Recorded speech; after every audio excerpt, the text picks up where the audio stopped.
We're gonna get rid of this old number here. There we go.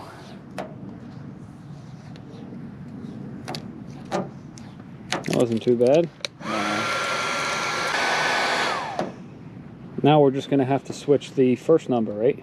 Yeah. And eventually add a 1 in front of the 0. Yeah, it's just gonna be a 0.0. Now we're at like 53, I think. Yeah. The goal is if you're watching this and you haven't subscribed to the channel, yeah, it would mean the world to us if you hit that subscribe button, so we can grow this to triple digits. Let's get rid of this period and make this 50 for now. Why? But in the future, that'd be nice. Oh yeah.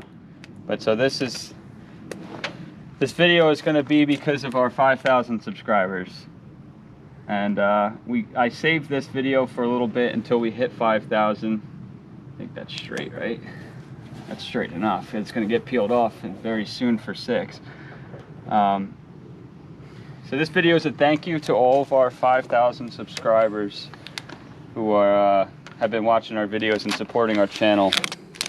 There we go. This was overdue. We needed to do this. We're at like better number. 50, or almost at 53, I think. But here, let's take a walk around this truck. This is going to be the quick intro to this video on this truck. We've had a lot of people asking us when this video is going to get done, and you can tell by the length of it that it took me forever to do this. It's almost 5 hours long. But this is our, it's a 2000, right? I don't know. I forget the year on all of our trucks. This is I think this is a 2000. No, this is an 01. Oh, 2001. The two dump trucks are 2000s, and that's a 99. And yours is an 02. I think this is an 01.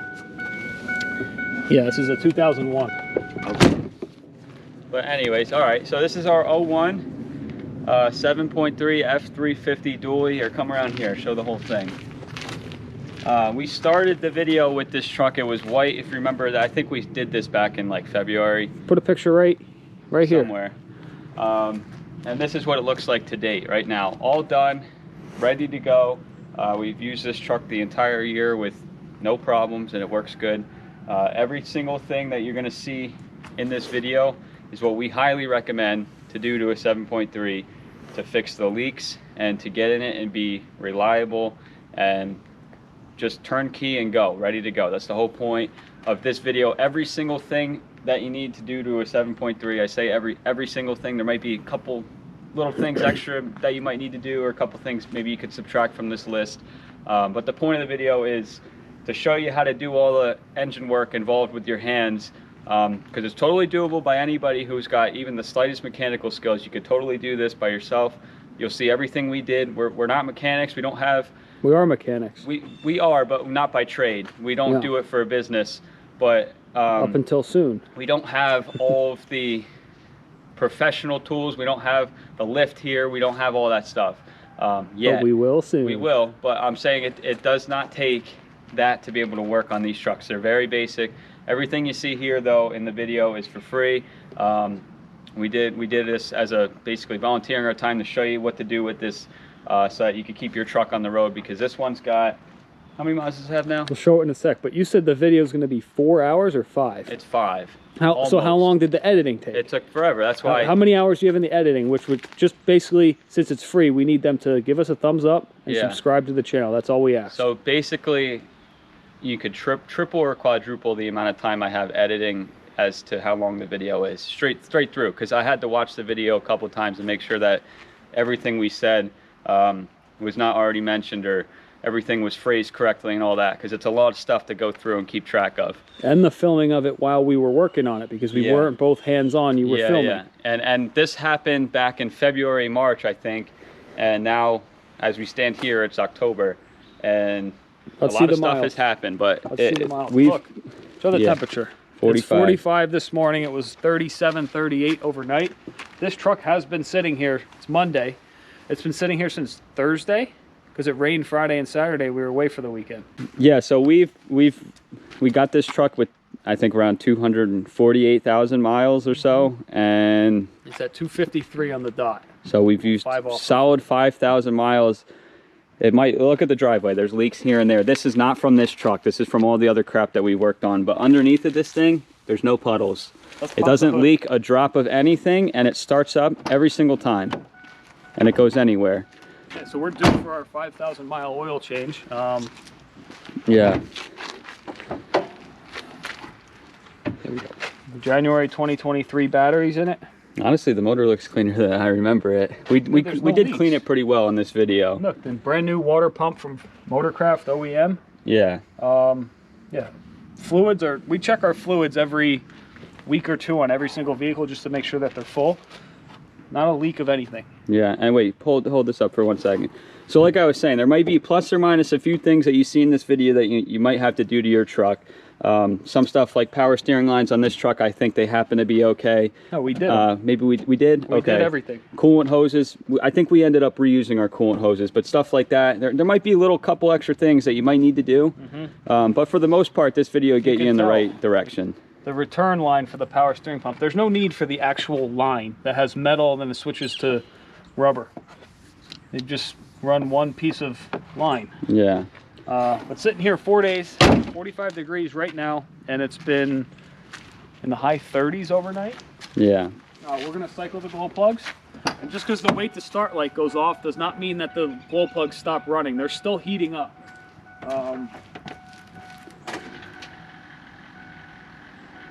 Yeah, 252,000 miles, like 995. So 5,000 miles we put on this.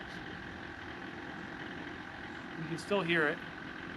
That's the fuel pump going, but the glow plugs run for what, like a minute or so? Yeah, and the vacuum pump's running, you can hear that.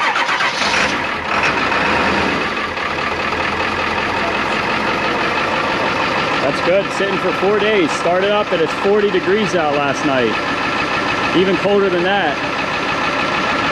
The trailer's not hooked up, I don't think. No, it's not. It's hooked up, but we didn't hook the lights up because we just moved it the other day. Like, we could drive this to California right now, and we would know that it would make it because it has brand new brake calipers pads all the way around. The drive shaft U-joints got replaced. The drive shaft, the bearing, the carrier bearing was done. The differentials were was serviced in the back. Yep. What else? We did the screens in the fuel tank. We did Put a new fuel pump on it. Done. It's done. Here, shut it off for 1 sec. It was white. Yeah, you can see. In the video, you'll see. It's the same truck. Like I said, this is the intro to the video. This is 5 or 6 or 7 months after when we first started filming that video. This is the same truck, like you said. The only part on this truck that really we should start thinking about replacing soon is when we go 4-wheel drive would be the transmission. That's the only part we didn't change, which we probably would have, but we're waiting for this one to die, which is perfect shape right now, but we're waiting for it to die because we are going to make this truck 4-wheel drive.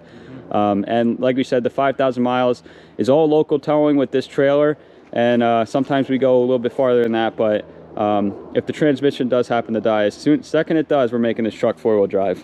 But we serviced it with a filter and fluid, so knowing people don't like the 4R100s, right? Yeah. People say that they're unreliable, but if you run it for 5 years and you put, say, 50,000 miles on it of towing every single day, that's what Dad did in his dump truck, and he didn't change the fluid once. Yeah. And the transmission exploded. And you put another one in for 2,500 bucks, and you get another 5 years of 50,000 miles or whatever the math comes out to, and then it explodes because you didn't service it. That's your fault, but it's also only 2,500 bucks. It's not the end of the world. Yeah. So they are good, reliable transmissions. I disagree with a lot of people online who say they're not. I do too. The problem is that these trucks that get exchanged at a high mileage like this now, and you don't know how many miles are on the transmission. You may get in it and go on a high trip, and then the transmission decides to take a crap. Whereas, like I just said, if this was like that gold truck right there had a transmission replaced, because reliability, it comes down to that. But yeah. But basically, like you said, we want to make this truck 4-wheel drive. Yeah. And we wouldn't need the gold truck if this was 4-wheel drive. Still, I don't ever see myself selling that, but we kind of want this transmission to blow up tomorrow as an excuse to make it 4-wheel drive.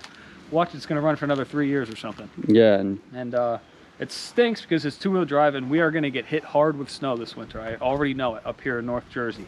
40 degrees, like I said, it was 37 overnight. 5 more degrees, and it could be snow if it's the beginning of October. So like, who knows what December through February is going to bring. This truck's 2-wheel drive. We won't be able to drive it, unless the roads are clear. So that's why the gold truck will be ready to drive in the snow, and we have a plow for it. It's all hooked up, ready to go, but we also still don't know if we're going to snow plow or not. We definitely need to do our own driveway and the new property that we possibly are getting. But this truck is just, yeah, it would be perfect four-wheel drive. Yeah, but anyways, all right, that's enough of the intro. Like I said, this video occurred months and months ago, but thank you guys for 5,000 subscribers. I'm happy that we can finally release the video, and it's all done now. And just definitely, if you make it through the whole video, please give us a subscribe and a thumbs up, because this one took a lot of work, and we did it for all you guys. But thank you, and enjoy the video.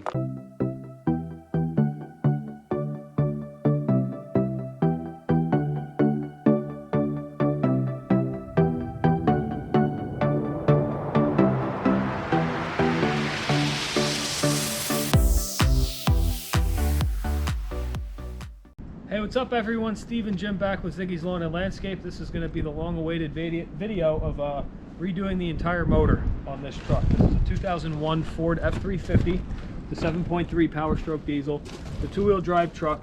You saw in the previous video of us showing what to look for when purchasing one of these trucks, whether it's 4-wheel drive, 2-wheel drive, all the way from 250s all the way to 550s that have these exact motor in it, and it was just a general video of checking the brakes and anything on a standard vehicle if you're going to look for a used truck.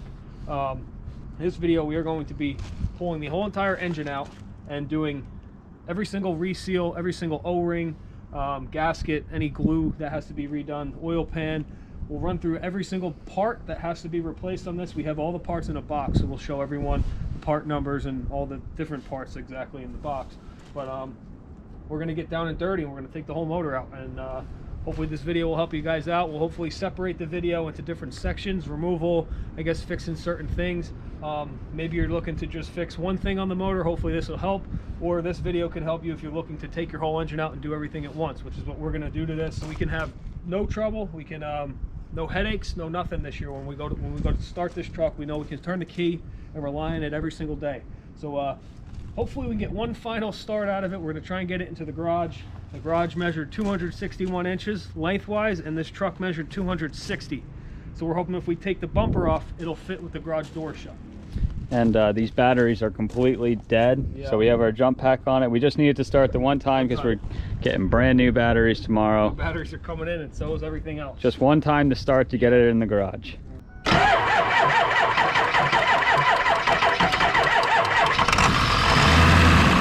Did it.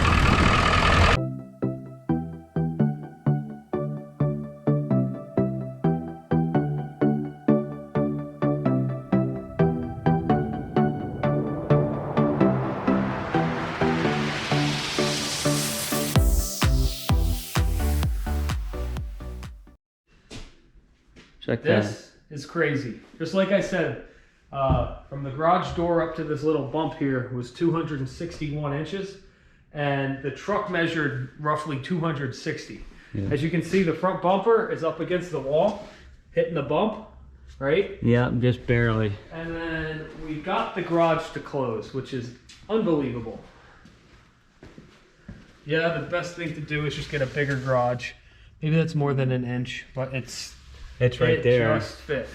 We didn't want to have to do this motor job out in the driveway and run in and out, because we got the heater up there. We'll get it cooking up to like 90 degrees in here. We won't have to wait for it to be 60 degrees outside to paint this truck. We could do it right in here. We have plenty of room on both sides of the truck. The only thing is a little tricky will be, obviously we're going to roll the truck straight out to take the engine out with the machine out there in the driveway, but we can do all the work inside here. I think we're getting some snow on Friday. Yeah. So we can do like all the plumbing and stuff. Yeah, the plumbing, everything can get unbolted. We'll just have to roll it out there to pull the engine. Yeah. The engine can come right back in here to do the work we got to do to it. And then it can go right back in here and hook it all back up. But we lucked out. We weren't sure. We knew a dually would fit in here because we've had my truck in here, but this is being a crew cab long bed. This is a long truck. Yeah. But then thinking my gold truck, which is a crew cab short bed, will definitely fit. Yeah. If we ever raised up the garage doors, we know that the dump truck would fit in here lengthwise too, because it's a single cab 12-foot bed, which is the same thing as a crew cab long bed. I believe. I think it should fit basically the same length it is now. Yeah. Well, that's good news. Didn't really want to get a new garage just yet, but this will work perfect for now. Yeah. Got this whole place cleaned up, and we're going to start pulling the motor out. We want to show the parts. Yeah, let's go show them the parts before we get planning to go. Show you everything that you need. It's almost everything. It depends if you need like injectors or stuff like that. Some of it might not be what we're showing you, little odds and ends. 90%. But this truck is a buildable engine that's ready to go. It just needs like the little things done, all of the little things. So we're gonna do everything and show you what it takes to get one of these trucks to get in it, turn the key, and go for a really long time and not worry about breakdowns or leaks, pretty much. Which it has gone a long time. It's 23 years old already, but I guarantee you there was a little bit of hiccups along the way where they would just fix one thing or fix one thing. We're going to do everything at once and be done with it. Yeah, that's how I think most of these trucks are. When they get up to this mileage, this age, people start fixing one thing here, there, and then they go, you know what, I've had enough. I'm going to trade it in, get something else, get something newer, instead of just doing everything at once. So we do that sometimes. We say that, but it's worth doing what we're going to do here. So. Yeah. All right. This is everything that we're going to need to get this truck back up to speed and to be reliable again, excluding oil filters, fuel filters, and some fluids, which we have over there on our nice new organized shelf. But this is very debatable on these 7.3s. People say every time it leaks, everyone says it needs a new oil pan. The majority of the time it's not, depending where you live in the country and how bad your rust is. The glue on these things is very reliable. They don't use a gasket. I know they make like a Moroso aftermarket gasket, but from the factory they had the RTV, or not the RTV, the Motorcraft RTV silicone, the gray sealant that went around here. It worked very well. People always see oil at the back of the oil pan, thinking the oil pan needs to be resealed. Why not keep it? Majority of the time, it's coming from the top of the motor, it's running down the valley through a peephole right by the turbo, and it'll come down the back of the oil pan, appearing as if the rear main seal is bad or the oil pan is bad. But also, this is where the oil dipstick tube goes in.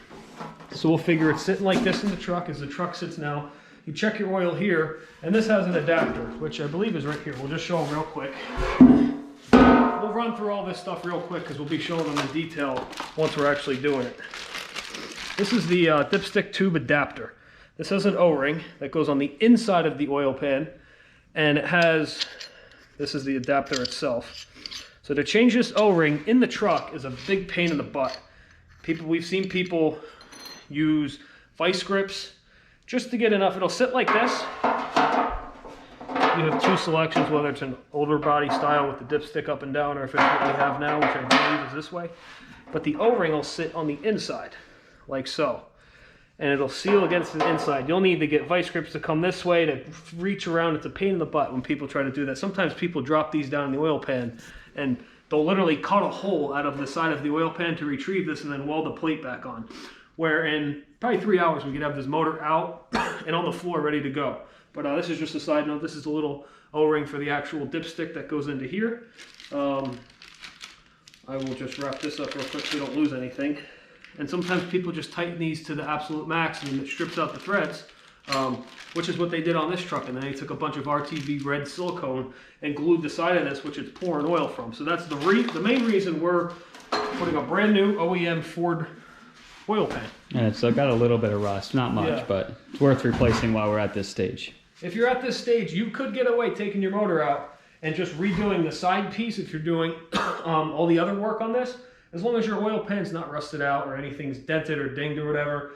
But do not buy Dorman, do not buy Chinese aftermarket oil pans, because the paint is very thin, and probably just from experience with the Gold truck, not even a year. Been there, done that, rusts out. Yeah, within a year, it looks the same, the metal looks to be the same thickness, but a year later, it will start rusting out in the sides, which will turn to rot, which will turn to leaks. It's thinner, it's not what it's said to be. Spend the money on the OEM oil pan. I think this was $175. We'll never have to do it again. And then this is the big order here. $2,500 right here in these two boxes. Before we get really diving into this one, that came from XDP, Extreme Diesel Performance. I'll put a link down there. That was the only one that we really ordered separately, I believe. Yeah. This was all from Riffraff. Diesel, which is a really good reputable site. They sell a lot of Ford. We get it OEM though. Yeah, you can get it there, I believe, but this one was in New Jersey. It was really quick to get here. This stuff I believe came from California, but it's this is all Motorcraft stuff. So we're gonna show you everything that we bought from here. And if you're curious as to what this costs, I think it was somewhere around $2,500 for everything, which is a little bit more expensive than it has been in the past. It used to be like $1,500 or so. Everything's gone up, but it's about $2,500 give or take. This is gonna sound corny, but spend the money once and the truck will be nice. If you spend it and you're cheap, you're gonna have to do it twice. Yeah. Sounds really stupid, but then they're done that with trying to buy that from China, buy RTV silicone instead of that glue, buy the turbo pedestal from China or from an auto parts store. Do it once, don't do it twice. Doing it twice sucks. Doing it once sucks enough. Doing it twice is a whole different ballgame, which is why people turn these trucks in, like Jim just said, and they get pissed off at them. They're 23 years old, they're 24 years old. They serve their purpose. Yeah. I'm dumping so much money into it, I'm doing this, I'm doing that. It's 20 years old, it serves its purpose. If you're gonna go buy an $80,000 truck, you're gonna be pissed off because you could fix this truck by yourself for about $2,500. And the problem is that everybody says that the 7.3 is legendary, which it is, but it was legendary probably for the first 10 to 15 years, not the first 25. Yeah. It's gone stale now is what I'll call it. It's gone stale. Stuff needs to be replaced. It needs to be rejuvenated. It's an ancient truck. It needs to be brought back to life, which is the point of this video. We'll just scroll through this real quick. We have oil cooler seal from Riffraff, but it's OEM Ford. The O-rings, and I believe the gaskets are in here. Yeah, the gaskets are in here also for where it mounts to the block. We'll take care of that while the motor's out. It's not a horrible job to do it when the motor's in, but once again, we're doing all this. Yeah. This is the front cover gasket set from Ford. All the part numbers. This is the fuel kit reseal. For the fuel bowl. Fuel bowl for the fuel lines, etc. Yeah. All the little rubber grommets, you'll see that later on in the video. Which one is this? That might be for the elbow of the water pump. Oh, this is the downspout elbow of the water pump. Yeah. Going down to the radiator. This will be the glue for the cups. Yep. Injector cups. Yep. Is this our sticker? That's our sticker we'll put in the window. This is we did get the sensor, the cam sensor. Cam sensor, yep. Crank sensor, cam sensor. Yep. Got one of those. We keep these in the glove compartment at all times. What else do we have here? This is the IPR valve, which is below the high pressure oil pump, just a reseal kit. Yeah. They like to leak from there. This is going to be the turbo pedestal O-rings. Yep. For the turbo pedestal and for the turbo itself. Yeah. Okay. Yeah, well, just to show it here, I think this is our receipt for just this order. 2 pages, which is crazy. Oh, you know what? That pedestal thing might have come with the with Riffraff's pedestal, but I believe we also have a set of Motorcraft ones, so we're gonna probably go with the Motorcraft ones. So we got 2 pages from this order, which is absolutely crazy. Just so we're not working on the floor here, we'll just do it up here. Get my blade. And at this point in our career with these motors and everything, this isn't trial and error, hoping and praying, oh, we'll hopefully fix this leak and hopefully get another year out of it. What we're about to do here, we've done, I can't even count how many times. We've done it a ton. The trucks that we currently own, we've done completely from 5 years ago up till today. We have my green truck, which is now the black dump truck, did this 6 years ago, I think, to it, and have not had a single problem. Yeah. Maybe had to replace, I don't even remember. I don't think we really had to do anything to it. It doesn't leak, it does nothing. It's perfect. But we're doing this based upon... This truck's gonna tow a trailer every single day. Yep. So it's gonna be, we're not hoping that it's gonna get the job done. We know it's gonna get the job done. Which is why we're gonna sell this as a service starting next winter. If anyone's interested on the northeast of the country, they want to send us their truck or whatever. I sound like this is a sales pitch like Bill Hewitt does with Powerstroke Help, but we know every single part of these trucks. We don't rebuild the transmissions. We have someone that rebuilds them for us, and then we can install them. Yeah. We know every single part that is in these 7.3 engines. Not being cocky or anything, but we've learned the hard way about 10 years ago on my first truck, and since then we've perfected every single thing that needs to be resealed, redone, or whatever. This is the deleted turbo pedestal. Yeah. Right, it's this way. Yeah, there's so they originally have an actuator arm that they are known to leak, so this one, there's nothing wrong with it, but we're gonna replace it with this deleted one. You got 2 O-rings that'll sit here, which sits on the top of the actual case of the motor, and then the other 2 will sit here where the turbo will sit. We will just go through here. This was questionable, but we did it just because we don't want to deal with it later. OEM Ford Motorcraft water pump. Yeah. Not AutoZone, not Advanced Auto Parts. Right from the factory, OEM Ford. We've had experience with, I guess, parts stores, water pumps where the bearings go out in the front. It just pours oil out the front here. At the weep hole right there. OEM Ford gasket will go in here. Or you'll have a thermostat, you'll put a thermostat bolt in, and either this will crack or it will strip out. And then the same thing can happen down here, the downspout. Yeah. But parts stores, we support the hell out of our local Napa Auto Parts. We get all our fluid from them. We love their brakes, their brake pads, the calipers, the U-joints. We love everything from them. But when it comes to these motors, we'll buy radiators from them. We'll buy hoses. But everything else for the exact motor, we'll do OEM Ford. So the water pump's not leaking on here, but like we said, for $2,500 for doing all the labor ourselves, we're gonna replace it. So we don't have to replace it in August when it's 110 degrees out on a Tuesday after mowing lawns. Yeah. I'll try to speed this up because everyone's gonna see this as we're going step by step. Yeah, this will just be like a quick shopping list. Just I won't even open everything. If anybody's watching the video, this is what you need to get. What we're getting at. There's 4 in a pack, but because there are 4 in the motor. But the 2, these are the oil plugs for the back of the cylinder heads. They got this blue O-ring that dries out over time, and that'll leak and leak down the back of the motor and look like a rear main seal, or it'll look like your oil pan's leaking. But these, I don't know, $40 for all 4 because there's 2 in the back and 2 in the front. Not really a bad price. We bought a ton of this because we always like to have extra. I even use this stuff on other motors and stuff. This stuff is great. This is the glue for the oil pan, for the front cover, the couple spots, for the rear main seal, the plate above the rear main seal, the plenums in the valley. Yeah. What else? I think that's it. The front plate, I believe, on the front of the high pressure pump where the timing gear sits or that whatever. Little cover there. But we'll put that here. We always like to get extra. This is a fuel line, I think, right? Yes. I think. Yeah, this is one. This is the passenger side fuel passenger side. We have the driver's side. We'll show you that later. We already had that one in stock. Undercover valve cover wire harnesses. They like to come unplugged right here. They get burnt out because this runs your injectors and your glow plug electricity. Or these connectors get brittle. We don't want to take the chance of when we're there that we need these, and we do it anyway because you have to take the whole valve cover off, which is not the end of the world, but while we're there, we're doing that too. There's 2 of them. What is this? This is going to dipstick. Yeah, this is the dipstick. We bought a couple of these, dipstick right? tube or the dipstick? I forget. We needed a dipstick. This is the dipstick for the 550. Yeah. And this is the dipstick tube for this truck. I forget if we needed it. They might have messed it up when they did the putty, so that's why we did it. You may not always need that, but that's going to be a case by case. I think your truck needed it. I needed one too because I snapped off the plastic piece on the top. We'll open this in a sec. It's like Christmas. We're opening up so many I like things. it because this is just quality, reliable parts, and when you look at it, you're not gonna have to see it again because it's gonna be under the hood. You won't have to fix it. Valve cover gaskets, OEM Ford. That's the part number for those. Do not buy the Amazon junk, the Chinese junk from the auto parts stores. These are the ones you need.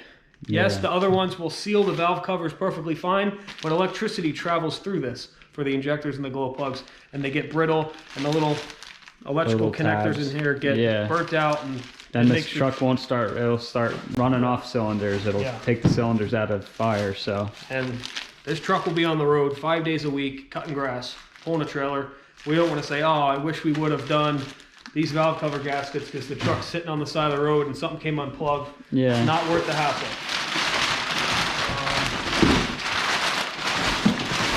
That's it in this box. We just have this one box. I think Injector Cup should be in there. Yeah, that's what, and the O-rings and stuff. Yeah. Okie dokie. Did we get the exhaust gaskets? I have them. The exhaust manifold? Yes, we did. They might have came already. I forget. Okay. This is going to be the up pipe hardware. Up pipe hardware, just because we're going to have the up pipes off.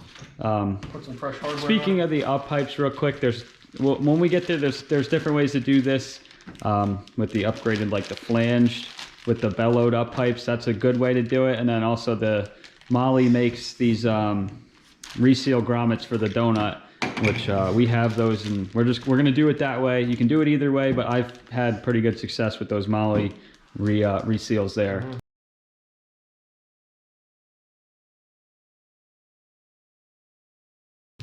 And I don't know what it is here, but the bolts are kind of crusty on these things usually. Yeah. So fresh bolts, Fresh nice bolts, good to go. Front This will seal. be the front seal for the low pressure oil pump. Yeah, where the crankshaft comes through, I believe. Yeah. It's not leaking a drop on here. You're once again probably saying, why are you doing it? This seal was what, 20 bucks? Yeah. And the whole engine's apart, so it's easier to do it while everything's out. This one we'll probably get some comments on. This one's debatable. Yeah. Well, it's not debatable because the way that we see these trucks, the bottom end and the pistons and everything that's like inside the engine that's metal is good. As far as the truck's concerned, 268,000 miles? 248. Okay, so we see the truck that way as good. Everything external right now we're picturing as garbage. That's why we're doing all this stuff. These injector cups, it's a big debatable topic. It's a time thing, it's a heat thing, it's a heat cycle thing, but you have no idea what the truck's been through. It's been used. We have no idea the history on the truck, where it came from, what heat cycles it's been through. It's easier to do this with the engine out, and they're not that expensive. So we're gonna do it. So we're gonna have the valve cover. Yeah. The valve covers off anyway, doing the glow plugs and the wires. Why not pull the injectors out and do the O-rings? I think that's what's one of these right here. Yeah, and the All injector. 8 injector O-rings kit for the injectors. Give them a nice new seal again, and where the injectors sit, like Jim said, is this. And we already have the tool, which we've done a bunch of these already, so we might as well do it while it's out. It's a debatable topic. I know there's mixed opinions all over the internet, but they're really not that hard to do. People say if it's not broke, don't fix it. But in our opinion, if it's possibly could be broke while we're working, fix it now. Yeah. And like Jim said, I had these. I chose to not do these on one of my trucks, and I paid the price. I had to do it, and I had to do it with the motor in, and it was a pain in the ass. Yep. Big brother Steve told him to do it from the beginning, and he didn't listen. But they crack right along the side. Antifreeze will mix. I'm a hypocrite. I'm a hypocrite saying it, but I had diesel in the coolant. There goes $100 and something worth of coolant, and there goes, you're doing the job again. I wish I would have done it the first time. Now I learned my lesson. Run through these real quick. Brand new set of glow plugs. I think if this truck had good batteries, it would start up right away anyway. But who knows? It could be Chinese glow plugs in here. We have no idea. Valve covers off. We're gonna do it. To get this truck right, we're not keeping this truck for a year or two. We're gonna have this truck until they will not let us drive it anymore in this country. So we want to have everything OEM in here. Exhaust manifold bolts. Yeah. We'll probably get, I'll say, more than half of the bolts out without them breaking. But brand new bolts are going in. When we get to that point, I'll show you an easy way to get them off if they break. Eight for each side. And then here we go. This is the same silicone as the, is it down there? As the bottles, as this. Same glue, just in a tube, because we bought... That's actually technically the international version, but it's pretty much the same stuff. We bought a brand new OEM rear main seal, which once again is a debatable topic. A lot of people, like we said, jump to this and say, oh, your rear main seal's leaking. No, it's most likely not this. It's the top of the motor, the turbo, the high pressure oil pump lines. O-rings on the top of the motor, could be the water separator on the back of the fuel bowl, running down the back of the motor, splashing around with the flywheel, hitting your oil pan, and people say it's this. Well, 10 years ago, no, it wasn't this. Fast forward 10 years to now, this could possibly be worn out because there's a metal ring inside here, and it's just... Yeah, and everybody says about this one is that they were better sealed from the factory than they'll ever be, which is, I don't agree with that, because they make a special tool to do this, and we've done a bunch of these already, and it works every time. It works every single time with the tool. I put the tool away. You can't put it. You can't put a socket over it or something else and bang it on. It has to be done with the tool to go on straight. And the tool was expensive. Yeah. It was $300-something, I think. And if you don't do it and it does leak, the transmission's got to come out. The flywheel's got to come off. Yep. It's a big deal to get to that. This is what we have here. What else are we missing? We bought a brand new power steering pump that's in a truck. We did the power steering lines. It's in the other truck. And you have the gaskets for the exhaust manifolds. Yeah, and I think that should be it. If we're missing anything, we'll get to it. Yeah, but this is day one. We have some parts scattered, but yeah. This is 6 o'clock at night. We just got the truck in here after cleaning the garage up all day. All the parts are in stock. Day 2 will be tomorrow. We'll pull the whole motor out. Hopefully have the oil pan off and all the parts off of it, ready for like rebuild. We're not rebuilding the inside of the engine, we're rebuilding the outside of the engine, but the glue takes about 24 hours to dry before you can put oil back in it. The injector cups takes time to dry, so that's realistically the goal when we do one of these, is usually a 3-day turnaround.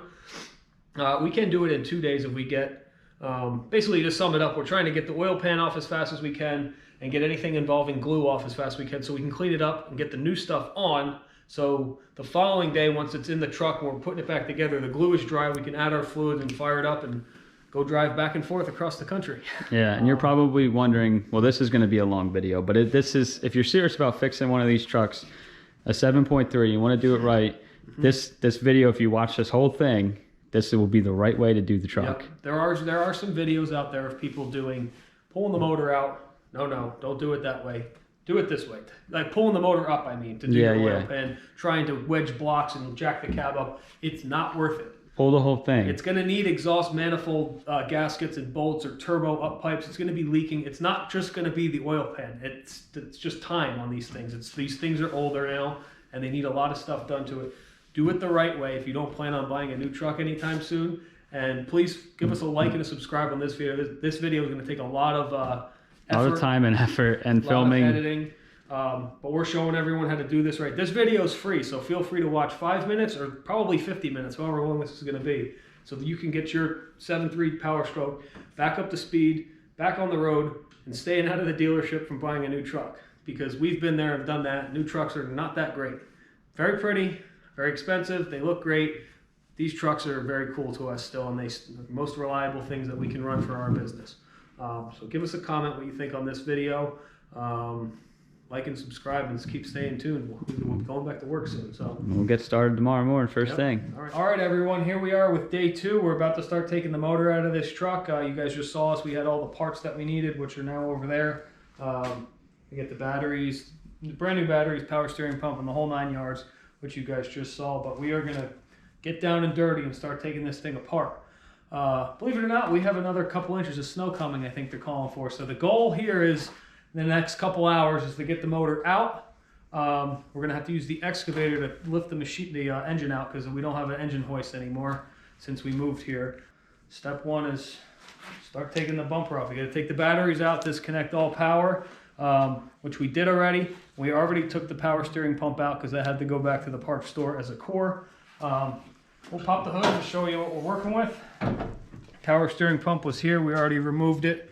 And then here's just the battery tray and the battery on that side. So that's the only thing we've taken off so far.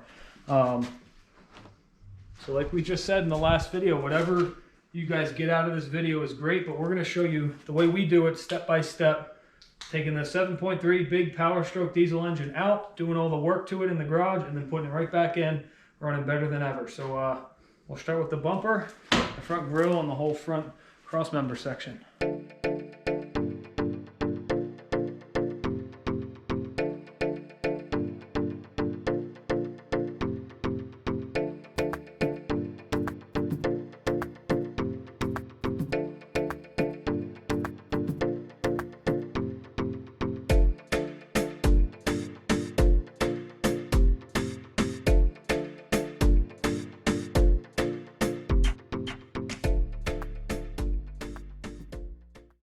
All right, so like you just saw, the entire front clip comes off. I just want to make a few important notes. Like, you got your 2 bumper bolts on either side. Some of them have a second bolt going, a third bolt going through the They're nice because side. they get the plate built into the nuts. Yeah, the grill comes off just 4 screws up top, and then it's wedged in like on the bottom.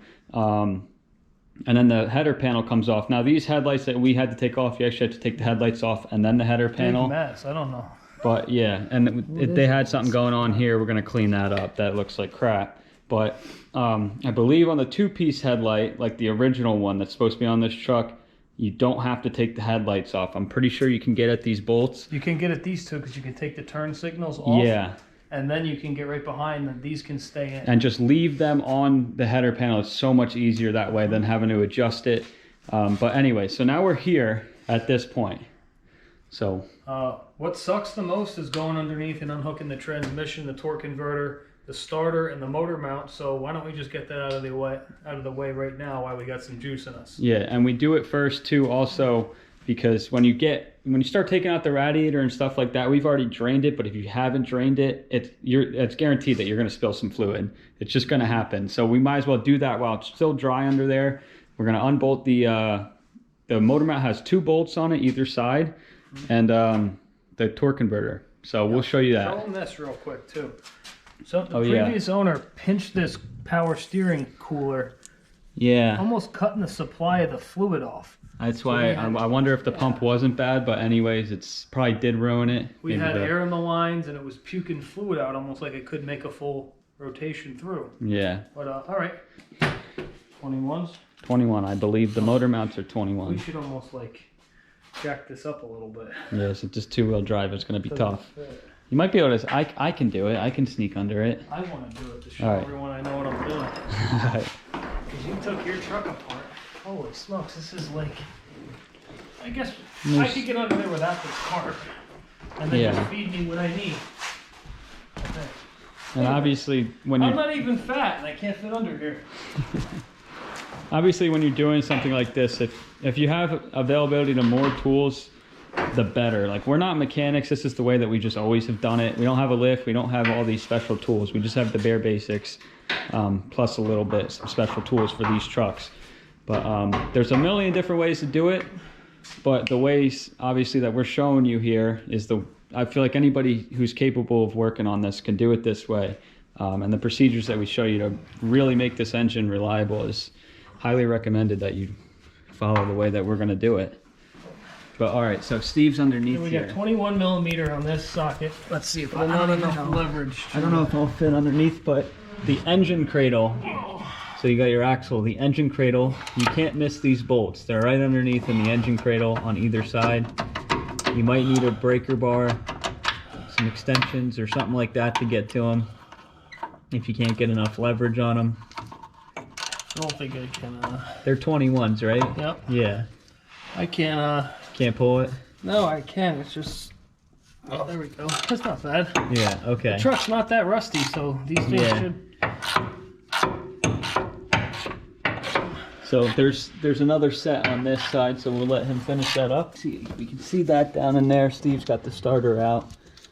This particular starter is a 2-bolt with what size was that? 11/16? Yeah, 11/16, and then the nut was also an 11/16, or I think is a 17, right? I think so. But anyways, and then there's a 10 millimeter stud. It comes right up. For the wire. Hopefully your starter's not rusty, or else sometimes that stud will break off. But now would be a good time to replace the starter, obviously, if that happens. But fairly simple to snake out. You need to take that out because it bolts to the back plate right there. And these wires are in the way also. We're going to pull them through. And then in addition, Steve, did you get that plate off? Which one? The inspection plate? Not yet. I got one more bolt. Oh, right. There's like nowhere to work around under here. Yeah. On a 2-wheel drive, it's probably best, like we have, to jack it up a little bit so it's a little bit more room under there. But this is the dirty stuff, the hard stuff that you want to get done before you start spilling fluids everywhere, because it's just going to happen and then you're going to be covered. So yeah, I'm going to send the starter to you. Okay. With the 2 bolts. Yep. And I have one more torque and the cover bolt. This is a 2-bolt. Up in the corner here. Right, here, hand that to me. The bolt unit. Inspection plate is 4 bolts here, which sits on the bottom. Let's see. Can we see what it looks like under there? Here. I cannot see. I'll show. Okay. I don't know if the light is that good. Starter goes here, and here's the torque converter. Right here, here's the flex plate. This is the flywheel. We have to separate the 2 of these. There's 6 bolts, 3 on each side to take the transmission off. Here's the oil leak. This is what we were talking about before. The O-ring dipstick adapter. Here's the dipstick for the oil coming down, and it goes into the oil pan here. Like we were saying, that inner O-ring will go bad over time. Oil pan's not in horrible shape, as you can see, but the guy used RTV silicone to go around here, and there's just a big mess of oil here, so that that'll get fixed. We get the nuts off for the actual engine mount. We'll keep chugging along here and taking the mount bolts out for the transmission. This part, I'm gonna do my best to see if we can see it with the camera. You can see, there you go. There's one. So they're little studs that poke through the flex plate. Which are studs mounted to the actual torque converter itself, Yeah. from the transmission. So basically, when we take this motor out, the flex plate's gonna go, the torque converter's gonna stay with the transmission. And we're gonna throw a strap around the transmission to support it up. Yeah, so there's 6 of them. Yeah, these are annoying, but once they're off, they're off. We can use a flywheel turner, or if you have muscles of steel like we do, I can turn it by hand. Yeah. Which doesn't mean it has bad compression. And I like to use the actual case up here as like a brace, just to break them free. Yeah, I do too. Ooh, just to keep the whole thing from spinning. And so he's gonna just rotate it. Once you get through one revolution, all those studs will be off. Another important point is that if you don't have a flywheel turner and you want to hold the crank, there's a bolt up here on the harmonic balancer. You can get a bar on there and either have someone hold it or rotate it while the other guy's loosening those bolts. It'll just make it go quicker, but in this case, we don't really have to do that. So if you do have 2 people too at this point, while he's doing the work underneath there, you could have the second guy be doing all this, which is usually how we would be doing it, but I can't do it. Obviously, I'm filming everything, so we'll come back to this, especially after we're done with this. I'm just handing them tools and taping it. So you need the 3/4? 3/4, yeah. Okay, so the mounting bolts that are bolting the transmission to the back of the motor are a 3/4. Yeah, like he said, the bottom 4 are very accessible down here for the most part. Let's see if we can There's one here. see up there. There's one here. Okay. There's one up where the ratchet is. Can they see that? You want me to can't take tell. it? Yeah, you take it. We have, I don't know if the camera will pick this up. Right, it's not going to pick it up. Right here is one.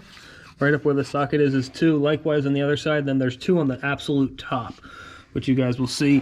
Here's the torque converter. We get the nuts off. It's kind of dark, but the nuts are off of that. I'll show you what the bolt looks like when we get them out. And then when we get to this mess up here, the top bolts are doable from the top. It's a little bit challenging, but we'll show you how to do it.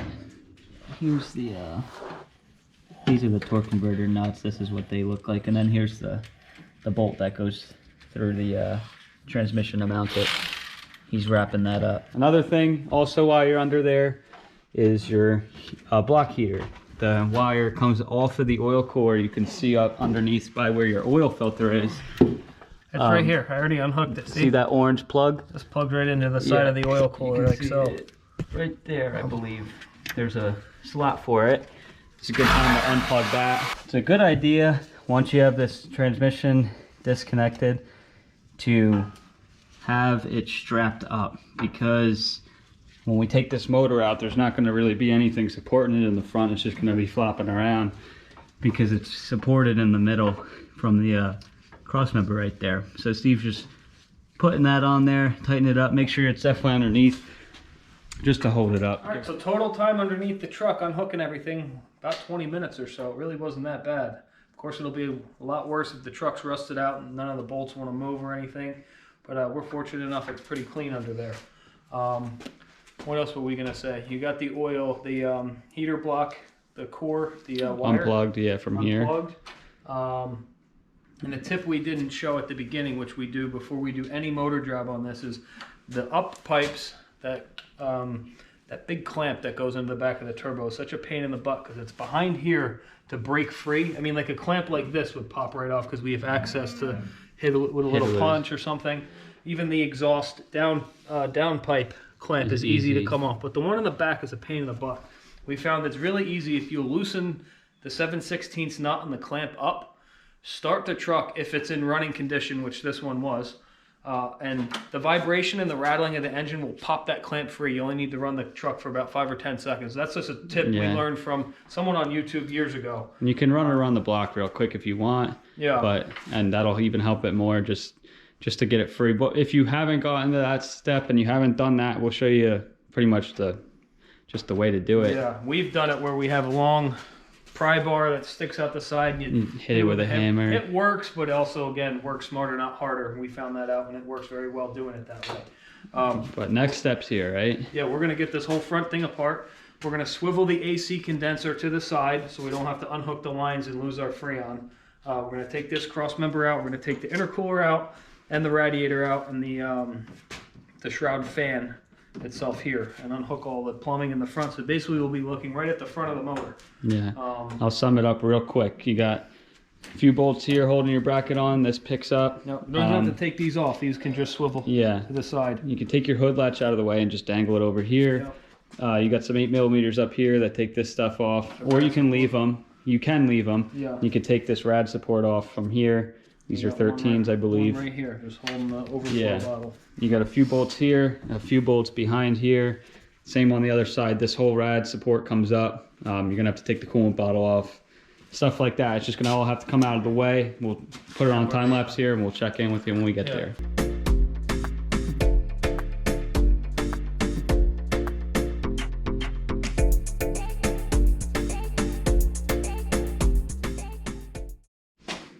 Something I forgot to say was that there's 2 bolts behind in the rad support, which is over here for this intercooler. Just take them out from the back side, and then we can use a pry bar to pry that out. And now we're continuing. You can see we just folded our AC right down here, and Steve's taking the intercooler pipes off, which are deep well 7/16. We already did this side. You can kind of take them off and snake them out, but for right now we're just getting the intercooler out because they clamp down here on either side. And it just sits down into, there's 2 little grooves where it sits down, so you just pick straight up after you get the pipe separated. So now that the top support is off, look at the radiator. You can see how it moves. There's nothing else like mounting the radiator in. Here? Oh wow. That's clogged. Yeah, this looks like crap, kind of. We're gonna have to clean that or do something there. Why is it all? Unless it has a boost leak, and that's where the boost leak is. Oil coming out of here because the pipe had oil coming out of it. Yeah. Is that from? That's definitely looks like that. I don't know. That's coming off of the intercooler, which is coming out of here. The oil. You can see, unless the intercooler has a crack in it, and the oil inside of it's coming out, we'll figure that out. But regardless, you got some plumbing. Obviously, at this stage we have drained this whole thing. You got some plumbing here. Your coolant bottle over here. It's 2 bolts that comes out. You got this upper hose that comes out. Usually it's just pinch clamp, or there may be a hose clamp. It depends on if somebody's been worked on the truck before and they switched that. And then we crawl underneath here. Some trucks have it, not all of them have it for some reason. I don't know why, but you got some trans lines coming into the bottom underneath here. You can see this one where my finger is, and there's one on that side. I believe one of them is a 17, and I think the other one's a 19. So those have to come off. You want to put like a cup or something underneath, or have them up high because they will drip a little bit. And then down here's your coolant bottle hose that comes up from the top up there where the bottle is. And then this one, which we've already popped loose, but this is going to be the lower radiator hose that goes into the block up there, up by the water pump elbow. So we're going to take that off, and if you haven't drained it yet, which is why I said do it before you really start, you're going to have a ton of fluid that comes out of here, even if you have drained it from over there. So you're going to have a catch pan under here when you get that off, or else you're going to make a giant mess. So that's going to come off. We'll do all that right now. And then this radiator, you'll see it just going to pick straight up. I forgot about the shroud fan here too. You got 2 8mm, one here, there's one underneath the bottle right here, and this little hose right here. But then you can push the shroud fan forward, and then you can snake the radiator up. Okay, so there's a bunch of unknowns when you're taking these things apart. Nothing significant, it's just you don't know until you start taking it apart. Like, we would have never known this shroud cover was broken right here behind all of the plumbing of everything. Cheap part, but you can tell they zip tied it here, and it's literally in pieces. We'll show it once it comes out, but we ran into our first surprise, which You just take the radiator out first. I'm just trying to undo it. Oh yeah. Ran it, yeah, our first surprise. Stuff like this, it does happen. Yeah, okay.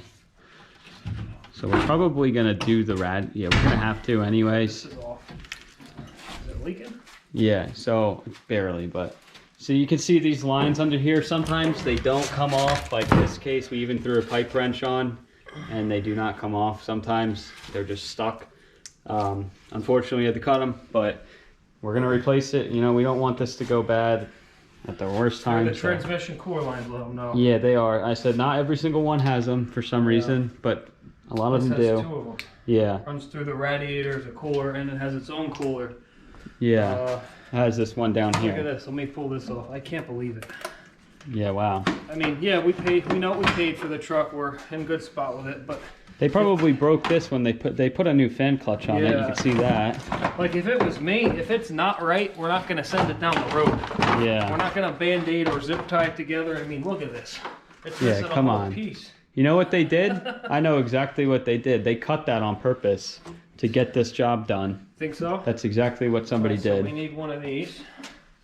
We'll throw that in the bed. Yeah, rather than just taking it off, they cut it to get the fan clutch in.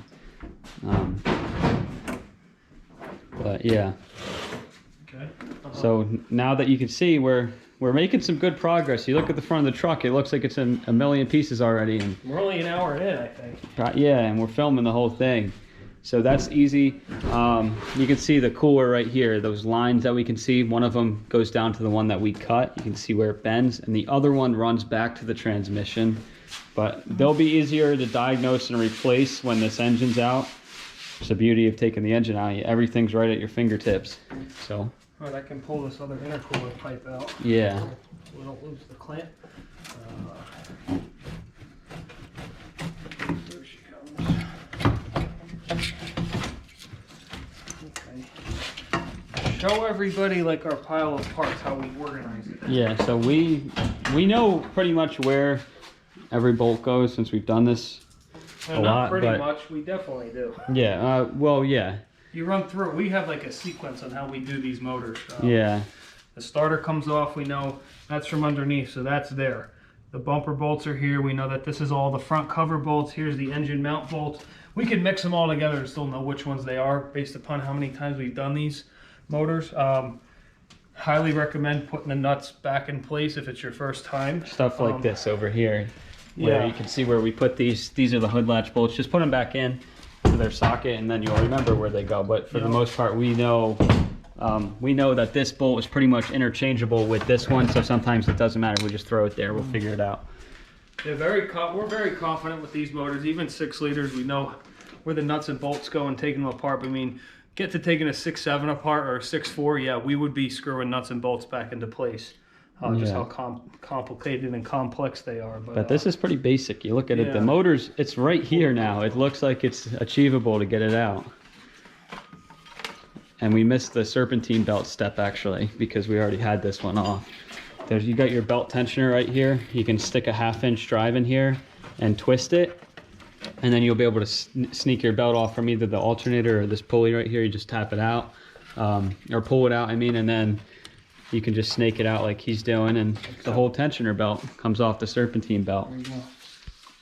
I also remember now, the first time we ever did one of these, you probably think there's a million wires, which there's a good amount, but the wire harness can stay on the motor. The first time we did it, I think we unplugged everything because we were kind of nervous. We didn't know what we were doing. That was 10 years ago. Now we're here. There's one plug on the side that comes, this pretty much runs all your controls, like your injectors and stuff and other things on the motor.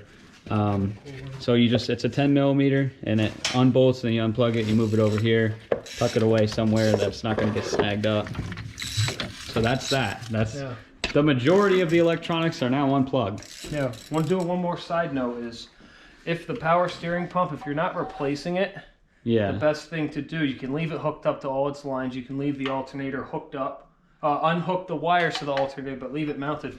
The whole plate comes off, and this can swing to the side so you don't lose your power steering fluid. In this case, we like we said, we had to get the core back in time, so we needed to get rid of it. And now, so on this side, running this side before we continue really with any other stuff, this plug right here, this wire goes into your glow plug relay, which is somewhere over here. It's snaked into here. It's hooked right onto the stud. Of right here. Yeah, right there. That one. So we're gonna undo that. That'll stay with the motor, and then pretty much I think that's all the wires. The compressor's gonna flip over. Yeah. Oh yeah. That'll stay. Forgot with the about truck. that. But then the motor's isolated from the wiring at least. So let's get that done. Yep. So you can see he just got the wire off the stud. Just pull it through. It looks like that. Yeah, it goes onto that. This will stay with the motor. Yeah. Just leave it there for now. We'll zip this off. Yeah, because we're gonna isolate the engine from the heater core. You got two lines that go in, 2 hoses. Here's one that goes into the front of your water pump, and then you got one here that comes down into the block down there. Yeah, so we'll take a little flat screwdriver. Is that out and about somewhere? Right here. We'll pop off the wire for the compressor. Yeah. Just a little clip right here. It's got a little bit of pressure. That'll come off. This one's a snap. I think you just do it. Squeeze in, squeeze out. And then it just mounts to the dipstick. That plug. And that can stay with the body of the cab. Yeah. This is also a good little tray to put some nuts and bolts that are staying with the truck. Yeah. The other side is plastic when we removed it, but a good tip is if you're nervous about how this stuff on this side especially goes back together, just take a picture of it before you even get to it. Or watch our YouTube video. Yeah, and see how it was. Yeah. These are 10s. We'll zip this off and flip over our AC compressor. And then we got the turbo. Yeah. And the 2 transmission bolts and the fuel lines, and this sucker will come right out. We get the ground wires too. We got to unhook. Yeah. This one's really bad. What's going on? We'll just rock it back and forth. Yeah, see the studs broke. 2 of them. We might be able to get the pipe wrench on that to actually take those studs out, which is good. We got new bolts, yeah. Yeah. Wow, that's definitely never been replaced. There it goes. All right. Okay. Okay. Just for the sake of getting these broken studs off, we took this off the fan, which needs to be swapped. Which anyway. We're doing the water pump, so that had to come off. If you're not doing a water pump, that does not have to come off to pull the motor out. Or if you want to take it off later or whatever, that's fine. We just took it off now. It works with this nut. I forget what size it is. We have a giant wrench for it. You have it? I put it away. Oh, all right. But you need to hold that with a wrench, and then they make this special tool to hold the water pump pulley. So these 2 notches in it. You can get this on Amazon if you type in 7.3 water pump tool for the fan clutch. You can put this right here, and it holds the bolts, and then it holds the whole pulley while you loosen a nut with your wrench. You're gonna probably need 2 people to do it. But anyways, that's how that comes off. I've seen people. We used to do it too. We used to hit it with a screwdriver, hit the nut with a screwdriver to get it off, which works. An air hammer works too. An air hammer. The right tool, it works really easy. It just took us 30 seconds to take it off. Next, there's the 2 grounds. There's one on this side. You can see right there, bolted to the block. There's one on this side. I don't know if it's that side. I think there's 2 nuts actually. One of them is a bracket for your starter wire, and the other one, I believe, is holding. One of them's on the outside, the other one's here. So that whole thing just comes out. That thing holds the transmission lines and the starter and the power wire. We put this way. I know it's not the way you're supposed to do it, but the line's leaking here. The AC compressor needs to be replaced, so this is going to have to get decharged. Is that the word? We're going to have to recharge it with Freon. We'll do the heater lines right now. Yeah. Fuel lines, and then the turbo.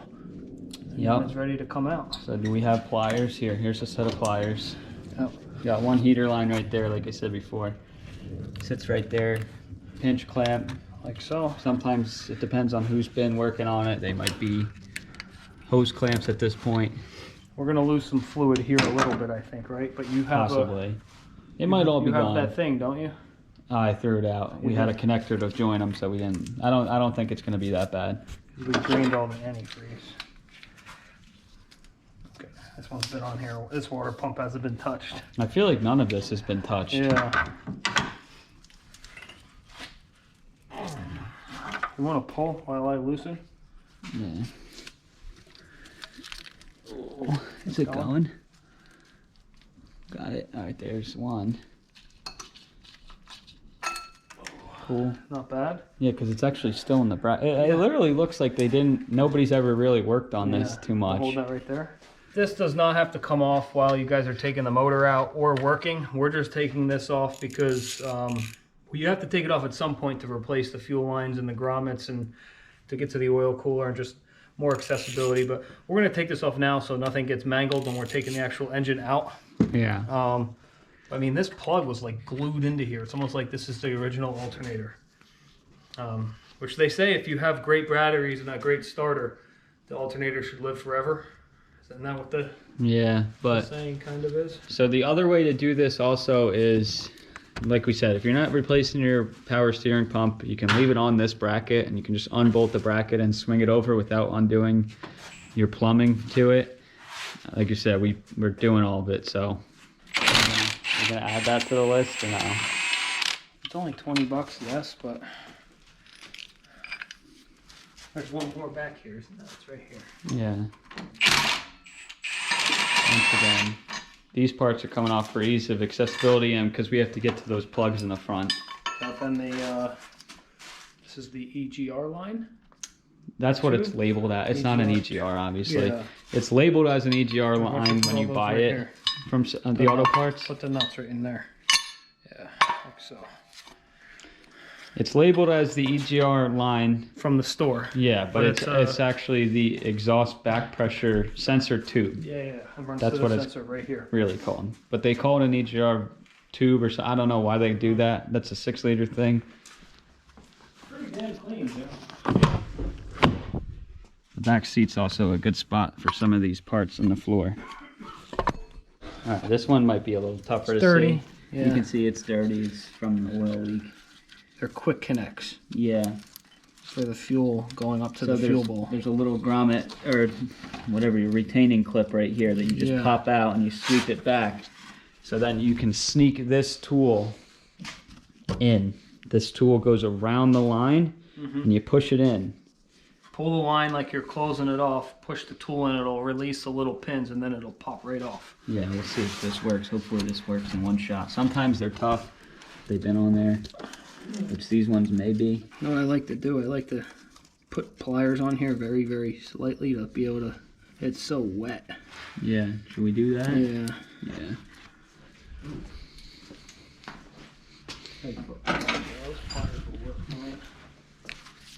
Lightly. You don't want to deform the end of it. These lines are kind of expensive. Just to push it in and then push it out. But if they're leaking at the same time, it would be a good time to replace them. Is the right side releasing? Yeah, there it goes. Okay. There's one. So just like that, as you see, it slides off. Just Inside. very easy. It's got tongs inside. Yeah. Well, these stay with the truck, so we can just literally put them there. Yeah. Another point to make, do not buy these, I think they're called swivel fuel return and sending lines. Do not buy them Dorman or Chinese or Amazon or any brand other than Ford. Been there, done that. These inside clips on the Chinese and the aftermarket ones are so thin that they don't make a good seal around the actual fuel line. And you'll put them in, you'll think it clipped on, and it'll be leaking. Because it's about, the metal's probably half as thick and half as durable. All right, we got one more back here. Yeah. Same process for that one. Let's get that off. We're really close. Now, this is the ground right here. This one right underneath your cowl for your windshield wipers. It's just an 8mm bolt. You can unbolt it and then snake that wire through and just have it sitting on top of the motor. Now we can move on to the turbo. Oh. So This hose will stay. yeah. We got to take off the spider pipe to start. These are the air lines that come off of the intake. Yeah, and one of them goes to the wastegate on the turbo. So you just unplug them. Let's goes into the side of the intake. Yeah, and you got one back there on the wastegate on the turbo. Unplug that. You take that off. These could literally just go anywhere. One plugs into the spider. Yeah. That's the air intake heater. Some of them are deleted at this point. Some people choose to delete that, but if it's not deleted, it's a 10 millimeter stud, and you just loosen it. And actually, the nut stays with the wire, which is nice for this one. You got a Take the spacer off. Put that up top here. Yeah. The battery powered ratchet is charging, so this bolts to the actual block. This comes off. We will switch back over to an 8mm and we'll get all this plumbing out of the way. This sensor can stay plugged in. Or no, we'll unplug the sensor so it can stay. This can stay on the spider. And then you got this like hose clamp looking clamp up here that hooks this spider up to the turbo. This clamp off. Yep. It doesn't even have to come all the way off. It's just to break the seal. Maybe this one's been on there so long. Yeah. Usually you could just pop them right off. You can just take a flat blade screwdriver and you just put it on the, put it on the clamp itself. Do not put it on the part that's the hose clamp, because you'll bend that and you'll break it. Just where the tab, you can see this, where the groove don't is. put it here. Yeah. Put it actually on the groove of the clamp there, and just snap it free, and there you go. This part. Are you doing the boots? I'll show them after you're done. We're gonna alternate, so we're gonna take the top one off on one side. Take the lower. Take the lower one off on the other side. We'll show in a second why we do it that way. So one of the boots will stay with the motor, one's gonna come up with the spider. Yeah. But I actually have to break one more part of the clamp free. And these are the boots. We're talking about the boots where it splits and it goes down into either plenum on the valley. Then this goes down to the intercooler. Yeah. And just put that behind me, I guess. Yeah, I got it. Ready? Yeah. I think I unhooked everything. You got both sides of the sensor. boots? This hose is going to go with the spider. Yeah. So should be able to rock this it hole, free. This hole. There you go. Let's see. And now you can see the spider comes out. You can see the one boot on there stays, and then the other took boot this one off. is on the motor. Just watch your hose clamps. Make sure you don't lose them. This and one will stay here. Just put this off to the side.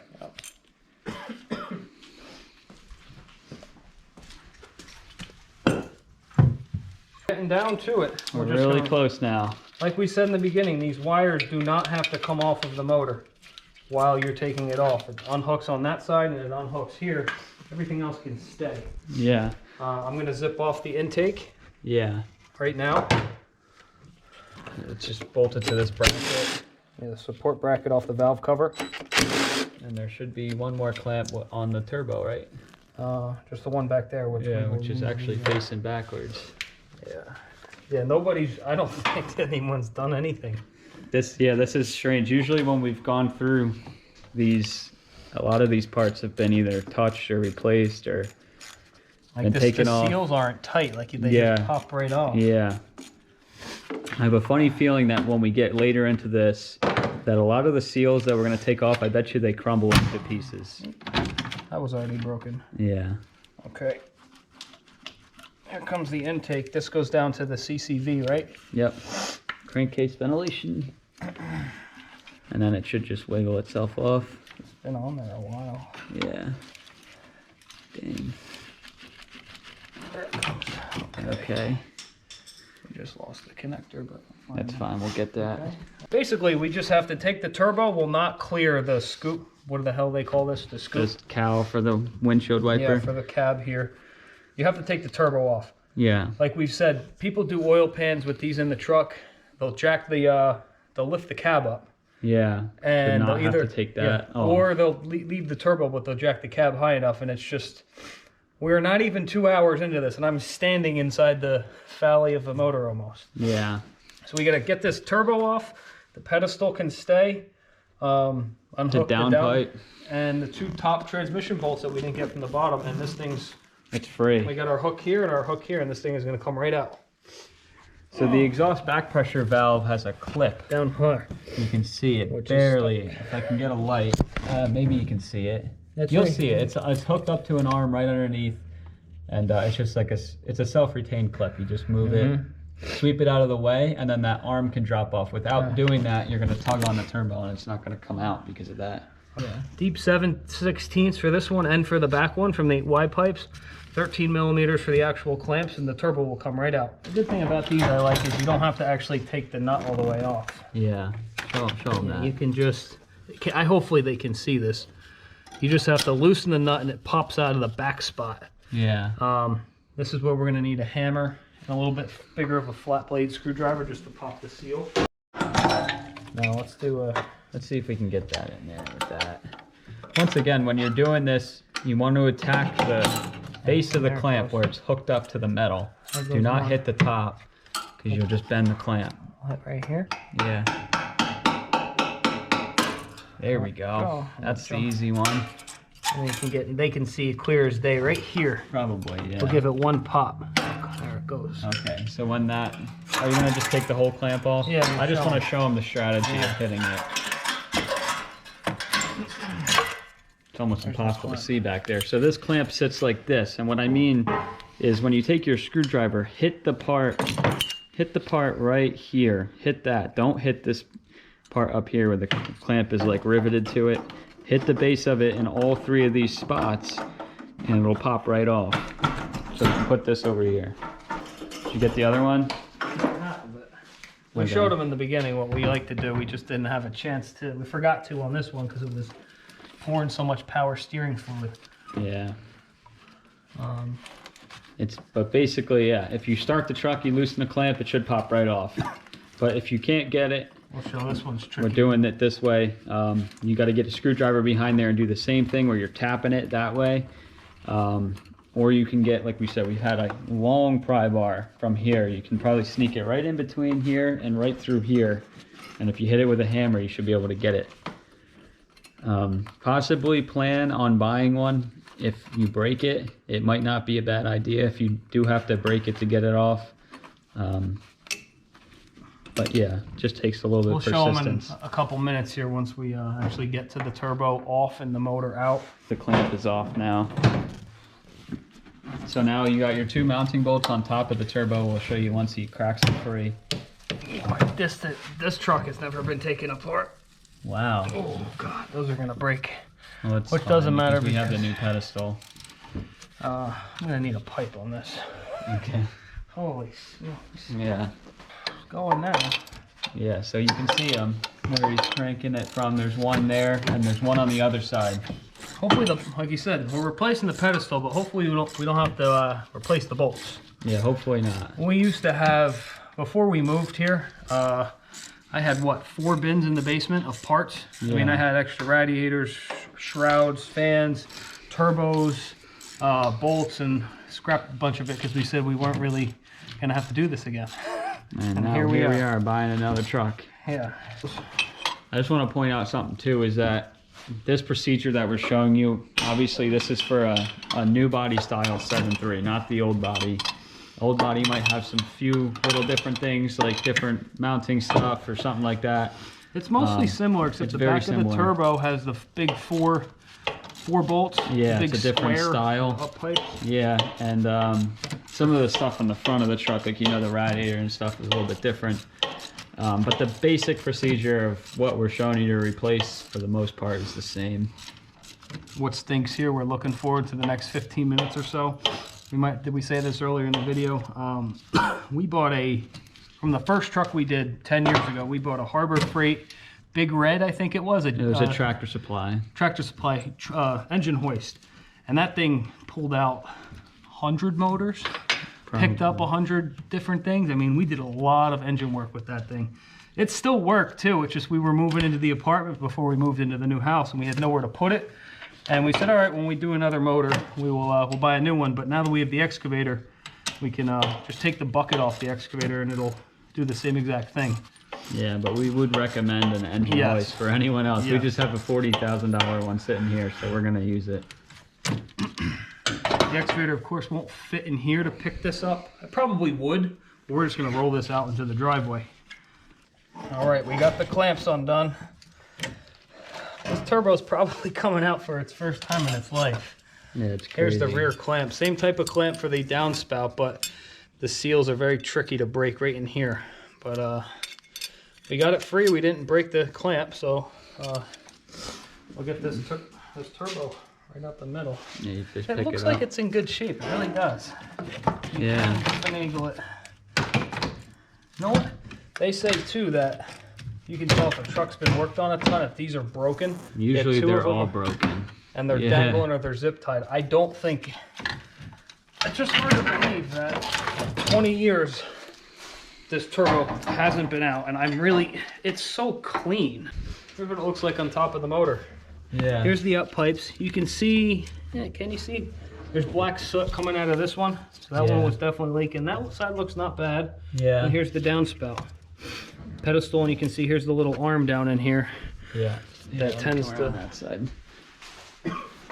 Yeah, your exhaust back pressure valve on your pedestal is right there. It tends to leak. It looks like it was leaking maybe a little bit. Yeah, but I mean, we got buildup in here. Yeah. A bunch of grime, but we'll clean that all up and we're gonna reseal everything. So now we got to do the top 2 bolts of the transmission, which now we can get back there with no turbo on there. We can get them from the bottom, but It's easier to do it from up here. It might be a little bit tricky. You might have to snake your arm back there, but they're doable. If you crawl up there, you can definitely see them. It's going to be tough to get this on camera because it's in a bad spot. Back here. Transmission shops have long extensions and they're working under a lift, so they can get it from the bottom. Yep. There's the last one. Okay. That should be it. All right, so if you're watching at this point, I'm gonna show my phone too how long it took. yeah, filming it. We've been with 2 people. We would have already had this out, but let's see, what time is it? 4 o'clock. 4 o'clock. What time did we start? We started at 1:45, I think. I forget, but honestly, it hasn't been that long. No, I mean, and we had the broken bolts and some other stuff that threw us a little bit of a wrench. Broken transmission lines and stuff, but a couple hours, 2. I think it was 2 hours and 15 minutes to get this out. It's not out yet, but it's unbolted. We're gonna roll this out of the garage, and we'll have the engine in the garage without the truck in about 15 minutes or so. So yeah, we're gonna see. Just take a look at this real quick because this is gonna be kind of funny. Look at how the truck is sitting right now, and look at it when we get the engine out. Like, it's probably gonna come up a ton. well, it's also I have. Oh yeah, lower it down. I was gonna say it looks a little high. All right, there's stock height right there. I bet you we're back up to that jacked up level when we take this out. I'll just make sure nothing's gonna leak out. Our fuel lines are okay. This is secure. The other power steering line anywhere Yeah. is this swivel one should be okay. Yeah. Our coolant line is up. I mean, it's good to go. Yeah, let's roll it out. Yeah. Here's the setup. Kubota excavator. Took the hood off obviously because the arm's going to come in. You don't have to take the hood off if you're going to use an engine hoist and pull it out from the front. Like we said, this is just the way that we got the capability of doing it right now.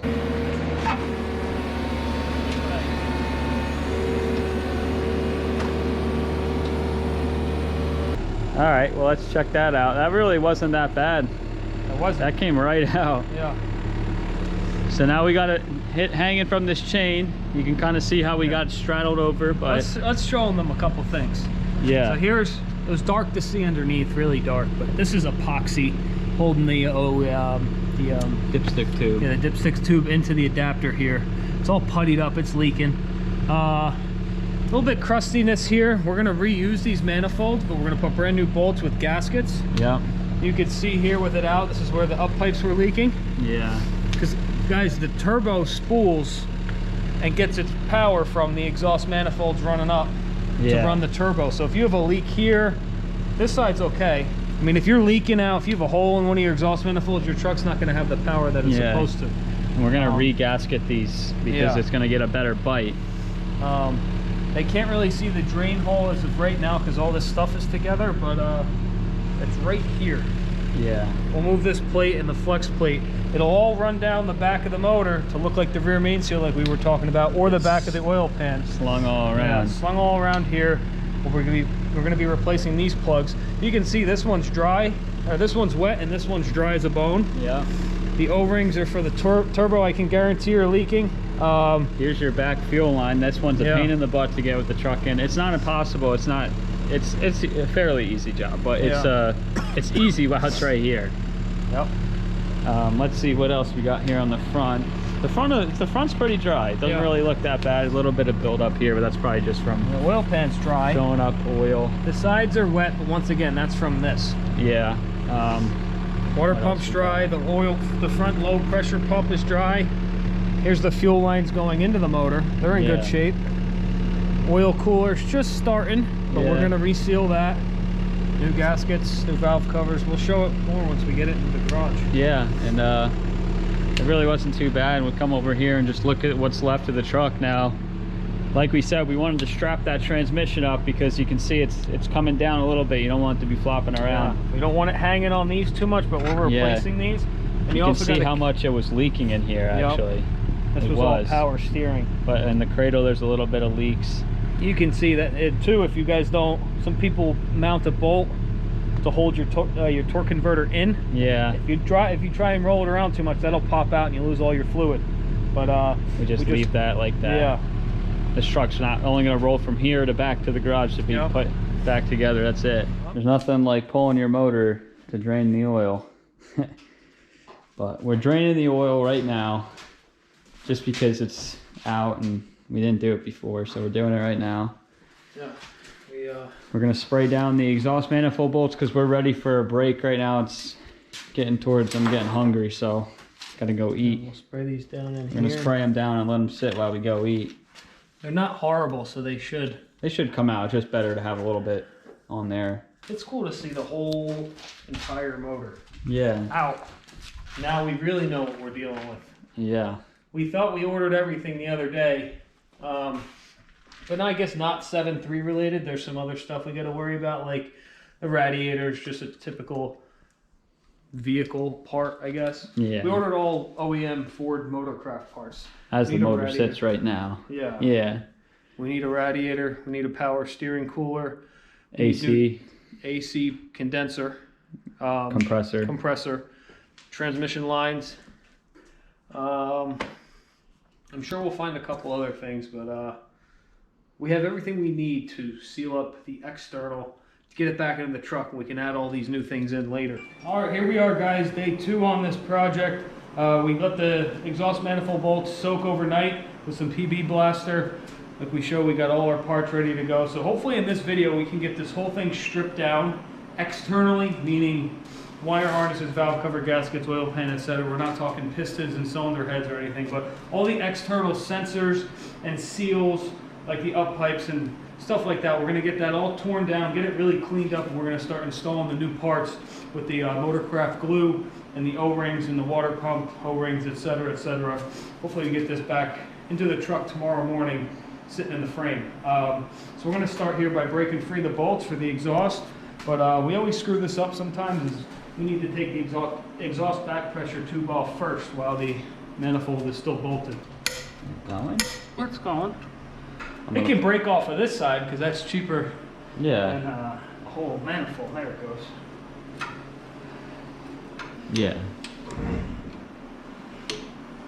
And these things get so clogged solid with just soot and carbon from the exhaust. This one, it's not bad. Yeah.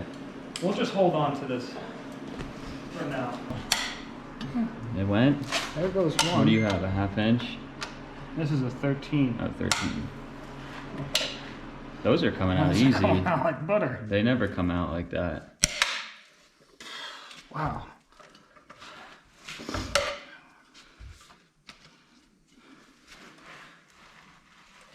That one's tough. Nope. Oh, that one sucks. We'll bang on a 12 probably, right? Yeah. This one fits nice. There we go. Okay. So 7 for 8. Let's crack the One other of them, side. We'll the come head back strip. I actually have an extractor socket that we could try on there if you want. We could try that. I don't know why people do this in the truck.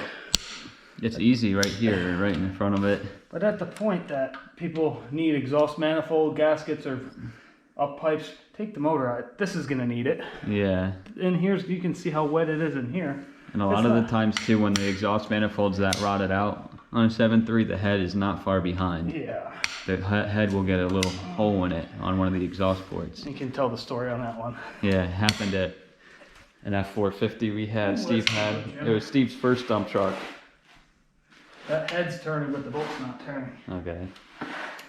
We were going on to go pick up a mower or something, and then Like day 2 of having this. yeah, it was his first dump truck. It was a 7.3, and it poked a hole in the exhaust port of the head, and it was making a loud like ticking noise, like because of the airflow coming through the port of the thing as the cylinder was firing. It's going. Okay, so 2 out of 16 are stuck.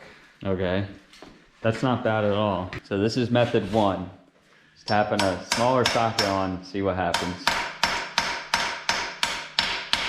Not that one, maybe the one on the other side. Maybe we'll go from a 1/2 inch 7/16.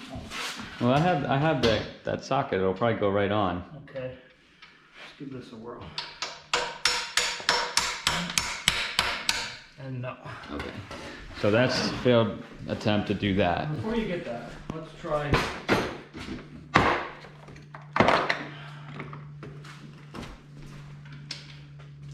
Possibly. It's not fit. That other one might have been worn out. Yeah, is that a better 13? This is a really good fit.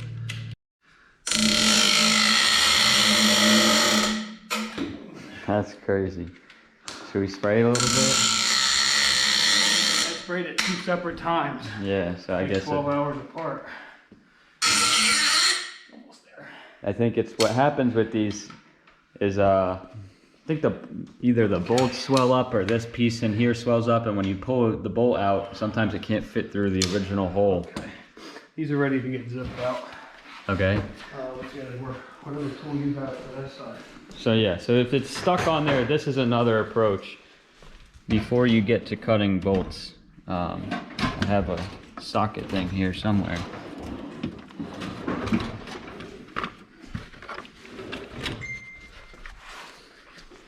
This may work, this may not work. We'll see what happens. One of these extractor kits right here for if the end of the bolt is rounded off, we could stick this on here, and as you loosen it, it tightens itself. See what this does. Yeah, I like your idea better. So you can take this and just gently tap it on there with a hammer, and then it'll work its way in. It'll bite in. Probably will work. Yeah, if this doesn't work, I don't know what will. You need more leverage, I think. There it goes. Oh, so it did work. That's a good thing about That's this. good. Yeah.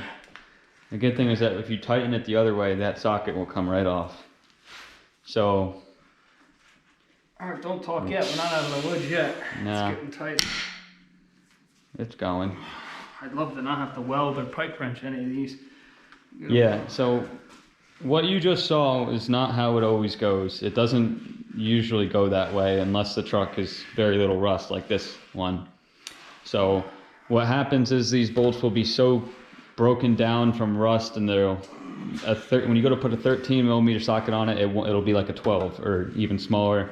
They'll corrode in the middle, and like I said, the passages swell up so it doesn't fit in the hole anymore. So then you're fighting cutting off the bolts, but we'll show you an easy way to do that we found that works pretty much most of the time. Hopefully the bolts don't snap off in the head, but we'll show you how to do that also. If you can't get them off, you can either cut them with a Sawzall blade. If you're trying to save the manifold, you can get the Sawzall blade behind here and cut it. That's one option, so you don't mess this up. But if the manifold's going to be replaced anyway, you can cut them on the outside, somewhere right here, and give yourself as much as you can to be able to get that off. So then once they're cut, you'll have little studs sticking out about that big. And what you can do is use a pipe wrench. I'll show you what that looks like. We do have a pipe wrench. Where is it? Is it out? Oh, it's right over here. You use a pipe wrench on the end of the stud, and as you tighten this down, and as you crank this, it would be this way. As you crank it this way, this naturally bites it even harder, so it gives you a better grip than even like a vice grip would. And you put it on the stud, and then you just wrap it this way, it'll come right off, usually. And then the worst case scenario is the stud breaks off in the head flush. We've been there too. Right? We've done that, yep. Drilling that out is an option. It's not a very good option. The best way to do that is if that snaps off, weld a nut right onto the end, like a 3/4 grade 8 nut, and just fill up the middle of it with a welding bead. And yeah, get it really hot. And then you can use a socket, and usually it'll come out after that point. Hopefully it does, but those are really the main ways to get after it. You can see it's coming loose finally. Anyone interested, we have a used set of exhaust bolts we'll be posting on Facebook. Yeah. 90% off if anyone's interested. Yeah. Alright. I swear this is where our exhaust was coming from, and the other side on the up pipe. Look at that. This is gonna come right out because that piece is worn out. Probably. Yep. Oh, it's got a hole in it, dude. Oh, wow. So we need up pipes. Yeah. That's where the exhaust leak was coming from. Well, we're not putting this in the truck tomorrow. Yeah. That's unfortunate. It is what it is. Better we find that out now. Then. Yeah, then. Look, it came right out without even taking the clamp off. Yeah, that's exactly where that exhaust leak was coming from. And this is why, everyone watching, you don't just buy these trucks at where we're at 250,000 miles and send them down the road to run your business without fixing them or doing anything. This was going to get worse. We wouldn't have made the year with this. Yeah. Oh, we would have got other leaks. You can see it's a little, it's got caked up stuff. It's not pouring oil, but I'm interested to see when these fuel lines come off, what that looks like. yeah, we'll do that shortly. I bet those gaskets are gonna, or those So grommets gonna be worn. We do. Tonight. Hopefully Yeah. they get here by Wednesday morning. Hopefully. At the latest. It's never perfect. No. We'll take our ground off. Are you just gonna leave it? Just leave Yeah, it let's there. take. We'll take this. We'll take all the plumbing. Yeah, on the take inside. everything off while we're sitting right here. Now there's no rush to get it glued if we're gonna have to be waiting. Yeah. So. This is where the heater core lines sit. All right, so let's start with the wire harness. We don't. This one broke anyway, but we don't need this because we're Because the putting it deleted pedestal won't have Yeah. that. So we'll pop these off. This is the electricity for the glow plugs. And the injectors. That'll run through. This whole thing will come off. This is just a quick release. I think a flat screwdriver. All right, let's get a flat screwdriver. We need a... Here's a flat screwdriver.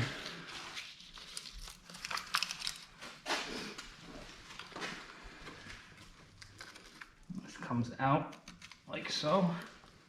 And then back in.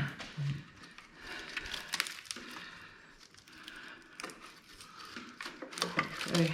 Yep. There's that one. Let's take ICP. off the ICP plug. Did we buy a new one of these?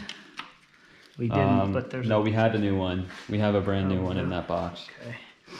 This is the high pressure oil pump reservoir sensor, I think. Is that what it's called? Yeah. Pull that one off. There's also another one up here. Your IPR valve down here. Yeah, that's just a clip and a wire. Okay. At this point too, if you're unplugging stuff like this, you have your wire harness here, take a picture of it if you've never done it before. It's really not that bad though. What is there, 10 connections on here maybe? See, we got half off already. Yeah, it's not that bad, but just take a picture of it so you know where it went. This is the boot for the plenum. Okay, this whole clump will come off, and then we go let's unhook the front one first.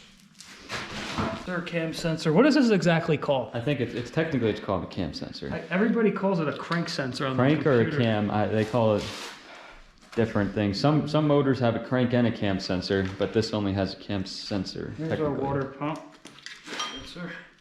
Here's the EB exhaust back pressure sensor, which that tube we just took off. Here's the other sensor on top of the high pressure. We gotta take this bracket. Oh, no, it comes off. Okay. So we got that. Yeah.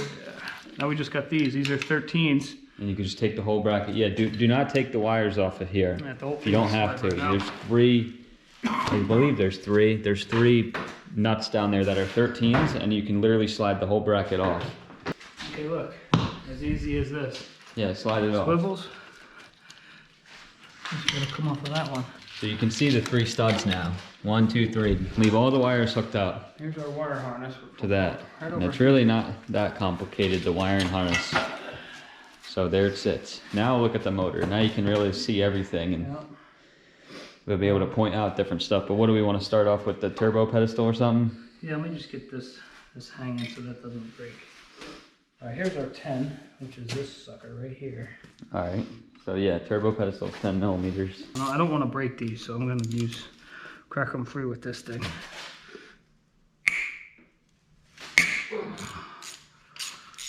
I'm going to move that gun.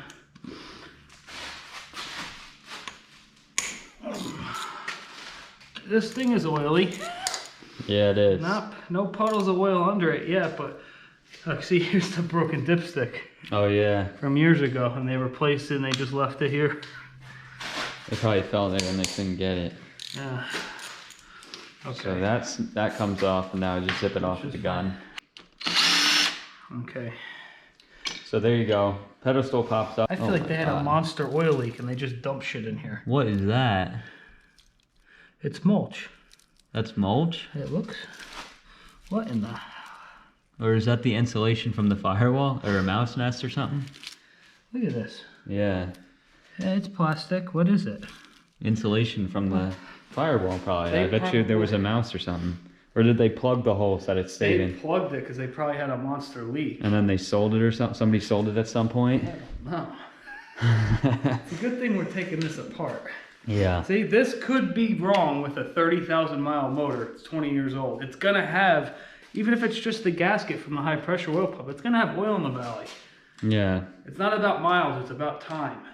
Yeah, it is a little bit about miles, but the way that we generally view these motors, the metal, like with the pistons, the rods and the rings and stuff like that, I mean, they're million mile motor is what this is. Yeah. Mechanically speaking, that's what a lot of people, they run them up to 700, 800, 900,000 miles. So if you buy one with 200,000 miles, the motor's just getting broken in. Yeah. So it's all the extra stuff like we've been emphasizing this whole time. That's really the situation. Let's do the fuel bowl. Let's do the high pressure oil pump lines first. And then we'll unhook the fuel bowl and take that off with the lines. We need that tool. For this, you need release. Yeah, these are not spring, but like pressure releases. There's like a snap ring on the inside, so that when you push it in, the snap ring bites into the groove. Yeah. People tell you need to buy a special tool. If you go golfing, that little tool you use to fix the hole. The divot thing? Yeah, that has the 2 tongs on it, fits around this thing perfectly. And we'll pop these off. Or if you buy, say, like a cabinet or a dresser for your room, and it comes with that little, like 7/16 little plastic about this thin tool that comes with it, we saved those because those fit under here also very good. Yeah. We've got a couple of those. Yeah. So here you go. This one we bent already, but this is like a standard tool that would come with like your home project that you'd buy from Target, Lowe's, Walmart, something that needed assembly, and they give you this complimentary tool. Well, we saved one and it works perfectly. It goes under. Yeah, I've used it on a 6-liter too for a It's standpipe. so thin, it fits right under the lip, and you'll be able to pop these things right off. Might take some coaxing to get it to. Yeah. I still don't believe any of this shit was off ever. Yeah. Edit, this doesn't work. I'm just kidding. I'm just gonna get it from all the angles, and there it goes. Yeah, there it goes. Really loosen it up. It fits right under the lip like so. Just like that. That one went. That one will pop right off. This one we're having a little bit of trouble with. I have a spare one. I'm hoping it's this side because I don't know if we can trust this now. Yeah. Yeah, these high pressure oil pump lines can be an issue. Sometimes they get a hole in them, or in this case, this one we might be broken coming out, but. All right, let's try down here, I guess. Yeah. We had a truck a couple years ago. I forget which. The white truck. Yeah. The white 550 that you guys have seen in the beginning of our YouTube journey. This one blew the connection, and it wouldn't run because it wasn't supplying oil to the cylinder head. Yeah. That one had like 450,000 miles though. Yeah. All right, that one is being a real pain in the butt, so we'll come back to that. now, so we don't break it. Yeah. What is that? It's an 11/16, I think. Yeah, we're gonna take that sensor off just so we don't break it. I think one time I was doing a high pressure oil pump line. I was doing the fuel O-rings on my first truck, 2013, and I broke the plastic off of the ICP sensor. At the time they were $139, which was a lot of money for me back then. These are probably over, what, 180 now? Yeah, I have no idea, but they are expensive. We'll just line them up, but something as stupid as that, we'll just clean it out. Yeah. There's just so much crap on here. This is the upper, this is the return line, right? Yes. Should be a spring in there too, right? No, that's if you take the... Yeah, that's if you take the whole thing off. I'm really curious to see what this looks like. The O-ring. Yeah, me too. Without taking all this apart, like when you do an inspection, like if you're going to buy a truck, yeah, you can see from here, but you can't see this because the turbo pedestal's in the way. Let's see. I think you're off now. What does it look like? It's gone. Oh wow, it's almost gone. We'll show them, once we get all the fuel lines off, let's show them what the new ones look like. Yeah. What they're supposed to look like. This had a year, maybe. Popping that off, wow. Just to get this out of the way, look at that. Oh my god. We bought a new spout, didn't we? Oh, you got a little bit of coolant. It's bound to happen. If you're afraid of grease or dirt spilling, this isn't the job for you. We're gonna get comments that we're ruining our garage floor. It's our workshop, so it is what it is. And stuff like this, we know this happens every time. Even when you get all of it out, there's always more coolant, more oil. It's just gonna happen. All right, well now that's gonna get released out of the way because we had it tied up. It's all gonna get drained anyway. Yeah. Okay, this can go over here. All right. I mean, that's that crap you buy at AutoZone, that's like sawdust. It doesn't do anything. This stuff is the absolute best. All right, so now for these upper lines right here, you've got a bracket down here. He's loosening it. What size is that? That's a 13. Okay. Well, we like to take them off first. Yeah, so that they don't sway back and forth. So you don't twist them or break them, because these things are over 200 bucks, I think, and they come together. You can't buy them individually. We'll take the nut out. We'll pull these right out. They sneak out right behind the oil cooler. I'll hold this and I'll just put this nut right back in place. Yeah. What we did so far, everything can be done in the truck, don't get me wrong. The oil pan can be, but there's no sense to do that in the truck. All right, the next part to getting this fuel bowl off is to loosen these. This is the lines that go to each head. What size is that one? 9/16 for all four ends. Okay. This one goes to the driver's side of the head. I feel it dribbling down the back. And we're doing it this way so we can see the oil. We want you guys to see the high pressure oil pump by taking the bowl off. Crazy. So here's this line sometimes will break in the back. They split like right here or right here. Yeah, they have this support that's supposed to help stabilize them, but they do split. And the grommets will leak eventually. This is why. Look at that. Here's the O-ring. That side's how thick it's supposed to be, but this side you can see is worn out. You can see it's warped. Here, show me that again. Flip it around. This way. You can see it right there. See where this piece is sticking up? Then it ends up being metal on metal. Then you can see on this one, if I can get this to come back far enough. Here we go. It's just brittle. Yeah. I mean, you can see it. Look, it just... Let's look at it. Here, show me it. Look, oh yeah, it just snaps right in half. This is the new one won't do that. You can't break the new one. But we'll show you what the new one looks like when it goes back on. Yeah. But this is, regardless of how long that had left, it's not trustworthy. Some of this stuff does go by miles, but stuff like that goes by time. And yeah. So like we said with the gold truck, the engine in it had 5 miles off the factory line. We found it brand new, boxed up for 20 years.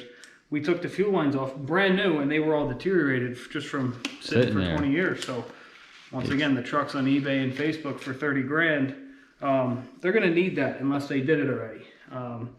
We'd rather buy a higher mile truck and do everything that we need to do to it like this, and be into it for still less than a $30,000 used 7.3. All right, this one should be good to go.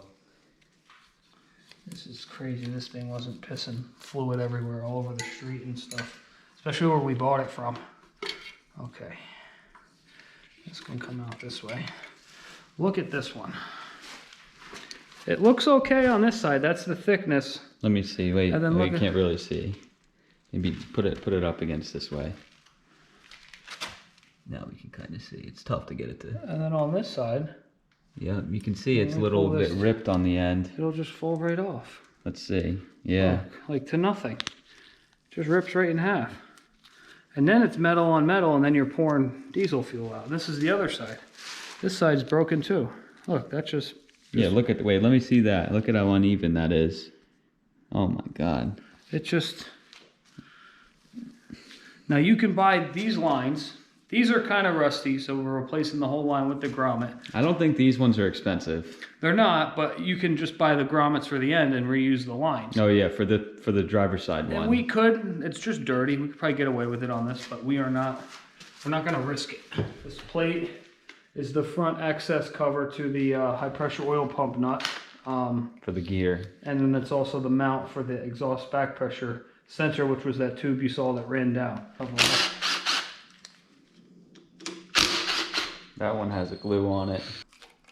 You see, this is that Ford silicone glue. It's in good shape. It was doing its job. Put this on the ledge, I guess, with these two. We'll know. And that's a scrap. All right, 2 bolts on the front to get this fuel bowl out. They run through the high pressure reservoir. Yeah. And then the whole thing drops out.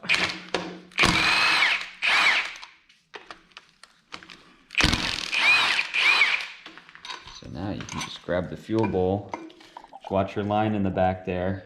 Your drain line. Got it leaking a little bit. Yeah, we'll just drain it into the middle because we're going to clean that out anyway.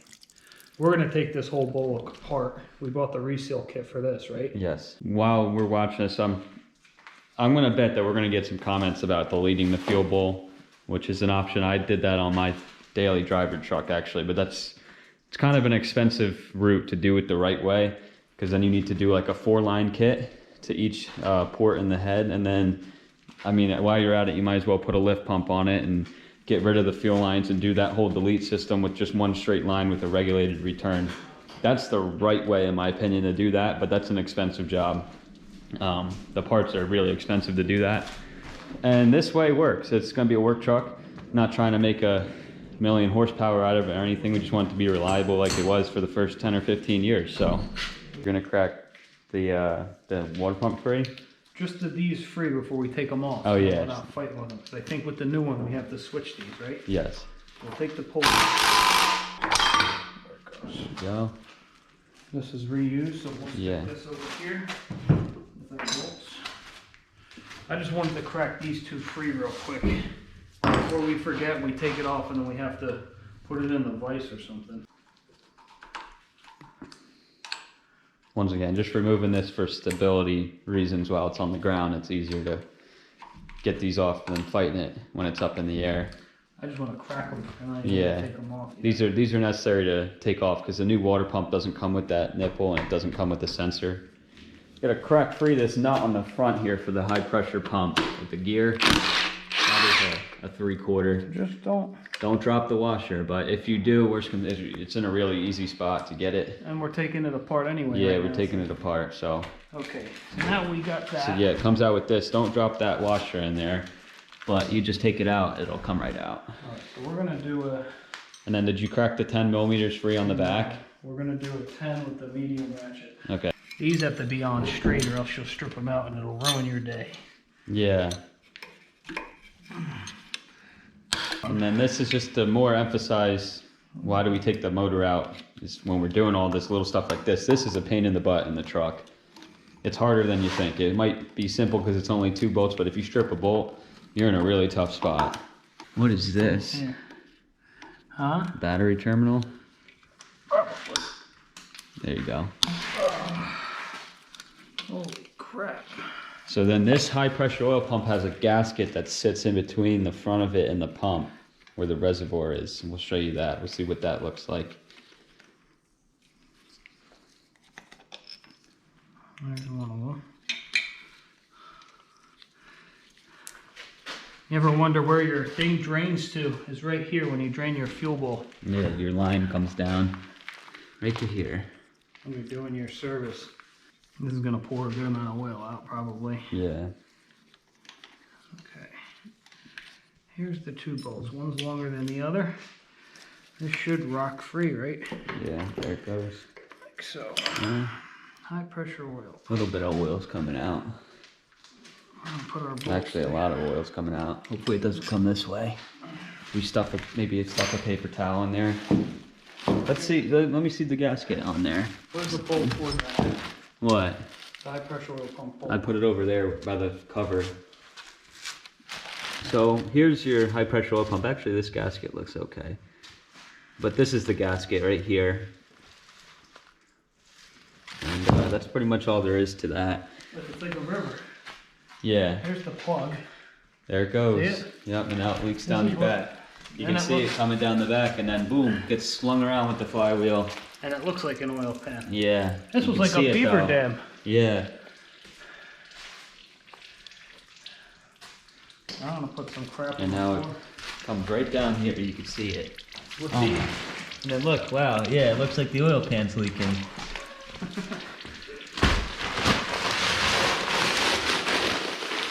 With assembly, we're going to have this in the air. We're gonna clean all this ground up so we have fresh Yeah. ground. But this is bound to happen if we're taking the motor apart.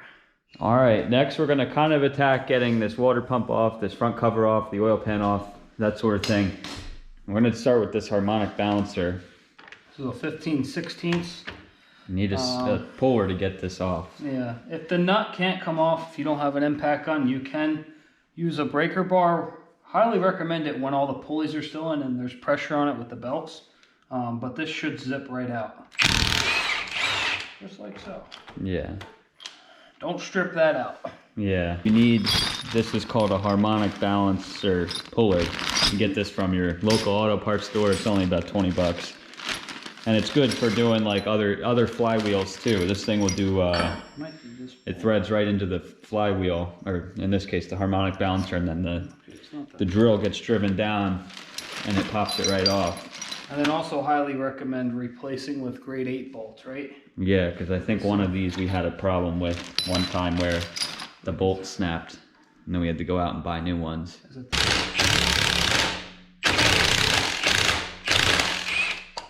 And that piece is way heavier than you think it would be, right? heavy? It is heavy. But So look, then the there's whole- your ring. collar for your inner seal, right? Yeah, look at that. That's crusty. Yeah, and there's your front happy your we're front doing seal. that. And there is a keyway. Yeah. When you put this back on, guys, you don't have to, there's no puller.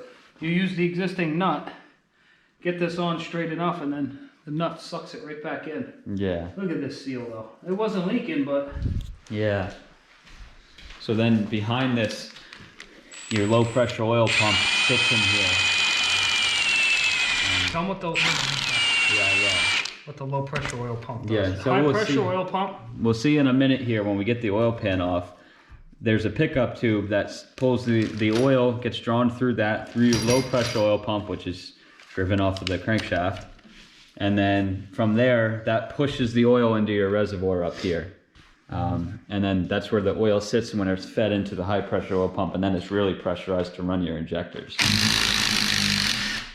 So we'll put these in for the next time we need. And then Like I said, this is only 20 bucks at the store. I would highly recommend to get it. It can do all sorts of flywheels, and it's worth it. All right, so we're just gonna take the water pump off while we're here. And so what happens with this front cover, this whole front cover comes off. Like I was talking about, that oil pickup underneath there it's gonna get snagged down below. So you gotta take the oil pan's gotta come off to do the front cover. That's why a good time to really do the front cover now, because it's this is probably one of the most labor intensive jobs, is a front cover.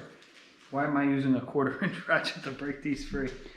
Yeah, I'll get you the right one. Here comes the water pump.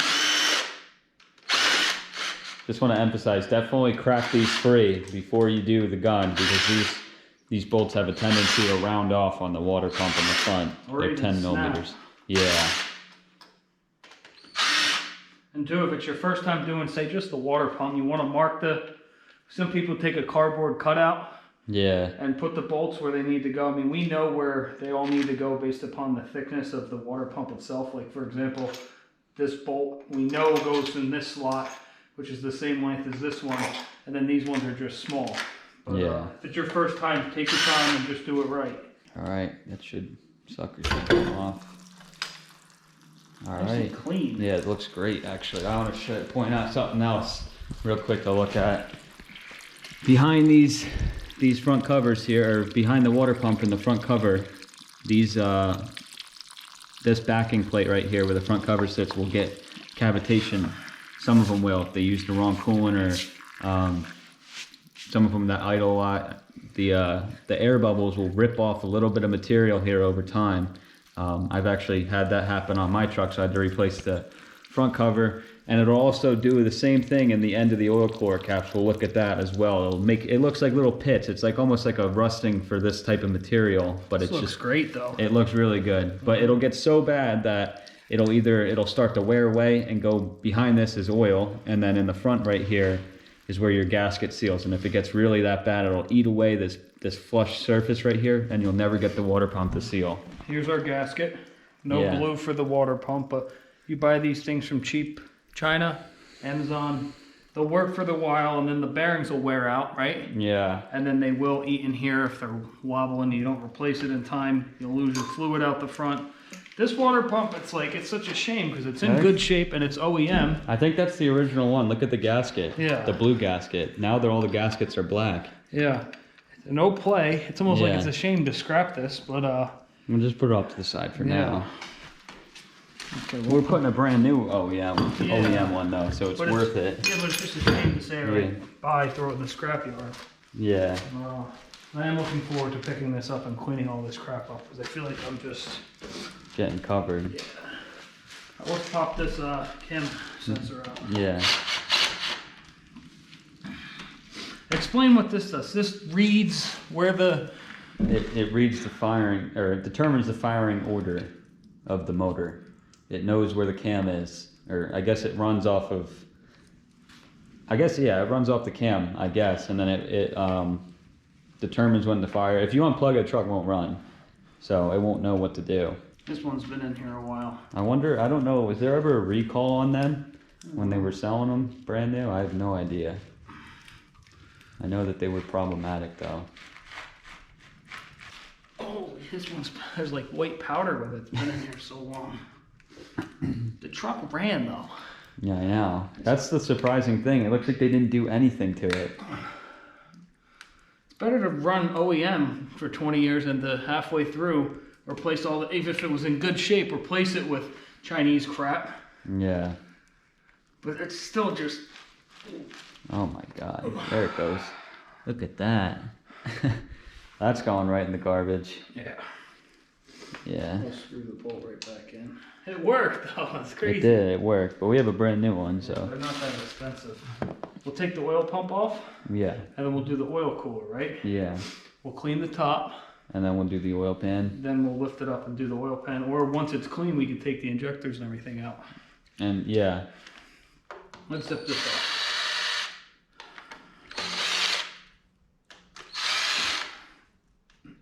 So behind this also, there's a seal in the front, there's a gasket in the back. We'll show you that as well. It's a little orange gasket. Here's the seal. Yeah, the seal That's is right here in the crusty. front. I use like an aviation glue to Hold hold that it in. in. All this time into this thing, which really isn't that much. Yeah. When you hear that thing roar to life when it's done, when you're done fixing Yeah. it, Let me show them that gasket here. There's the orange gasket. it worked. It worked. And then this is your low pressure oil pump. So this sits on a notch, right? Yeah. We'll put this in Make sure exactly that how- has to go in the right way. Yeah. Or else the truck won't run. It has to go in like that and has Yeah. the 2 notches that sit. Yeah. The oil's really clean. I wonder if they changed it right before we came. Yeah. Here's the nuts. I'm gonna put this over there. Here's the nuts. Remember we put it in backwards the first time we did it? One of them? Put what? We put the low pressure oil pump in backwards and it wouldn't run. And then we got the truck all back together and we had to do it again. And that was 10 years ago on the first truck. And we didn't go to school for any mechanical stuff. You see all the crap we have laying around here, all the project. We learned by trial and error. Yeah. We weren't, no egos behind us, but all this stuff we learned the hard way. We learned it the right way, and now we do everything the right way.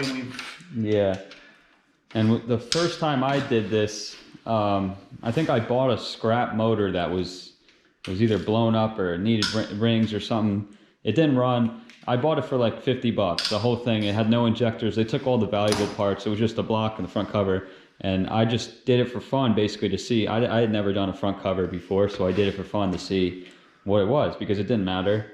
So I took all the pieces apart to see how it worked. But that's really the best way to learn, is you gotta be hands-on. Your first truck was that dually that needed injector cups. Yeah. That's why you got it so cheap.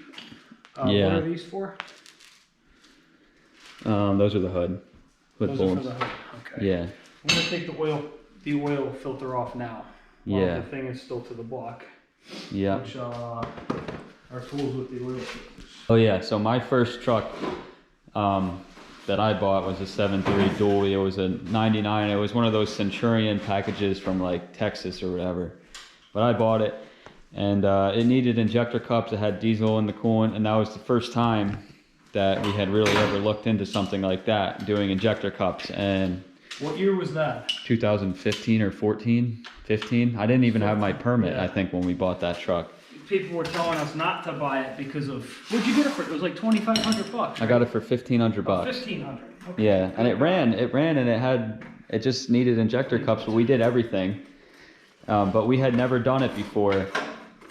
And there's a special tool for that, which we'll show you. Which is where we still have it today. But that's how we learned how to do that, is we looked at the internet and figured it out, and that's just the best way to learn, is to start doing it on these things.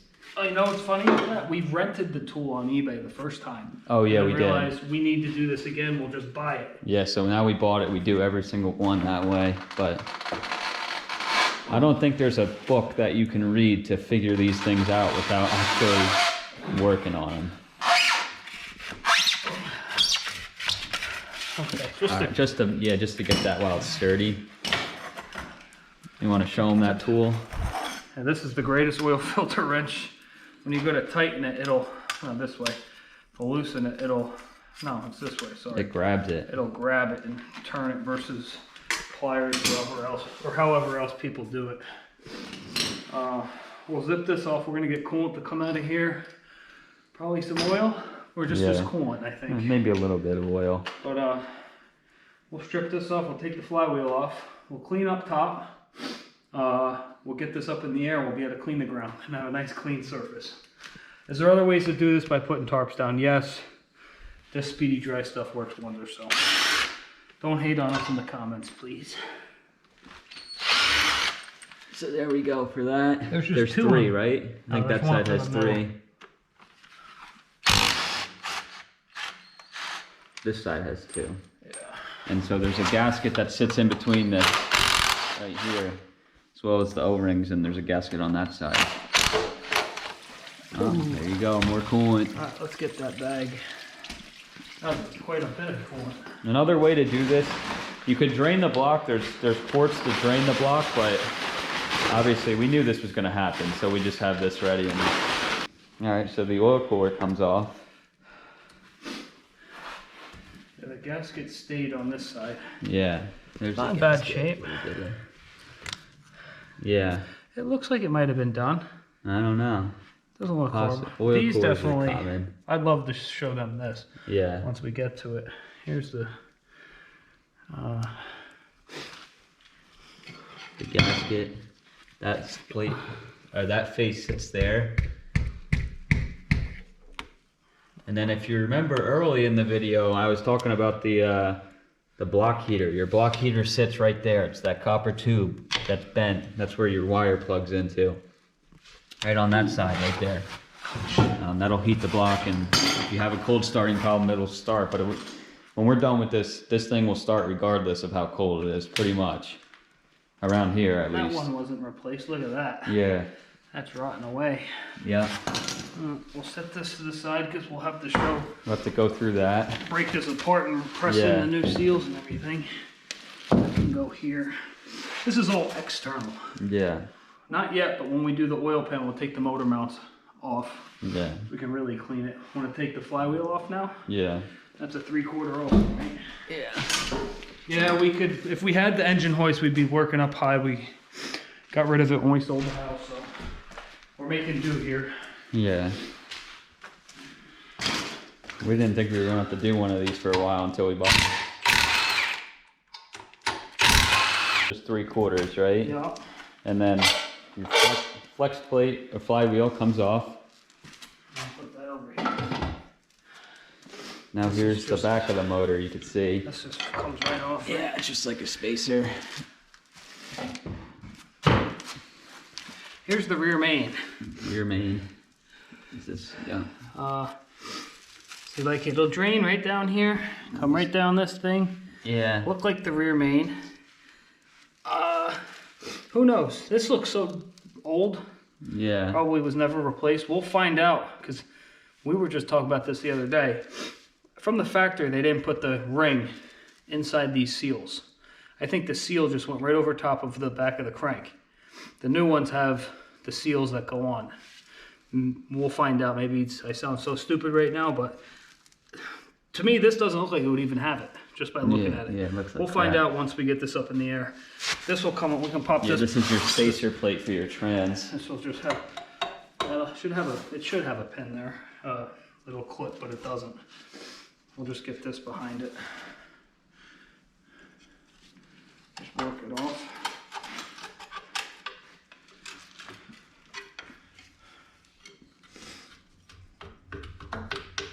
And there's a little clip right there. That's just to hold it on, I guess, from the factory or when they're... Yeah, probably for assembly or something. When it's up in the air. Okay. There it is. This is also where the starter goes through, right? Yeah. The starter mounts to this actually, right? Yeah, it does. So if the starter's stripped out, Yeah. this is what you would need to change or rethread or whatever. That's not bad. No, it's not. So I think once we're all off now, we'll plug these two holes. Yeah. We'll put the dipstick thing back on. The plenums are coming off to get resealed anyway, so anything can go down on here. We're gonna clean it out. Maybe we'll screw the sensor in. Yeah. And we're just gonna give it a good cleaning. These are the plenums. These are gonna get resealed also. Yeah. Whether they need it or not. You should. It's a good time to do them because it's also a glue. But if it's in bad shape, you'll lose boost. That's your intake, and you don't want to lose boost because that means you're losing power. Yeah. All right, we're gonna resume. Yeah, here we are. We got the. We cleaned it up a little bit just to get some of the gunk out. We scraped it all. The screwdriver blew all of the grease and crap out. There's still a little bit in here, but now you can really see the valley. How it's got these actual valleys inside the valley. So when oil's leaking from here and it wants to come back here, it's gonna sit in this valley until it builds up high enough to cross the next ridge to here to the next ridge until it gets back here. So once you have oil coming out the back of your motor, if it is coming from the front, it's a lot of oil. Because of all the obstacles it has to get through to get back here. If it's just the turbo, I just got to go through one hole. But we got this cleaned up really well. Flywheel's off. Everything on top of the motor's off. The whole front is ready to come off. And it's up high now, so we're going to drop the oil pan. We're going to take the front cover off. Yeah. If we can get good enough lighting, we can show them the bottom bores. of the piston. Yeah. That's a good way to see what kind of shape it's in with the crosshairs and everything. Because we can't see it from the top unless we take the head off. Yeah. But, you're able to see the bottom of the piston and see what color it is too. Hopefully they're not. So these 10 millimeters, you could literally take them all out and it still won't fall because the glue's holding it in. They're all the same length too, so you don't have to worry about mixing them up. Unless someone has been here before and stripped it out. And now I'll just show them. Here's the exhaust manifold. Whether it would go right here. Yeah. But you can see the putty, what they did, the patch job. Yeah. Which didn't work because it's covered in oil. That's not a good idea. The problem is too that the motor produces a lot of vibration, so anything like that usually has a hard time sticking. Yep. Come along to this side. I mean, these plugs, this plug may have been leaking, we don't know. So again, this is just grease. It's clean, we cleaned it out pretty good. And there's no bolts on the U part of the pan. It's only, you got one here, and then all the way down. Which is stupid. It is stupid.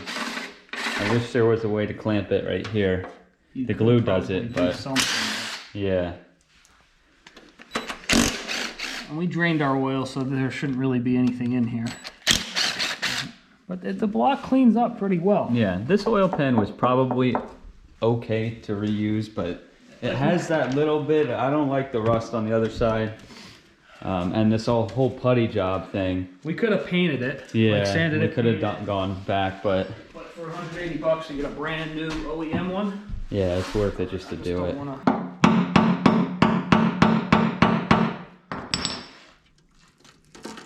it goes. Okay, here we go.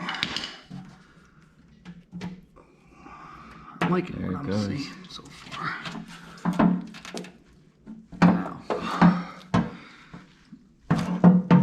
Look at that. I just gotta split it right here.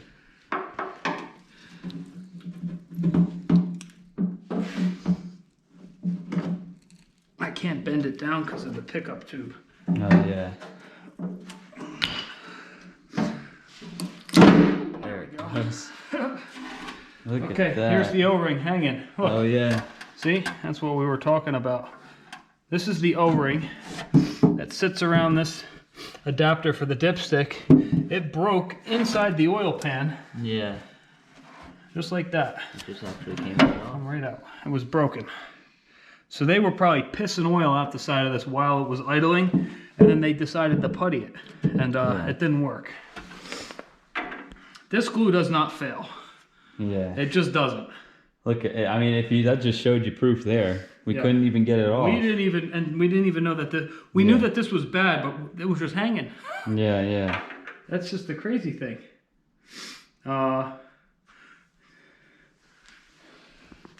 This machine has a capacity of 1,500 pounds picking up. This has to be not even 500, so we'll be okay to. I think it's a little bit more than that, but. Yeah, but just for safety, we want to show underneath. Oh yeah. Right? Should we get the light out? Yeah. Let's this over. So this is, like I was saying before, this is your oil pickup that runs up. You'll see the piping goes up and then it bolts into the bottom. That's why we couldn't take the front cover off yet.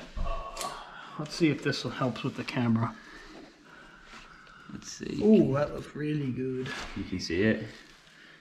The cross hatches. We can't see above the pistons the color, but we Wow, can look at the pistons. They look great. this one. The pistons all the way up. You can see the cross hatches are perfect. Look at that piston right there. The cam It's going to be tough to get this on camera, but the point is you can take a good peek and see what you're dealing with. How clean this is. There's no heat on any of this stuff. Nothing. Look at all the bottom of the pistons.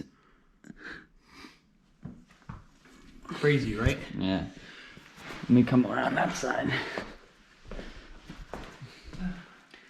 I'm going to get my spot. Pistons have no heat on them. Nothing. They look great. They look like they're brand new. They do. Wait, turn that one off. I have this better one real quick. I want to see if we can get it on camera. Oh, maybe you can see the cross hatches right there. You can probably barely see them, but they look great. They look really good. Every single piston looks good in here. It looks really nice. The tops of the pistons might be a little dirty, but we know for a fact, once we do, that's the first thing we check once the oil pan comes off is the condition of the actual internals of the motor. Yeah. Yeah, we can't tell if the camshaft has some play on the ends, We can't tell if like the wrist pins on the pistons are bad, but I mean, just by that alone, there's no discoloration on the sides of the actual piston where it's always constantly the connecting rods are pulling. Every time it goes up, it pulls it back down. There's no wear and tear. There's no heat, I guess you could say, from, say they were towing but they did keep up with their fluids. This thing didn't overheat. The fluid, like the oil was changed properly. If it wasn't, we would see heat, or if there was tune, like they tuned the crap out of it, made this thing smoke like crazy with some stupid little kid or something. Yeah. But it's just, that's what we wanted to see. Now we know that when we build the external of the motor back up, that this thing's gonna run forever. Yeah, that's the whole point, is that, yeah, it's got 250,000 miles on it, but it's literally, it's in great shape. It's basically the metal and the pistons and all that good stuff inside. And the crosshatch is all good. It's there and it's good. Perfect condition. Yeah. We'll find too, once we get the injectors out, what those O-rings look like, what the injector cups look like, and we'll get a sense of we'll be able to see the underneath of the cylinder head, but we'll be able to see, by judging just of what we've done so far, that everything on here is in great shape. All right, so you get your oil pickup tube off the bottom, and there's a few more remaining bolts on here. Most of the bolts from the water pump actually hold the front cover in, so there's only 4 that are remaining. This should come right off. There it goes. Just like that. And so now you can see the back of it. You can see there's 2 gaskets. Like, look at that one. This one's falling apart. Yeah, look at that one right there. Oh wow, almost broke. Yeah, that one looks like crap. Then there's glue in the middle to connect them. Then there's glue down the sides. But this one's broken. Yeah. Just from, that's crazy. And listen, if you guys don't do this and you just do your oil pan, or you just do, this is going to cause a problem, and you're going to have to do your oil pan again if you don't do this, because in order to get to this, the oil pan's going to get dropped. Yeah. You can't take this off from the front of the motor with these bolts here and get everything. Yeah, you can't. The oil pan has to come off. Yep. This gear, this will be the camshaft, correct? Yeah. This gear in here will run off the camshaft, which runs your high pressure oil pump. Yeah. And if you drop that bolt, we were talking about the 3/4 inch bolt, it'll possibly get wedged in here. Yeah. It won't come out the front, but it could possibly, I doubt it'll make its way down. Yeah. But it could screw everything up. Yeah. Okay, so we're gonna lay this. You wanna lay this on the side over there? Yeah. Yeah, day 3, we've been just picking apart at this as we could. Last night we degreased the top of the valley of the motor and let it sit overnight. Now we cleaned it up pretty good. Yeah, it's a little bit oily. There's no puddles or anything. Nothing like built up, but this is all as clean as we can get it without pressure washing it, which we are not gonna do. Now that it's clean, you can come show them this. Here is the hole. You guys have seen this is the drain hole for the valley, but then here it comes down, runs right down the side here to the other drain hole, which is down here. Yeah. And it'll run down the side of the oil pan. But we just drain the oil out of the oil rails. We're gonna attack the injectors, take them out, and take the injector cups out with the glow plugs and the wire harnesses. So we're gonna be saving this for last. We can work eye level. Kind of cleaned up our workspace a little bit. But this is in the truck. This bolt's a pain in the butt, and some of these can be. You think if you're on the passenger side and you're coming to the back here, everything's hooked up, but right here we'll be able to zip these off in 2 seconds. You gotta remember too, some of them are studs. These 2 run the heater core plastic connectors. This one runs your dipstick, and likewise on the other side, we'll show you once we get over there. It should come off.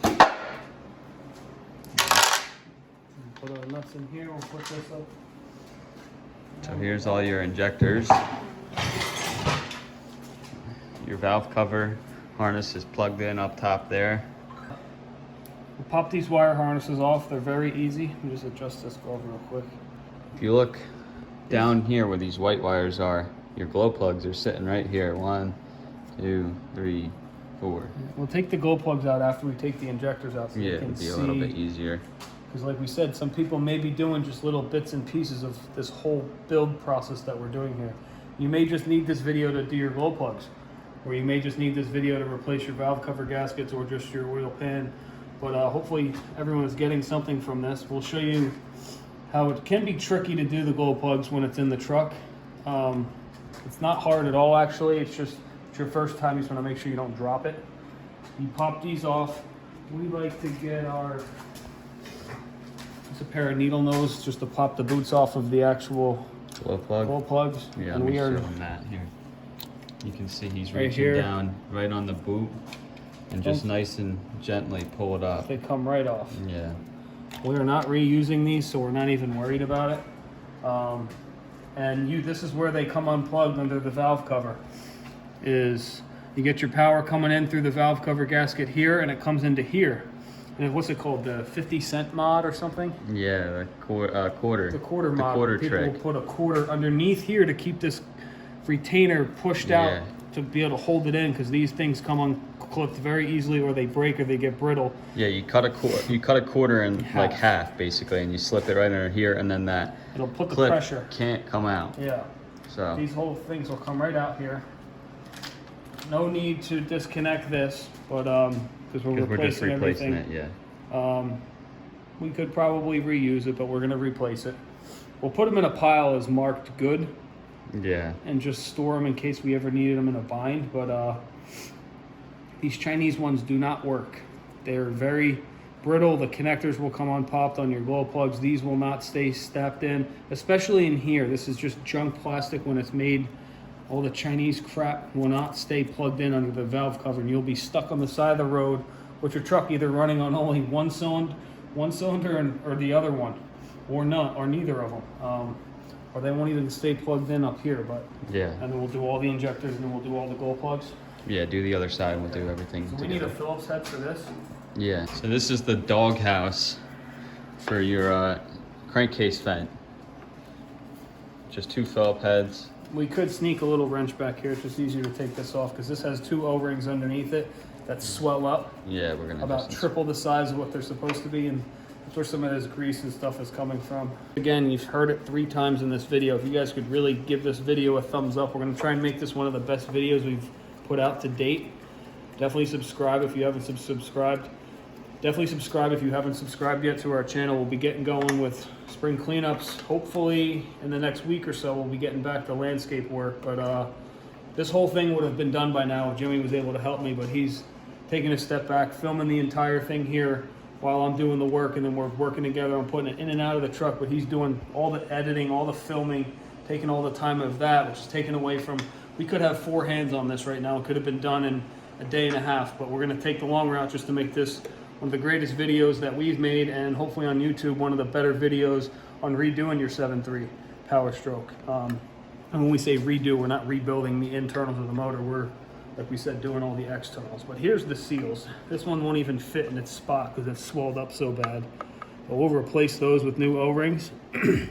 This one's not horrible, but same procedure, just on both the yeah, this will zip right off. these ones. This is your plate for your run your air intake and your wire harness for the motor. Will clip in right here, but these will snip right off. We're missing a bolt. Yeah, we're missing one. Put our bolts in here.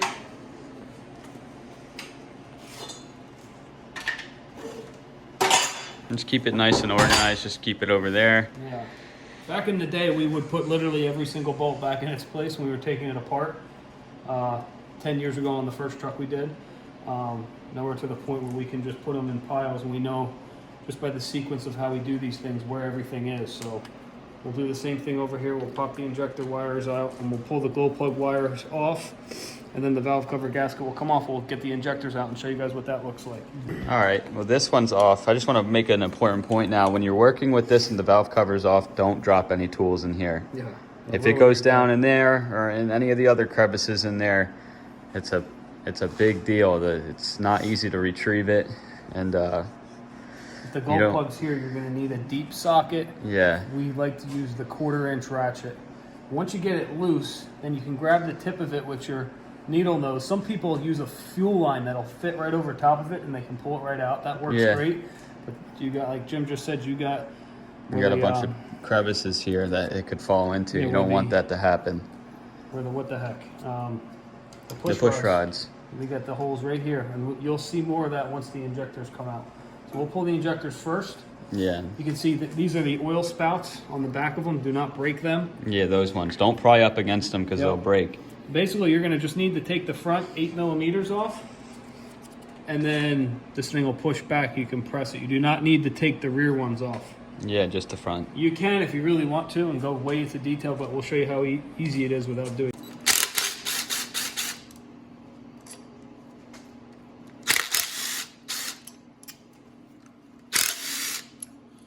We're just going to pop out. I'm going to take all 8 of these out. These are all identical. They can go in different spots, but we're going to take them all out, put them in our valve covers. You can see this injector right here is what's called the low lead one. It's an AE injector, so it's different from these other ones. But it goes back on this cylinder number 8 over here, right? Is this 8? That's 8. Yeah. Or is this 7? 1, 2, 4, 5, 6, 7, 8. But it always goes in this one. I think it's for, is it to get rid of a cackle or something? Or For the noise and yeah, the vibration. But they did away with that. We'll show here, look, now that this front one is loose, this is where it was, down here. Now that it's loose, this whole, yeah, show me that again. This assembly that secures it down, I don't know what it's called. Yeah. You can push it up. You do not want to pry here. Yeah, don't pry up against that. It'll break your oil spout, and you do not need to take the front nut out, but you can pry up here on the mount. Yeah. With the thing pushed all the way up. Right there. Right here, and the injectors will come right out. Come up. So we're going to do that for all of them. I guess you could do down here too, but you have more leverage up here. Just on the opposite side of the drain spout. And if you're putting new injectors or remanufactured injectors, they won't send you this part. Yeah, that part you have to switch them. So you want to be extra careful not to break them. Those come right out. And then, once again, we had no problems with our injectors, or the cups, or the glow plugs. But we didn't know how much oil was in the valley here. We didn't know that these fuel lines were bad. So who knows? We'll find out in a second if the O-rings are on their way out, or if the cups could possibly be on their way out. We don't know yet, so that's why we're doing everything. And we'll re-emphasize this later on too, but as you pop this injector up, a bunch of oil and stuff has gone down into the cylinders now. So before we put this back together, we are gonna have to unlock the motor. We're gonna have to crank it over with the glow plugs out and shoot all that crap out. Or else you're gonna get it all back together, you're gonna go to crank it and it's not gonna be able to turn. It's gonna be hydro locked. Yeah. All right, we got the injectors out. Here's the Injector Cup Removal tool. So basically it's just a big threaded, it's like a puller. We'll screw it down with this, thread it all the way in, and this nut goes down and it'll push down and pull at the same time. Yeah. Let's just get our sizes right here first. There's a different tool to drive the injector cup in, which we'll show you in a little bit. Okay, so this literally just goes in.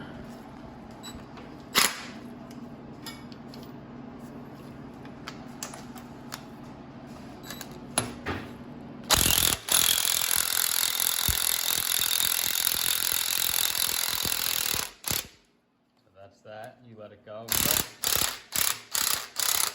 You don't have to use an impact on this. Actually, you probably shouldn't if it's your first time, but you use it, you can feel it, and then you put a deep well 19 on there,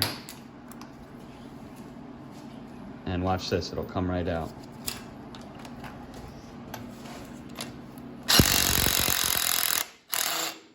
That socket's running out. Need a deeper one. Might be able to get at it like that, right? All right, go for it now. Did it go? And there comes your injector cup. Let's wipe this off. Dark. Yeah. But no cracks, I don't think, in this one. But you can. It smells not. This doesn't smell horrible. You can see where it touched, though. Here, come look. There's a bunch of shit in there. Let's see. See this bottom part where it's clean, and this part up here where it's clean that's where the glue goes on, and it seals it from the rest. Let's see. It's probably gonna be really dark in there. All right, so we got that cup pulled out. You can see down in there, there's a little bit of glue that's scabbing up from where we pulled it out on the very bottom, and on the side there's probably a little bit too, but I don't know if you'll be able to see it. maybe right there. All of that's got to get cleaned out nicely because that's where the injector cup sits and it makes a seal. If you can see in between that cylinder, all on the inside, the cylinder head, it's all open there. So the injector cup that's doing its job is to seal that part off. So we're gonna pull every single injector cup out. We're gonna just look at them and just see if any of them are cracked or happen to be cracked. But we're replacing every single one. And we're gonna go through the process of gluing it and putting it back in and reinstalling it later on in the video. All right, so it was probably a good thing that we did these. They're kind of stained over time, but I want to show you something. You can see right here, that vertical line right there, not the part where we had to take it off with a pair of pliers, but this part right here, that is the beginning stages of a crack in your injector cup. You can see it right there. It really picks it up nicely right there. There was not only one, but two of them like that. Right here, this one's really long, you can see it. The beginning stages of what is known as an injector cup crack. You can see right here from the threading tool that we threaded it down and pulled the cups out. But this is becoming more and more of a thing in 7.3s as time goes on, because this is from a heat cycle thing. This is as the material gets hot and cold, and then over time it starts to weaken a little bit, and then you get little cracks in it. And then what this does is this will allow coolant or diesel to go into your coolant because there's no more separation with the crack. And then your bottle of coolant in the top will start filling up with diesel, and it will overtake the cap and start leaking out. And like we said, this is a big job. If it's done in the truck, it's a really should do it while it's out right now. Because it's so easy to get at it with everything, but if it's in the truck, you're gonna be leaning on top of the motor to try to get it, and it's not as easy as it is right now. So, you got anything else to say about that? It might sound stupid, but this second gold plug is not allowing me to put the socket on it. Oh, really? The other ones go right on, and they're cracked free. This one doesn't. Let's see, what is that, a deep 10? It almost seems like it's an oversized glow plug. Let's see, hopefully not. Let's get this stuff away from it. You can see still how just dirty this is. It's just a dirty engine in general. They're always like this. It's tough to get it clean all the way to the max, but we did the best we can. You're not even gonna see any of this under the hood anyway. You can't see it. It was more so to get the majority of it clean. It's not even. Did you get any of the glow plugs loose? They're all. Yeah, so. Let's just blow the oil out around. I feel like this might be a different glow plug. Alright, there was just a little bit of crud in there or something. Alright, so you just get in there and grab them with the needle nose. They're all getting replaced. Yeah, those are, I mean, it just doesn't seem like they changed anything on this, ever. I don't know. What if they did and they changed these with Chinese AutoZone crap? Yeah, you wouldn't know. So that's why we get rid of them. Yeah. Sometimes, since we're right here, you don't need them all the time. The pliers, I can just do that with my finger. But Look at that one, actually. If you're doing it in the truck. Yeah. Do it with the pliers, yeah. We're getting down to the nitty gritty. You got them all out, right? Mm-hmm. All right, so now we're gonna start working on this main seal, this rear main seal. And the cover, because the cover is built into the oil pan. Yeah. Seal. We're just gonna do all The disassembly process is almost complete. We're almost ready to put some new parts on and redo stuff, but not quite. We got a few more. I am curious to see if this rear seal has that ring on it. Yeah. That'll tell us if it was replaced or not.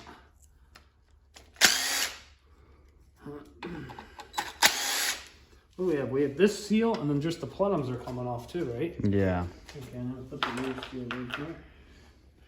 This is gonna be a little. Oh. There ain't no metal ring on that, Jim. There's not? Nope. It's original. Yeah. We'll blow that off. No metal ring here, right? Whoop. Yeah. That's how they did it from the factory. Let's see it. The inside of the seal. Look, Yeah, it's a worn. You see it. Yeah. That's not for me dropping it. I dropped it on the backside. There's a new metal ring in the new one. Yeah, it's like that a rides wear in ring. here. Yeah. 23 years and this wasn't leaking horribly. That's pretty impressive. Yeah. So we will, we could do this somewhere, right? Yeah. So that separates from the cover. We'll show you that process. We're gonna, I think we're almost done tearing this down now. Just the plenums, and then I think I think that's it.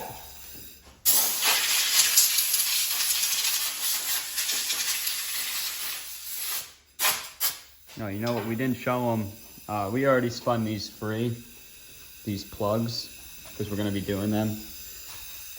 He just snugged them free. We'll let the oil drain out of those earlier, but these are just a 1/2-inch drive. They just come out with a ratchet, and then we have the new ones that we're gonna put in, but we're just keeping them in there so that the oil's not dribbling all over. I think we missed the outer part. Here's the inner part of the seal. Yeah, the other part's glued in, right? Yeah, we'll flip it. Yeah. Yeah, so this you just take this or even a skinnier screwdriver. You could get it from right here. Yeah, there you go. Yeah, like that. Yeah, there you go. There it goes. All right.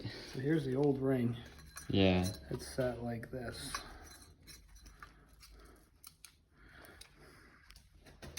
So we'll show this up with the new one once we get to it. Yeah. I'll put this right here. There's all the nuts for that. We're gonna take our Plenums off. No, we're gonna take the drill with that like abrasive, not abrasive, but something that's gonna eat this glue right out. Yeah, something soft. You don't want to clean all. You don't want to dig into the metal. You just want to be able to clean. Let me see this glue. We got to do a lot of cleaning now. We need to clean all this old glue off. You could use whatever you want, plastic chisel, something like that, or something that's. We do not want to scratch or gouge this too badly. We just want to get it nice and clean. Mm-hmm.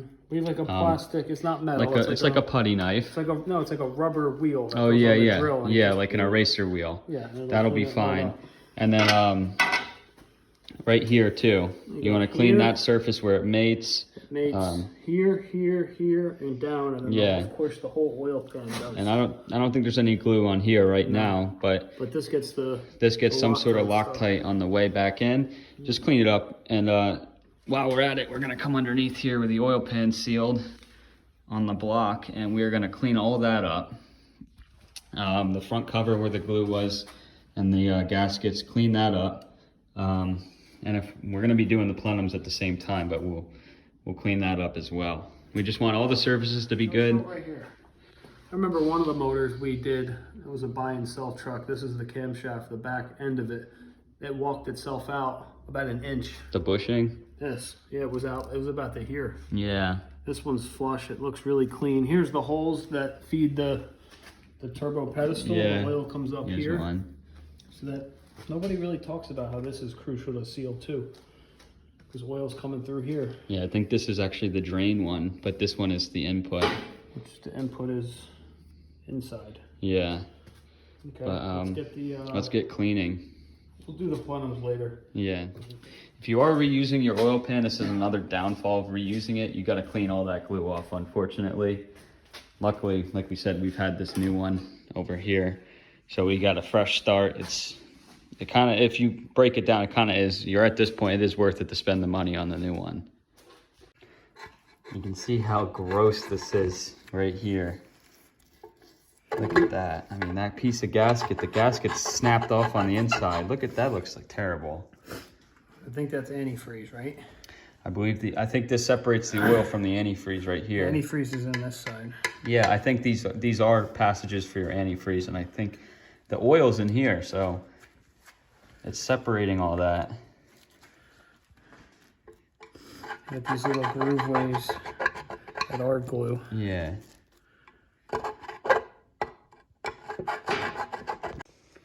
All right, it's about as clean as it's gonna get. Let's see what you got. You got the glue? I have glue. Motorcraft, RTV. Let me see the bottle real quick. Just so silicone you can see it. sealant. The right stuff.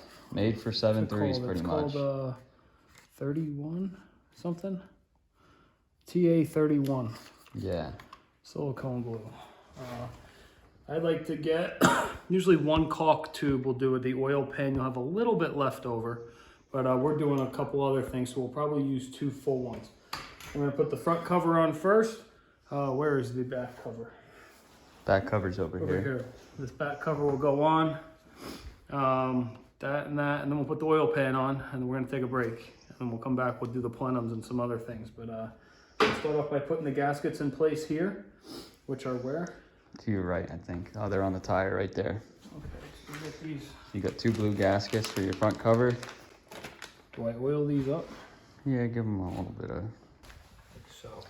Yeah, and they have the little rivets on the side so that they can stay in place. That's very important. You don't want them to be flopping around because you got one good shot at this with this glue involved, so you want to make sure it's on right. It's all on the grooves. That looks perfect.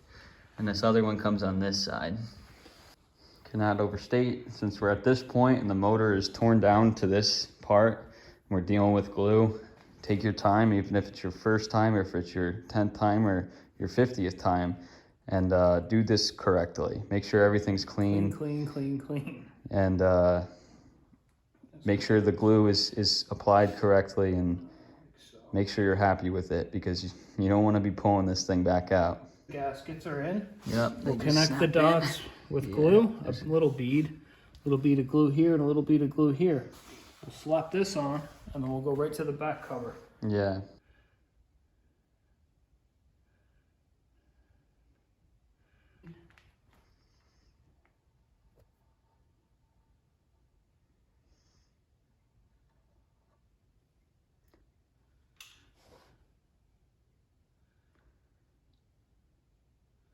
And don't forget too, when you slap this on, it's gonna sandwich itself a little bit. It's gonna spread out. So you don't have to kill it, but make sure you got some glue on there. I'm gonna put a little bit right across the front here. Yeah.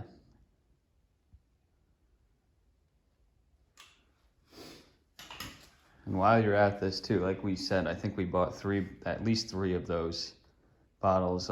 It's good to have more, because if you don't end up using it on this, you're probably gonna like this stuff so much you're gonna end up using it on some other engine or something else. So now this is ready to go back in. This is the fuel bowl thing. Let's come around this side. I can try to help you. I can hold it, or do you wanna? You got it? Okay, yeah, hold that out of the way. All right, now, you wanna hold it and I'll get the bolts? No, just gotta line it up. Yeah, you'll feel it go in.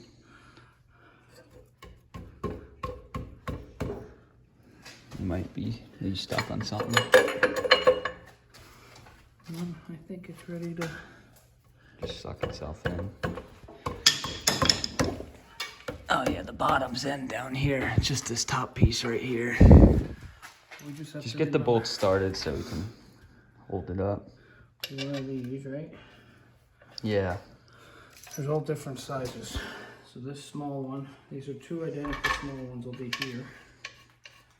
Right? Yeah. Same thing over here. Small one. Whenever we do this, Oh, up here. yeah.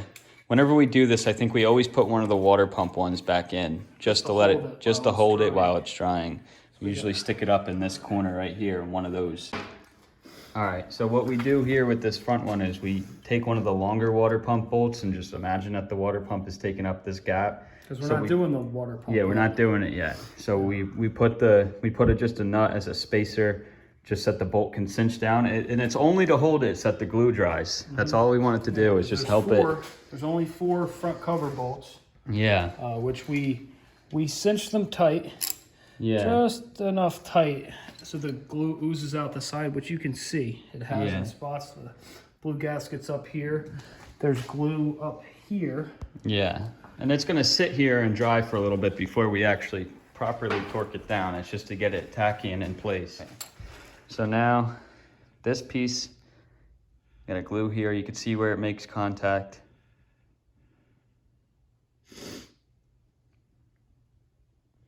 This is before we are doing the rear main seal. We're only putting the back plate on. because the rear main part of it gets glued to this back plate. You got a spot right here. You got a few spots in the middle. Spot right there. A spot right here. And this comes up and around. This is the most important part.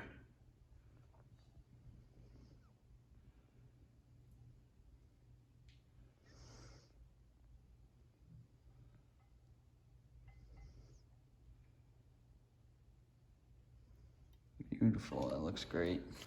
And this goes with the outside, like so. You just barely line it up. We'll find one of the bolt holes. Should be somewhere right there. Not even tight all the way. Just to get it lined up, I'll cinch them up in a little bit. Yeah. This is going right here, right? Yeah. Did you get it with the swivel? I put a wrench on it. All right. While we're doing it with this tube of silicone, we're gonna do this plenum. All right, run a nice bead on these surfaces, and you can go ahead and put the plenums back on. All right. And so here's plenum number one on the driver's side. You can see how clean the surface is. I mean, it had glue dried all around it. We got it off with the drill. Yeah, the outside of it's dirty, but the inside, the part that really matters, is clean. Nice clean surface. Like we said, we did degrease this. If you remember at the beginning of the video, this was filled up to here with just oil and crap. And we got it all cleaned out. So this was this way, right? Yeah. I have a picture of it. This was the bolt I just took out, right? Yeah. When you're putting this back in, I just want to make a note.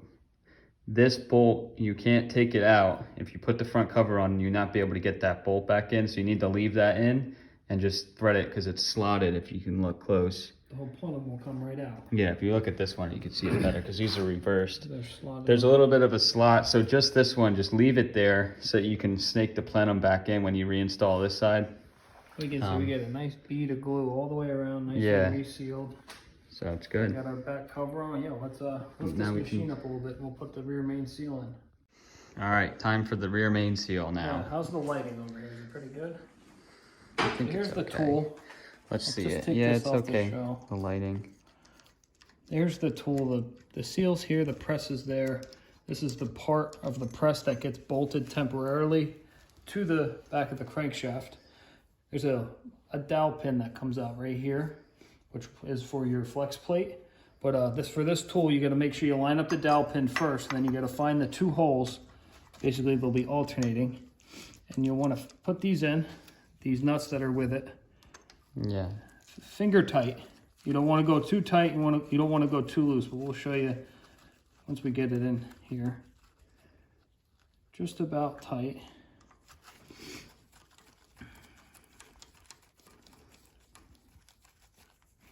You want to have a little bit of play in the tool itself. Just enough to give you a little bit of swivel room when you're putting this in. So now that this is on, here's our brand new seal. As you can see, the old seal is here. This is the inside of the seal, but the old seal did not have this inner wear ring. The old seal was just the seal with the plate, which is why it's garbage. So this new seal, it will come out, and it has one way to go in.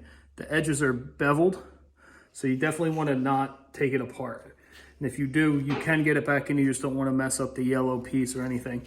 But we keep this nice and flush. There's dowel pins, and in the actual plate itself, you got one here, and there's one here. Hard to see. Right here, yeah. Oh, right here. You can see one. There's one on the other side.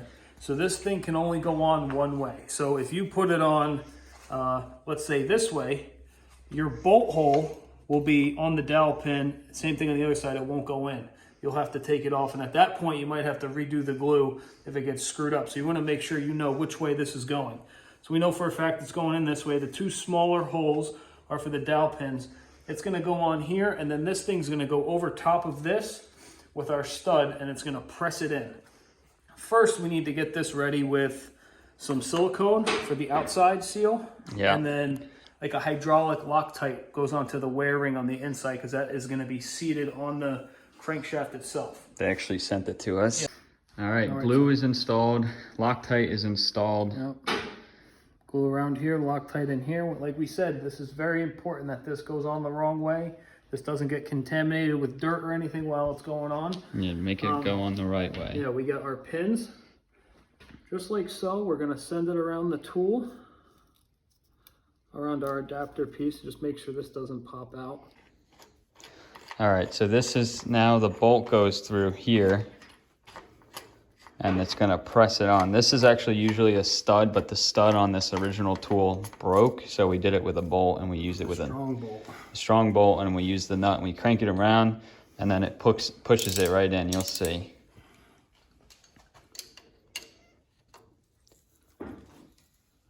And if you're a little wary about doing this, Diesel Tech Ron on YouTube, there's a great video out there for this. You can see it being done, but you can see how it's slowly gonna push it right in. And you just still have to make sure your holes line up. Yeah. Tiny little pins gotta line up.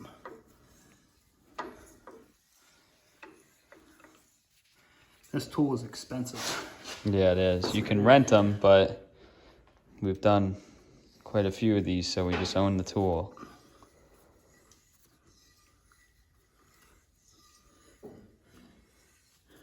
Just keeping an eye on that pin. How is it looking? My side looks pretty good. I think my side looks good too. I can't. Can you see it? It's just about there. Yeah. You'll see the glue poke out of the little hole. Yeah, there it goes, I think, a little bit. So then you get to a point where it bottoms out the tool. You just simply won't be able to do it anymore. And then that's the point of the bolt holes is gonna... Now, unfortunately, this is a grade 8 but fine thread bolt. I had to go to a special place to get this.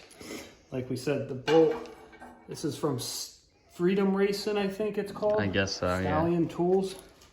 It comes with a stud out, and then you would just simply tighten the nut in, and it just stripped out the threads, because the tool itself is durable. It's just the bolt that they had was no good. And ever since I switched it to, like I said, grade 8 fine thread is hard to find. Had to go to a special place to get this. All right, this is what we're left with. It went on nicely. The bolts will help snug out the rest of that glue. It'll just, you'll see it seep out. Yeah, the wear ring went all the way in, and it should be good. This thing shouldn't make a drop.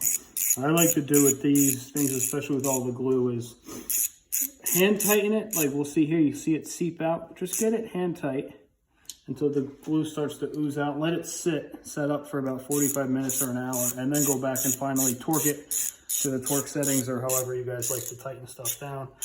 So you let it snip out. Yeah, there you go. Here's the wear ring. It's nice and flush with the back of the crankshaft that's inside. This yellow gasket is in perfect shape. Nothing got screwed up or anything. The glue's oozing out all the way around this rear main shield. So we know for a fact, like Jim just said, this truck's not going to leak a drop of anything. All right, so you're gonna next, we are installing our oil drain, this oil pickup, and there's a gasket that goes in between that you're gonna want to replace while you're here. And it's just, we put that in because now we're pretty much ready for this oil pan to go. We just need to show you the dipstick adapter. They send you instructions with it.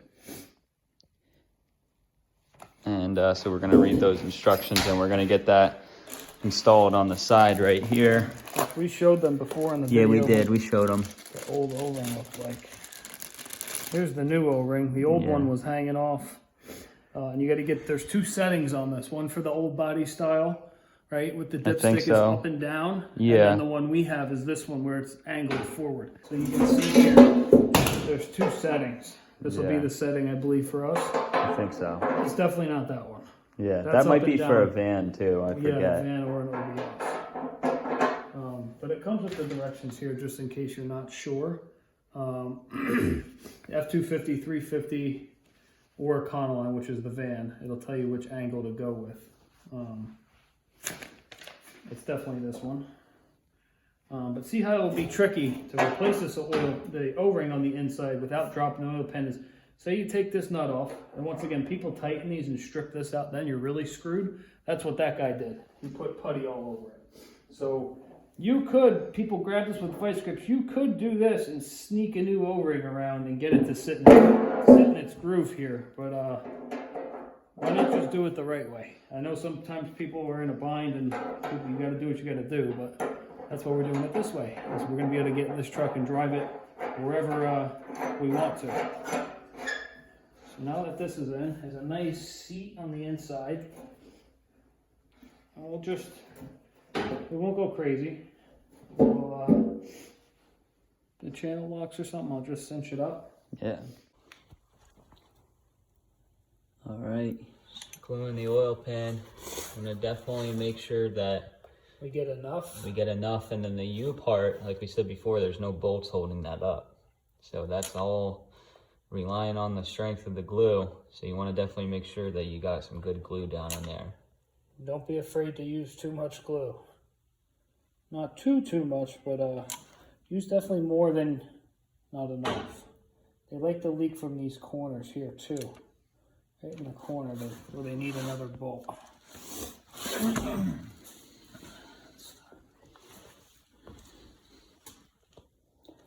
Just one last time, make sure that the surfaces are clean. Really good. The objective here is to get this oil pan to sit up and have your bolts nearby. And we're gonna just use this to help us get it to stay in place while we are going around. We usually like to do one on each corner to start off. You wanna give me that? Yeah. Here, should I just...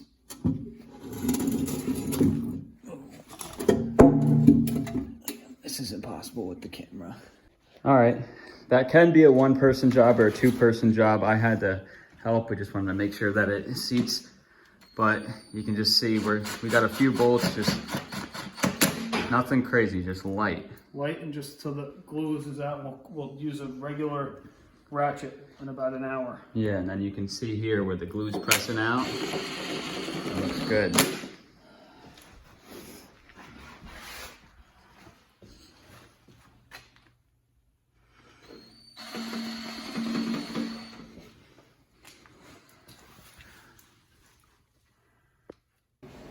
All right, we reached this point now. We got all the bolts for all the glues are properly torqued now. It's had more than enough time to dry and tack up.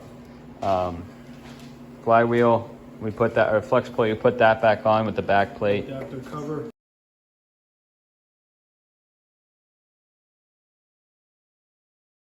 Yeah. Motor mounts are back on. We skipped a couple things that are just boring to watch. Yeah, and then we were gonna do the injector cups. I realized they don't have the tool. We must have thrown it out or something. It got lost when we moved. So we're gonna order the tool to clean that properly. So that's gonna have to be put on hold while the tool's coming in the mail. We wanna do that right. That's a really important step. It's So a decent day though. We did office work. We popped in and out a couple times. The oil pan's on, the front cover's on, the plenums are resealed, the rear main seal is on, the back cover is resealed. We cleaned most of the injector cup stuff out. We got the injectors out today. Was that today? We did that? yeah, I think so. Yeah. Now we're doing we're gonna do this. We're gonna reseal the oil cooler. We'll show you the seals, how they break. Yeah. We ran into a problem with the high pressure oil pump. Both lines were shot, which is no big deal. They're not that expensive, but the high pressure oil pump itself is kind of iffy. It's got some cracking in it, stress cracks. I don't know where that came from, but we're gonna look into putting an upgraded one on here, which is what we did with the 550 dump truck. I think it was the T500, right? Terminator. Yeah. Upgraded high pressure pump. Yeah. So that's what we're gonna do there, because we're gonna be running this truck, pulling the trailer. So we do not want any breakdowns. So we're gonna do what we gotta do. But this is your oil cooler. Took this off before. Basically, it separates the two end caps, separate from the tube itself in the middle. Here's old oil filter. I'm biting my tongue a little bit because I wish we would have bought a new engine hoist. We're doing up down too much. The machine works well, actually. It fits under the ears of the exhaust manifolds to hold it up, but we'd like to get a pallet for this machine with a flat top to be doing all this sorts of stuff, but it is what it is for this one. We did not expect to be doing this. Oh, here comes more coolant. We did not expect to be doing this winter with another truck, but it is what it is. So roughly, these seals should pop right off. You just hit the ears of this, the rubber mallet. Just like that. Here it comes. There's one. There's one end. Do not break these ends. They're very expensive. Yeah. We'll clean that up. You got to make sure the seals come out too. That's also a problem if the seals stay in. We'll show just how easily these break. This one's dry as a friggin' rock right here. But let me pop the other side out too. Oil cooler itself's in pretty good shape. At least we can see from here. This was leaking. We knew it was when you could see it sitting in the truck. It wasn't pouring oil, we don't think, but You can see it's wet. It's seepage. it's wet, yeah. Let me go this way. Okay. We are gonna just simply grab these with, they might not be bad. This one's not horrible. Usually they just break apart. This one's not bad. I feel like the inside ones are gonna be really bad. This one's stiff as a board. Yep, see? Oh yeah. You can hear it. Oh, it just broke. Yep. That's just crazy. That's the inside one. Just breaking into a bunch of pieces. Was not doing its job, obviously. Yeah. That's why it was leaking. Just outer one was good. Not really. We'll take this side off also. Yeah, let's see how this one comes off.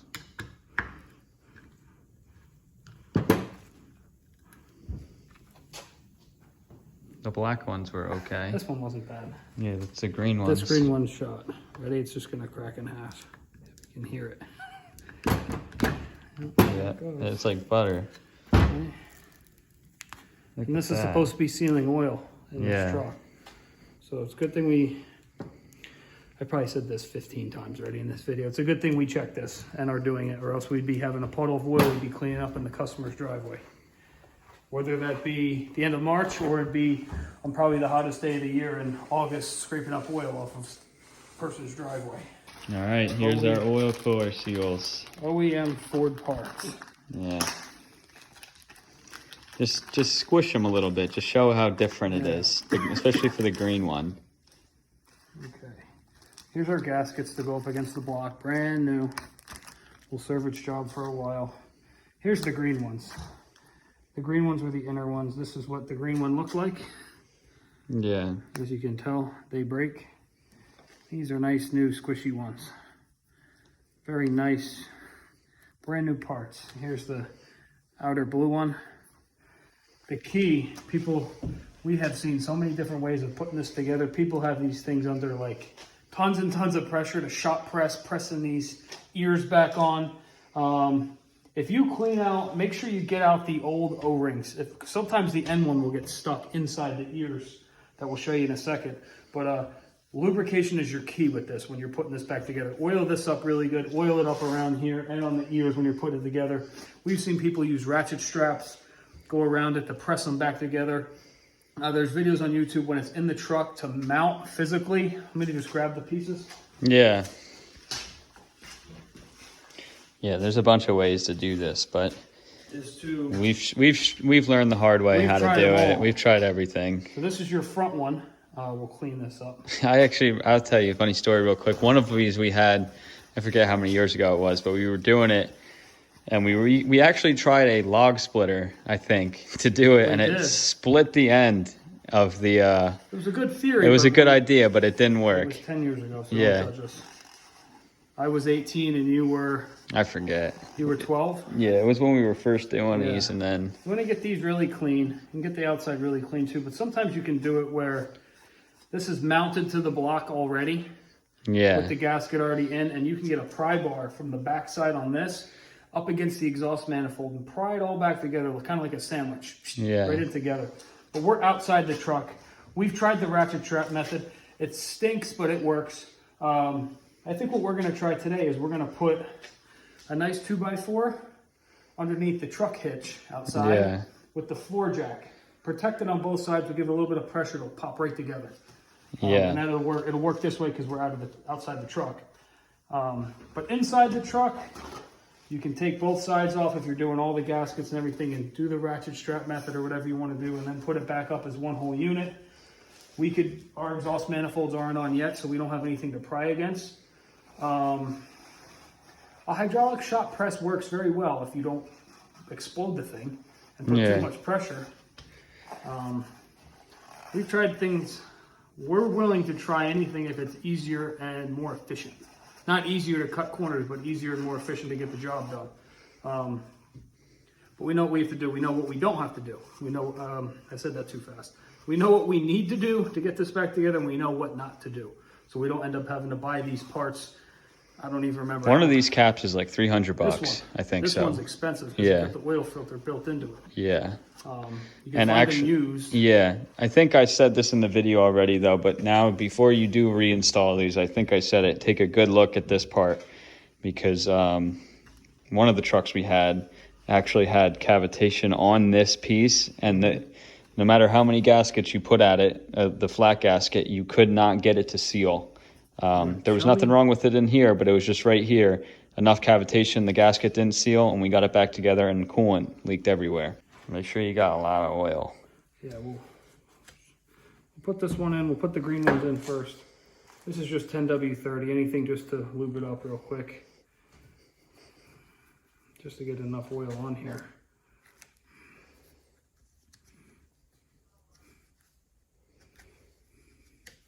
We'll slide this down, and then we'll do the black O-rings.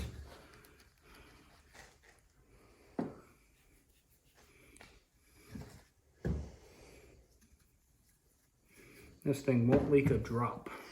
Yeah. Not wondering if it's going to leak a drop, or we might have. Nope. We know for sure. We've done everything that we need to. This truck will not leak a drop of anything. So this was the oil filter side? Yeah. Okay. So why don't we just dump a little bit in there and wipe it all around.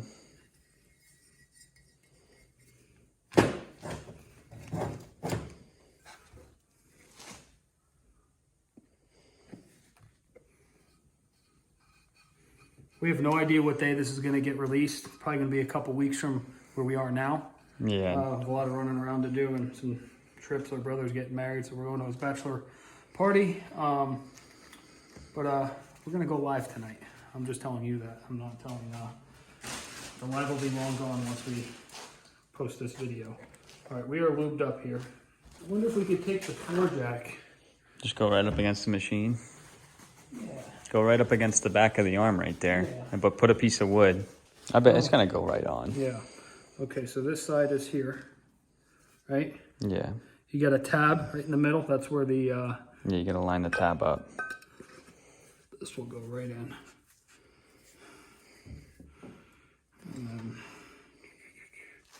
this way. So if you're going to attempt the ratchet strap method, then you do it like this. You wrap the ratchet strap around the ends and then you crank it down. You might need 2 ratchet straps. That works. It does work. We've done that before. I want to try this method Yeah. on camera. I've never done it before, but I've seen it done, and the theory of it makes sense. Yeah. We don't have a shop. We don't have a shop hydraulic press here, We could go so like right here, yeah. just like that. I think this sucker would press right in. Yeah, I bet you it will. Let's see what happens.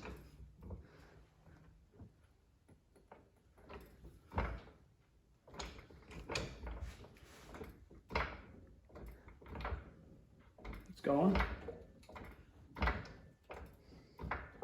Which one's going? Oh, there it goes. Yep. How much more? Just easy. A little bit. I think it's bottoming out, Steve, up there. It's hitting right here. Yeah. Right. This is stupid that we're going metal on metal, but it's lubed up so well. The top one just popped itself right in. Yeah. We're gonna flip it over, just put some pressure on it, then I just gave it a tap with the rubber mallet and it popped right in. Yeah. In the future, if we do offer service, this will not be the way we do yours. Yes. We will. If we're doing this as a service, it will. There will be a tool to do this.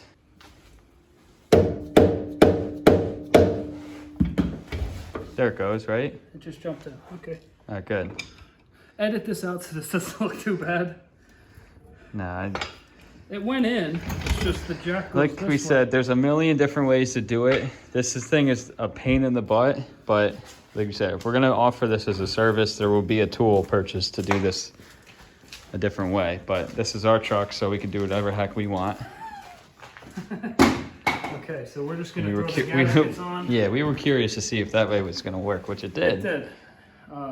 We got our bolts there, we'll get our new gaskets, and then we're gonna call it a night. Yeah. All right. Okay. We just need the bolts. Oh yeah. All right. There's 5 of them, right? Yeah. So installing these gaskets is pretty straightforward. It's just like a regular gasket. You just put it on with the bolts, make sure it's lined up. I think you got it. Yeah, there you go. And then Are they all the same length? yes. They are. So then you basically just probably get 2 in there, right? And then put it right Hold up. the gasket in place. Yeah, you can get this side in and probably sneak the other gasket in. I'll hold this end. Just make sure that the mating surfaces are clean once again while you're at this.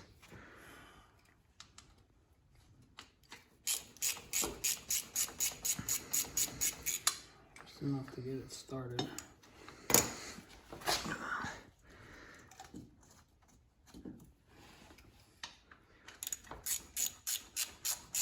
Nice clean new gasket. And you noticed also at this point too, we didn't change out the oil cooler. It looked okay. Sometimes they'll be plugged up depending on who's run what coolant in here, if they haven't really taken care of it, and there could be crud in there. Sometimes you get away with blowing it out, and sometimes you can't. It depends, and it depends on what type of shape it is overall. But this one was reusable, so we went ahead and reused it. They're very expensive though to replace. All right, we're gonna get these torqued down, and then we're gonna call it a night. We can do a few more things, but we're gonna wait. We're still waiting on some parts, like we said, and we're gonna resume this when they come in. All right, so a few days have passed since we've last touched this. This is technically, I think, like our second full day that we're gonna be putting in on this. We had some parts to order. We went away for a bachelor party, for our brother's bachelor party in Nashville, so we probably look a little bit different. It's probably 5 days later, but it was okay because we had to order parts anyways. We weren't happy with the high pressure oil pump in this thing, so we went ahead and got a rebuilt one. That just came in yesterday, and New lines. new high pressure oil pump lines over here. They didn't really like to come out, so we just feel more confident going with new ones. Little things like that as you don't really know until you take it apart. But I believe we left off on the injector cup cleaning. Here's the tools. We actually were able to get a set. We got these on Amazon. You can get them on Riffraff. You can get them pretty much anywhere. Just type in 7.3 injector cup tool, and what this does is it slots down perfectly into the bore down here, and you can really get all the stuff cleaned out. And you can do this all by hand, or what you can do is you can cut it off right here and chuck it into a drill, so that when you put it down there, it spins really fast, and it just makes it go a little bit quicker. And then this one's good for getting the bottom clean. And like we said, you got to just clean every single last bit of this glue off, and make sure that you go in there with some rags and blow out some compressed air, get some of that crap out of there, and make sure that it's definitely dry before you go to reinstall. So we're gonna get to that point here in a minute. To the long wait time actually benefits us with the glue. Yeah, look at how nicely the glue. It's really, really hard. Yeah. Especially the oil pan where they like to leak around the front. That had enough time to cure. Yeah, it feels good. Oil coolers and Installed. Re-steeled. Yeah. All right, we're gonna get cleaning. We're gonna show you guys the installation process. All right, time to install these injector cups officially. Yep. Once again. Really, really, really clean. And dry. They can't be clean enough. So you just want it to be spotless down on the holes. You're gonna only want to use Loctite 620. It's a bearing mount. It's not a thread locker. It's a bearing mount. It's like a retainer. A high temperature retaining compound. Sleeve retainer too, Yeah. I think they call it both those things. And the only 2 spots that the injector cup glues down with this with the retaining compound is the bottom ring around here and the top ring right around here. So in the middle here, you don't have to glue like the entire thing because you won't have enough with this little bottle. But this little bottle will do enough for 8 injector cups. So we're just gonna install, let me just adjust my glove real quick. And then you have to use this special tool, which has an O-ring built into it. This comes with the kit for the same tool for removing the old injector cups, but this has a little O-ring, so when you go to put this in, it doesn't fall off like that. You push this on the tool and it won't fall off. You're gonna literally pound it in with a hammer or rubber mallet until it seats, and then it'll be seated, and then you'll just be able to pull. It'll come right out. The tool and the cup will be installed in its new home. And you'll hear when it bottoms out. Yep. You can't miss it. All right, so we're gonna take retaining compound. This is the green stuff. You do not want to use the red thread locker. It will not serve the same purpose. We'll just work it around.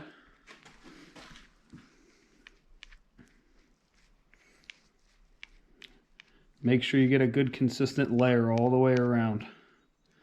And then same thing up here on the top lip.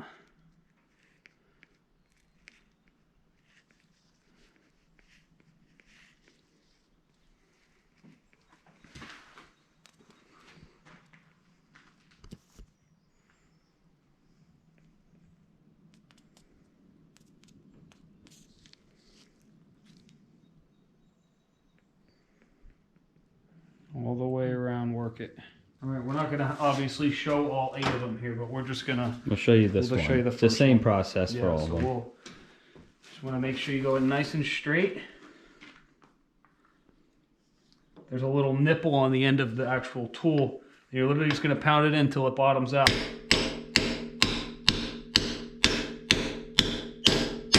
You can hear it. You hear it. The tool almost released itself from it. Give it a few extra just to definitely make sure, and that's it. You can rotate the tool and pull it up. And the tool comes out and the cup is in there ready to roll. Yeah, so obviously it's not, we're gonna do all of them. You can see how easy it is now that the engine's out. When we've been talking about all this stuff, you can literally just see it. It's not have to be bent over the top of the truck to look in there. But at this point, Riffraff suggests 12 hours before starting the engine. I like to let it sit before I even put the injector in for a good while. Probably gonna not put the injectors in until tomorrow because we still have to re-O-ring them. I don't like the idea of putting the injector in unless you're ready to go right away, because if you wait about, let's just say you're waiting 6 hours and then you put the injector in, if there's any sort of pressure that's pushing down on the cup and the stuff hasn't cured yet, you're gonna mess it up. We've had that happen before. We have had an injector cup, and probably in the past 5 years that one of them didn't turn out good because we did that, and then the truck was putting fuel into the coolant and coolant was going into the fuel. They were both mixing, so it wasn't running. But that's just a little side note. Definitely, time is a important thing when you're dealing with this stuff.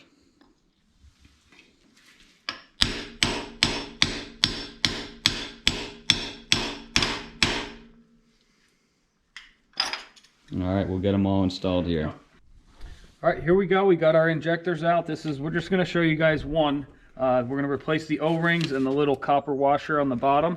You guys just saw us put the injector cups in, brand new. So we'll be good to go there. But this is Alliant Power. This is a great brand to use. These are OEM or I think, yeah, I believe the injectors are Alliant. They're Alliant injectors, but the O-rings themselves. You don't want to buy the Chinese crap once again. Yeah, no AutoZone or anything for this. This is the way to do it. It's tough to see here, but the camera probably won't pick it up. Kind of bright. Hang on, let me come on the other side. This truck was running, no smoke, with no issues, and you can see the O-ring is chewed up. Yeah. Probably not. Right where the tip of the... Yeah. I don't know. But the point is that you want to replace this stuff with high quality parts, such as Alliant right here. You get a kit that comes with 8 of them. We'll do all 8 injectors while it's apart. So basically, I'm going to use a pick. The flat screwdriver works just as well. You just want to get them up high enough, and they'll either break, or you just take your razor blade and give them a little cut, and they'll come right off. So there's the bottom one. They're not going to be able to see it, but maybe in here. You just, you can't really see it. Maybe you can a little bit. It's slightly chewed up on the bottom. It's starting to become chewed up. Doesn't actually, this one doesn't feel that bad. I bet you some of them are going to be brittle. yeah, so I'm just going to put them in order of how we took them off. Yeah. There's the big fat middle one. This one here. Then you got two at the top. Looks like a big flat washer.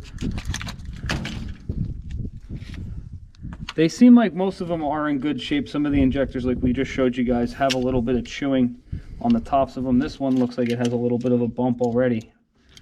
We'll see it in a sec. Right here. I doubt they're going to be able to pick it up, but you can see it's got a divot to it. And what will happen if these injectors or these O-rings are really chewed is you'll start burning oil with the fuel, and then you'll run the truck out of too low on oil, it'll shut off. This is just a metal washer that you just work its way out. Yeah. This goes all the way up. And then there's this flat copper washer. We'll show you it has to go a certain way. It can go one way or the other, but it has to go on the specific way that we'll show you here in a second. This looks like it's been on here for a little bit. Yeah. Once again, the rest of this truck seems like... what we usually do is put a razor blade in between it, give it a tap with a hammer just to crack it free. There you go. The tips of these injectors are actually pretty dirty. Yeah. Like we said, the truck was running pretty good, but we're doing it all at once. That's our saying. Here's a little copper washer that comes off. It's a crush washer, so you won't be able to tell a difference from it now, but when we put the new one on, you'll be able to see. So, and like we said in the video before, clean this up a little bit. If you get to this point and you do have crappy injectors, or you have crappy injectors, maybe this isn't the route you're going to go. Maybe you're going to get the rebuilt ones or go buy new ones, etc. So you may not have to reseal them if you're just replacing the injectors. Like we said, we're going to try to squeeze through with these injectors because the truck runs good. So it started pretty good in the cold too, so it should be okay. But okay, so oil / any type of lubricant with these new O-rings is going to be your best friend when these things go on, because you do not want to put them in dry on the injector, specifically when you put the injector back into the motor, because you will tear one of these injectors and it either won't run or you'll have stuff mixing together like with burning oil. Yeah. That truck right there about 7 or 8 years ago had a bad injector O-ring and it was just burning oil like a gallon a day. So you just got to make these, they come in the package, dry as a bone. They'll put this on last, but I don't know. Should we go in here? Yeah. See if this camera can pick this up. So the crush washer has a raised side that sits up a little bit higher, and then a side that has like a divot in it, I guess you want to call it. The divot side goes towards the injector, and the raised side goes down into the injector cup. So we'll show you. Like we said, we're going to put this on last. Here's the flat side. Here's the raised side. The flat side is going to go on the injector, and these things they won't fall off. That you got to kind of work them on to here. And then once you go down with the injector, you want the raised side to be down into the actual injector cup itself. But here's the kit. Comes with all brand new O-rings. We're going to put these on in the repeat order that we took these off. Well, actually, we're going to start with the one on the top, which is going to be this metal washer O-ring looking thing. This doesn't really need oil to put this one on, but the rest of them, it helps. So that one goes in, sits nicely right on the top. And then I believe it's the flat one. This flat one, and then the rounded one. So we're gonna, what I like to do is, I just like to dump some oil on like where we're working. And just be able to dip into it as we need to oil these things up. Be able to work these on, because these have to go all the way down. They'll get stuck in the middle, and you don't want to roll them, meaning you don't want to make them go inside out. So they'll go right on. Maybe just take our little flat screwdriver and just work it down, work ourselves around. Make room for that next one, which is the rounded one. Got a little bit of oil, lube them up, work this down. Now that top is ready to go there. Yep. This one's a little bit more stiff, this pink one. That's the big middle one. So you're gonna wanna use a good amount of oil on this to get this to come down. It's gonna get stuck right before where it wants to go, and it's gonna take a little bit of stretching. Don't go too hard, but you just gotta work it.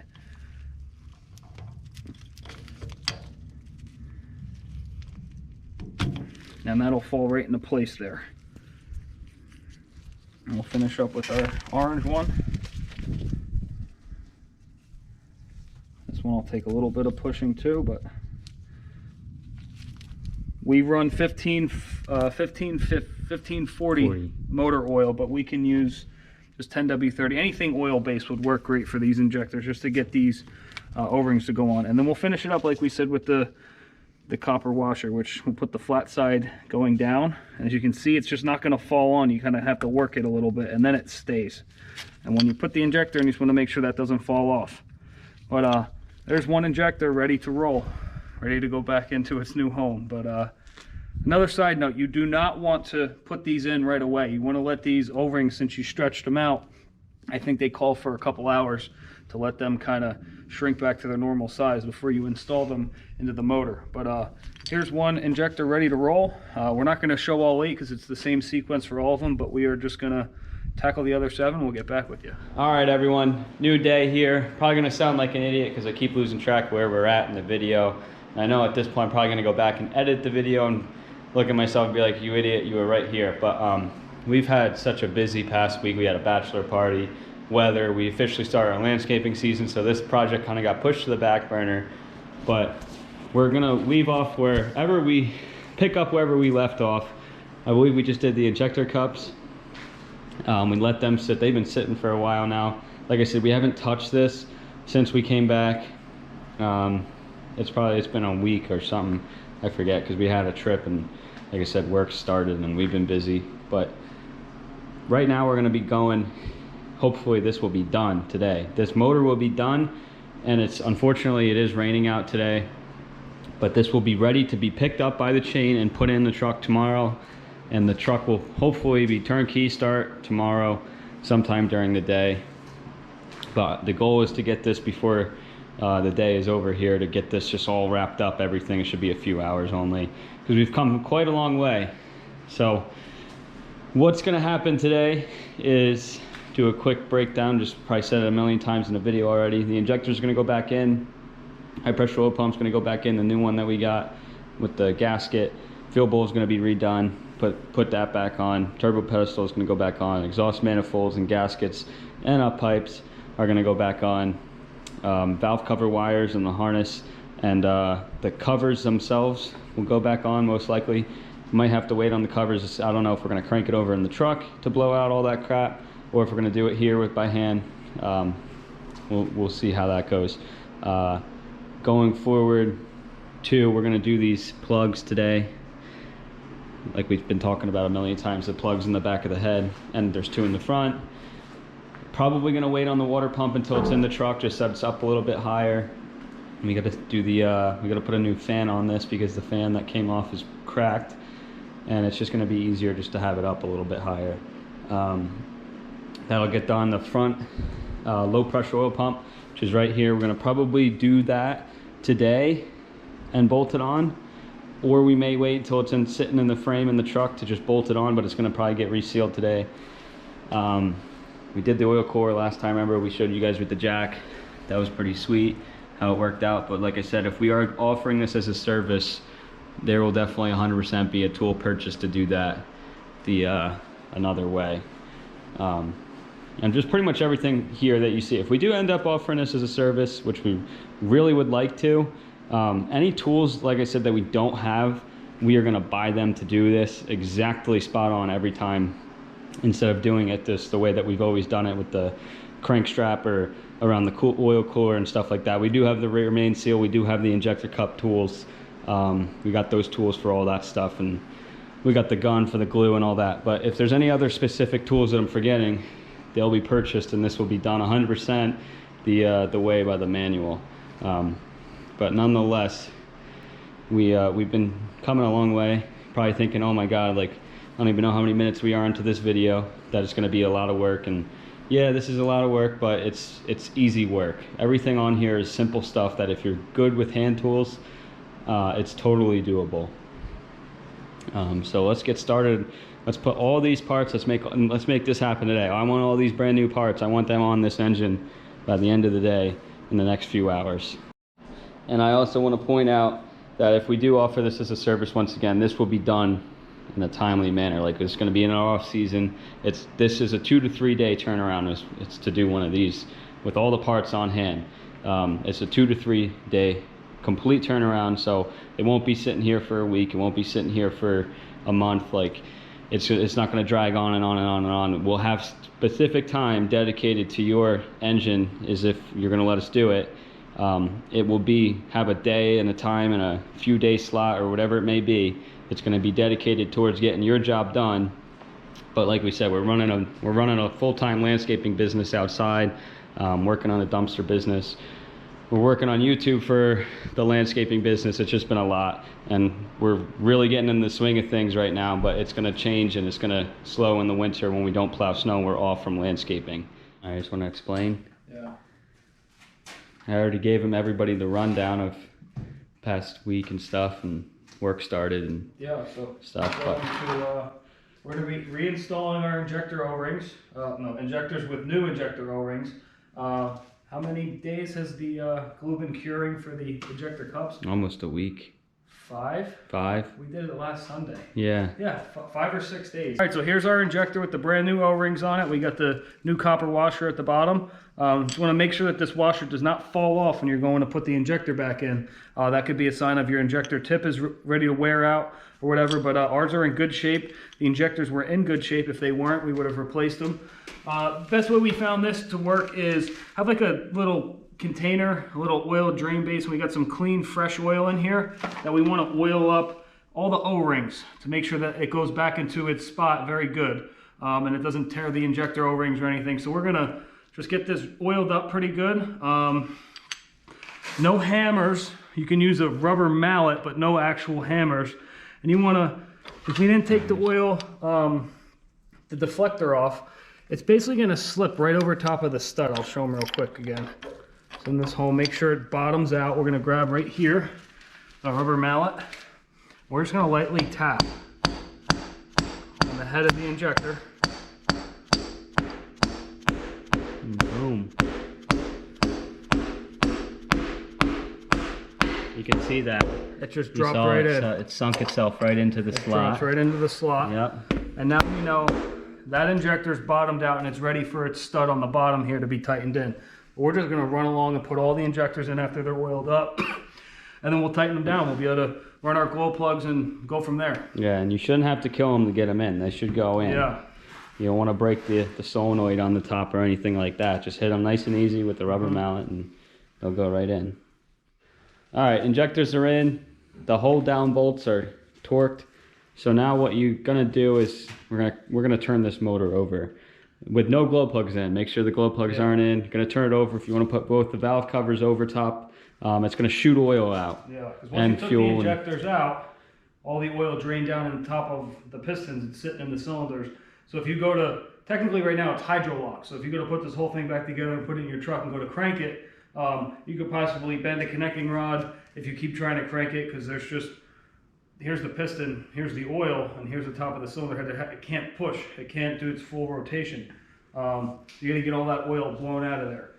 Like Jim said, you could put a rag across the top on each side, or you can just put the valve covers back on, and it's only a couple times you need to turn it to shoot the oil out, but yeah, we'll do that now. All right, we got 8 brand new OEM Ford Motorcraft glow plugs. Do not mess around with anything other than Motorcraft parts for the motor, specifically to the glow plug. But these glow plugs sit down in the cylinder and heat the cylinder up. Every time you turn the key on, the wait to start light comes on, these glow plugs glow red hot. And you buy something from China or anything, and that tip breaks off of this, Jim's mentioned this before, that this will break and it'll go inside, it'll cause all sorts of hell and destruction inside the motor. So this is very self-explanatory. You literally find the glow plug hole, and it's as simple as just dropping them all in place and torquing them down. yeah. We're not saying there's anything wrong with the old glow plugs we had, because it started pretty decent in the cold, but they're not that expensive. So while we're at this point, we're gonna just do them. Yeah. I think the old ones are up here. I'll show them on the last one. Yeah, show them what a new one looks Yeah. like versus. Don't drop these. Don't be stupid in a rush. If you're in the truck, just make sure you got a good flush rate. Don't drop it down in here where the rocker arms go and stuff and the push rods. All right, here's the last one. We have an old one. Is it up here? No. Yes, right here. Okay, we got an old one. This is an OEM old one. It's covered in oil. It's also burned a little bit on the end. But this is what a brand new one looks like. This looks like probably an original. I don't know if you can. Who knows? Who really knows if these are the OEM or not? But we're putting OEM everything in this, so we know. God forbid something happens to this truck over the next 3 to 5 years or however long we have it. We know that these are good parts. So that's that. We'll torque them down real quick and we'll move on to the valve covers and the wires. Yeah. All right, moving on. It's time to put these on and we can wrap up the valve covers. These are the undercover harnesses. Yeah, flip that around real quick. Part number? This is a Navistar part, actually. It says it in the fine print, but that's the part number. I have the Ford part number. These are the valve cover harness gaskets with the plugs built in right here. I'll have all the part numbers and all the purchase lists. It's going to be in a PDF or something on somewhere in the video. Where's our razor blade? But we already got our new valve cover gaskets. They're sitting here. It's important to note, just when you install them, they have like a deep lip on them right here. They really only go one way because you need the tabs to be on the top. And then Steve will show you here how you get these things going. I like to actually plug this in first and then send the whole thing in. Yeah, it's kind of a pain in the butt. Yeah, so like you would talk about these tabs? Yeah. That they sit right in the lip here. Yeah, you can't really mess it up because the plug won't go in. So over time, we were talking about this early in the video, they do the 5-cent mod or something, where these clips will become brittle and break off, and they won't connect as well in their slot. So people will cut a nickel in half. I think it's a quarter. We'll cut a quarter in half. See, we'll show them how this, it's brand new, how nice this fits. I've done it before, the quarter trick.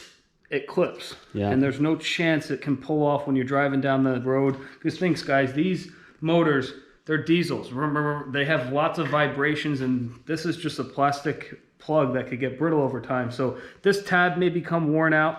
People will cut a quarter in half. There's actually other videos on YouTube, and it'll be half the quarter right underneath this tab wedged in to keep this connector tight. These harnesses were on back order for a while, but now they're back in stock on most websites or whatever. They also clip in. Hang on, let me come on that side so you can see that. They also There's clip tabs. in.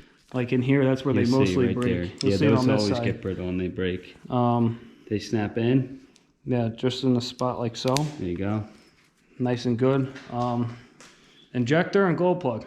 Yeah. All for this whole side. We'll show you guys hooking this side up, and then we'll just skip through it and we'll do the other side ourselves. But you basically want to, I like to send the glow plugs down first. Yeah, they're tough. They could be a little tough sometimes. Get them started. Yeah. Let's see.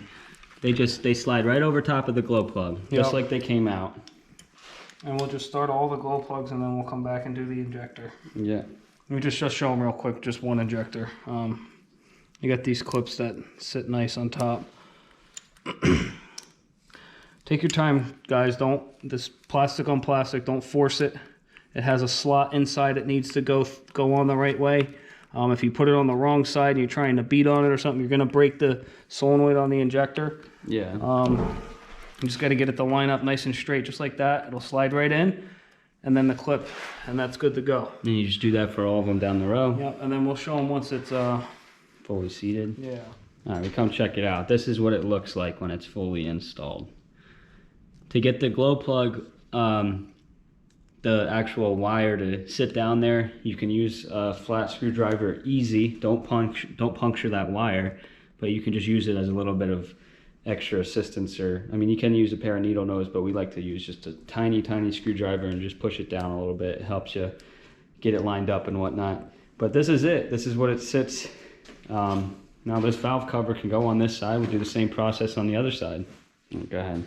All right, so we're going to be replacing these the cylinder head oil rail plugs that have a big beefy O-ring on them. There's 2 in the back and 2 in the front. The front ones can be replaced in the truck. The back ones, the transmission's kind of in the way, and it takes a good amount of torque to get these off. So it's recommended to replace at least, I don't know if you can buy just the O-rings, but they're inexpensive enough to just replace the whole plug with the O-ring. So we are going to start off by just taking the old ones off. We'll show you what they look like. If you have the motor out, it's best to pitch the motor forwards while you're working on the back so any oil in there does not come out. And then likewise, if you're working on the front, pitch it to the back. Can be done in the truck, so if you're just in the truck, pitch the truck the same way you'd be pitching the engine here. But we'll crack this one free. We'll crack this one free while we're at it. These are just literally a 1/2 inch socket. I think we already cracked them free at some point in the video. I did, I think, that side already, but this one came right out. Yeah, just to let it drain before. Yeah. So we won't really have much coming out. These really weren't leaking very bad, unless this one was the one leaking. This side's pretty dry, but we'll wipe this off real quick. I think what happens is this one's always wet because when you fill your transmission up, if you have an automatic transmission, the tube is right here. Yeah, and so if you spill any of it, it's going to go right there. Here's the old one with the O-ring. O-ring is intact. I'd like to see if it would break like it did with the oil cooler gaskets, but for the time being, we will just soak some oil on these new O-rings. Because we're going to have to stretch these O-rings out to get them around the cylinder head, just like the same thing we had to do with the injector O-rings. Just going to have to work it around.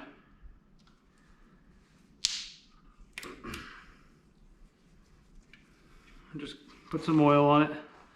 Brand new, ready to go. We'll just simply screw it back into the head. We got to put some thread locker on it, right? Yeah. That's what the directions recommend. We will put on this. We'll unscrew this. Yeah. We'll just work it around. I've had luck on my own trucks where I have never even used thread locker on these certain plugs, but we'll do it this time here. And then we will actually there's a torch back on this. I think we'll read it in a sec. Yeah. You want me to get the torque wrench? Yeah. That one's nice and snug. I'll do the other side while you're Oh. So this is what I use for a torque wrench. I mean,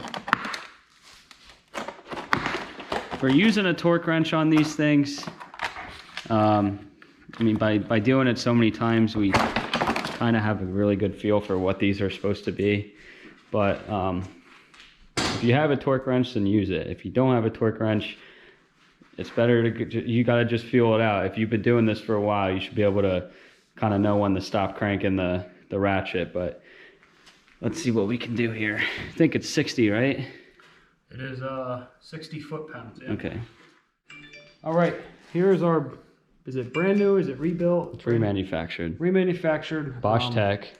Yep, Bosch Tech. I think this might be the same one we put in the 550. Yeah, 2 years we got it from Extreme Diesel Performance. Another good option is the Terminator T500 pump from Riffraff, but they're pretty good timeout on them right now. We pulled this pump. It was definitely leaking from where the high pressure oil pump lines go into. The non-serviceable plug, which you can actually service it, like we were saying, there's this ball bearing in this little hole here that if you do it when it's in the truck, the ball bearing will fall out. And it's not as simple as just take this off, put the new O-rings on, and you're good to go. You have to take the pump out, flip it this way so the little ball bearing doesn't fall out. Because if that falls out, you won't build up any pressure and the truck simply won't run. But if it's done right, it works very well. We had it apart. We noticed there's a bunch of pitting on the bottom of the pump. It's leaking from all sorts of different spots, and we're going to be using this truck every single day. So some people think we're crazy for doing, I mean, it looks really good for doing some of this extra stuff that we agree we could have got away with, but like we said, we're not touching this probably till next spring just to change the oil. And then maybe the fall if it needs it, but we're not going to do anything else other than the fluids and the filters for the next couple years. We do have to transfer over the IPR valve. So we'll take this this is a very thin nut here. The whole solenoid will come off. It needs some working, but that will come off. Yeah. And that has to get transferred, so don't break it. Yes, we actually don't need, this is a 6-liter tool. I don't think that even, I don't know if it's going to fit. No. No, it's a different size. Okay, never mind. This is a deep 21 maybe? I forget. But we're just using adjustable wrench. Yeah, but we'll flip it over. Yeah. Switch it over to this one. This is a nice clean pump, all sealed up, ready to roll. This is our IPR reseal kit. Comes with a couple different O-rings and the end cap for the solenoid. I'll dump all this out here. Where is it? Right here. Here's our IPR valve, which the new high pressure oil pump does not come with. It has a small O-ring and a big O-ring here. They look to be in pretty good shape, honestly, but we're going to change them out. Once again, once these new O-rings go on, we're going to oil them up, so when we're screwing in the IPR valve, nothing gets torn or out of place with these O-rings. But what's our best bet? Just to use our pick and just cut them off real quick? Yeah. So all right, we got the two bolts. Two 10mm mountain bolts from the back for the high pressure oil pump. You want to touch this? Yeah, you just explained the gasket, and we have our gear in the front. So we are not going to... this doesn't really need that much oil. No, it's that one doesn't. It probably doesn't matter that much, but it's just nice to get at the seat. What we like to do is we don't like to torque the back mounting bolts at first all the way. We like to just leave them finger tight while we're lining up the gear in the front and screwing the nut on, and then make sure the gear is in place and then tighten the back all the way up. But we will we'll just set this in for now. There's our drain for our water bowl, fuel bowl. So this goes like so. It's tough to do this in the truck because you want to make sure everything lines up, but we have it outside the truck, so we'll be in good shape. The deeper, longer bolt is this one, and the short one can be right here. And we'll finish torquing up that that IPR once we're in. So this literally just slides right in like that. We'll be able to see it from the front too in a second. Yeah, you can see it. You're sliding it in. You can see the gear. Just gotta help them out with the gear here. I'm just gonna finger tighten the back first. Push it in a little bit. Yeah, hold on. Start it. Now this will just... You'll work its way. It should go. Yeah. There we go. You just want to make sure that that's lined onto the thing, just so that it's sitting there. Yeah, we're in all the way in the back. Yeah. I'm gonna finger tighten the rear bolts here. This gear in the front doesn't have a timing on it. Don't worry about that. You just don't want it to be bound up, like the back is already tight and the front is on an angle or something. And then the teeth go in, like you want to just go slide right on that thing, and then it'll go. You see how nice and flush it is with the gasket in the back here? Oh, right. Oh yeah, yeah. You can see that. Gasket's right there. Pump looks nice.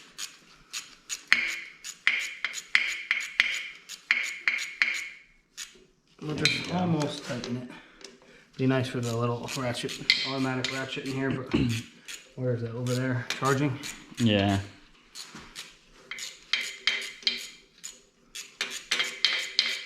This looks good. We'll put this nut on.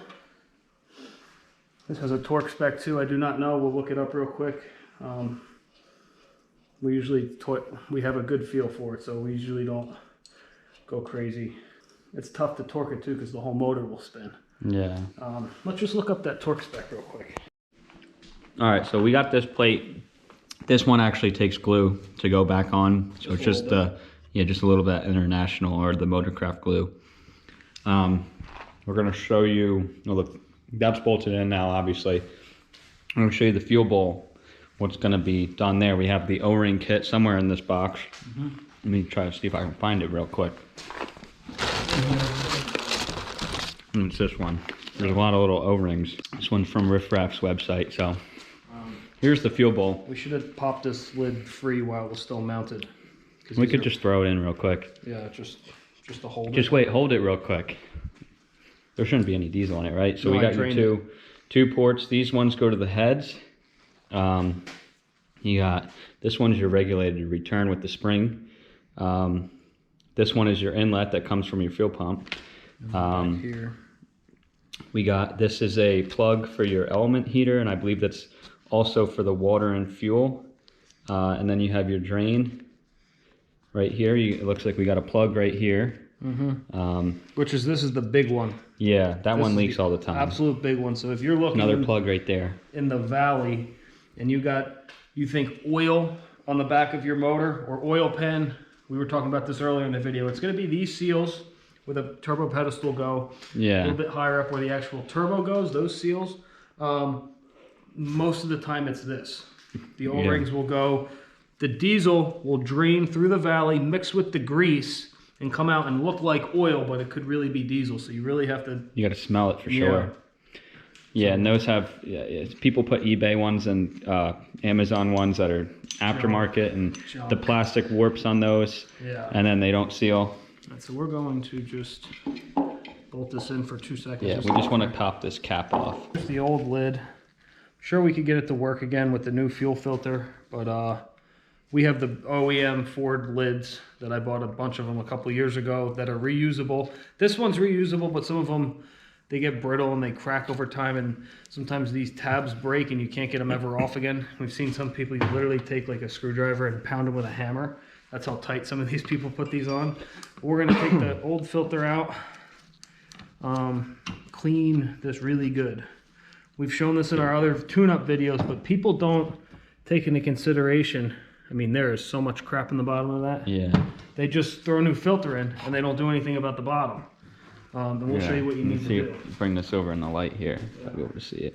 You see how black that is? That looks terrible. It's all crap. You'll see, and there's a little bit of diesel on the bottom, but underneath it's going to be caked in dirt, most likely. You'll see, if you haven't watched our videos yet, we've done all of our fuel filter changes, and every time we get, there's always dirt on the bottom. It just works out that way. There's always dirt. This one, right? The Torx bit. Yeah. Take the heating element out. We do it every year. Obviously the fuel filters, but we clean the bottom of the fuel bowls at the beginning of every year. Yeah. Just because you never know if you're getting crappy fuel somewhere. We like to stick to highway gas stations for diesel fuel that's always circulating through the tanks. Every once in a blue, we have to stop at an in-town place that doesn't really move its fuel as much. So we like to get the cleanest fuel we can get. Diesel, gasoline, get it from anywhere, it doesn't really matter. But the diesel, you want stuff that doesn't have crud on the bottom. Yeah, and this will, long term, this will prematurely wear out injectors. So there's an O-ring from an old fuel filter. Yeah, that was stuck in there. Not from this one that I just took out from a previous fuel filter change. So whoever was doing it didn't know what they were doing. Man, it's black in there. Let me get the flashlight. This heating element. Yeah. Fire off. We'll pull this whole thing out, and then you can really see it. Yeah. It looks blue right now because that's just the diesel. Yeah, that came off. It's the spring in the this goes piece on the bottom. This goes inside here. They never had it off, I bet, ever. I'll just leave These fuel elements, sometimes they go bad and they'll blow a fuse. Let me dump this out. And we'll be able to really see. Yeah. But yeah, dirty. like I was saying, these will blow a fuse eventually, and then you won't have a wait to start light on the truck. The truck won't start because of this. Common solution is just to leave it unplugged. This one works. We'll run it for now. It's not thick, but there's still, I mean, look at this. We're going to get that shining up again. That's just all look crap. at all that. Wow. That's supposed to be clean. It's supposed to be the color almost of like what the outside, the outside's a little bit dirty, but up here's, it's supposed to be shiny. Once again, people, they're doing the right thing by changing the filter, but they have to go below the filter and actually get all this gunk out, because the filter fills up, it will go past it. I mean, and then you just have here like this part of the glove is clean. We'll just one swab and you can just see it's all crap, and you just don't want to get that going through to the injectors. Best thing to do is take these apart, not to take it out of the truck. When it's in the truck hooked up to the fuel lines, it's easier to just carb spray it or brake clean it and put paper towels in and really clean it out in air. Use the air compressor and blow it out. We're lucky we have it out of the truck, so we'll hang it over the old oil pan and just spray it and get it really, really, really clean.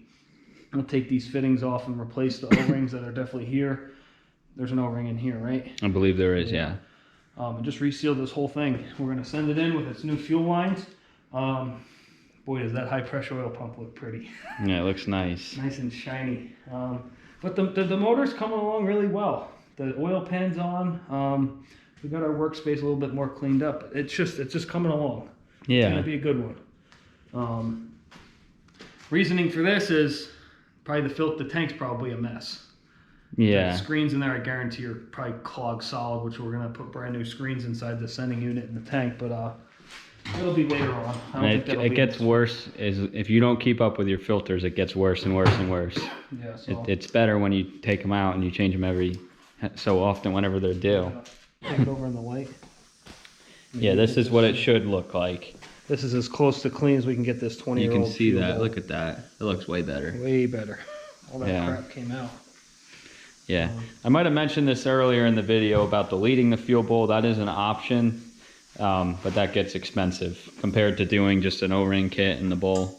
And like the fuel lines and stuff, it's not that bad to do it the way that we're gonna do it, but deleting it is it gets pricey depending on what kit you're running and stuff.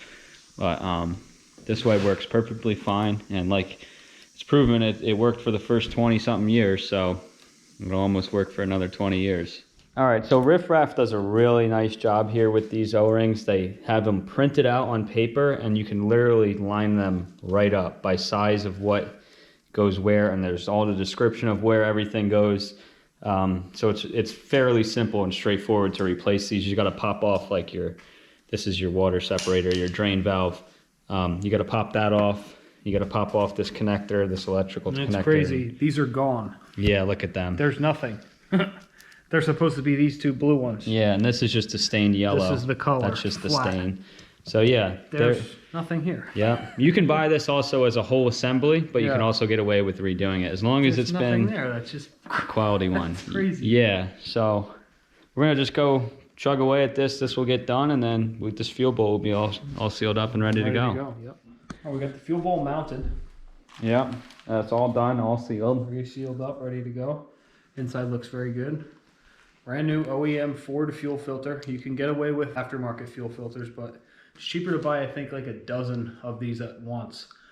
How many? We have 5 trucks, 6 of them. So Yeah, we just buy them every 2 years we only have to do it. So you put the one O-ring on that comes in the kit, lube it up, and basically slide it right down.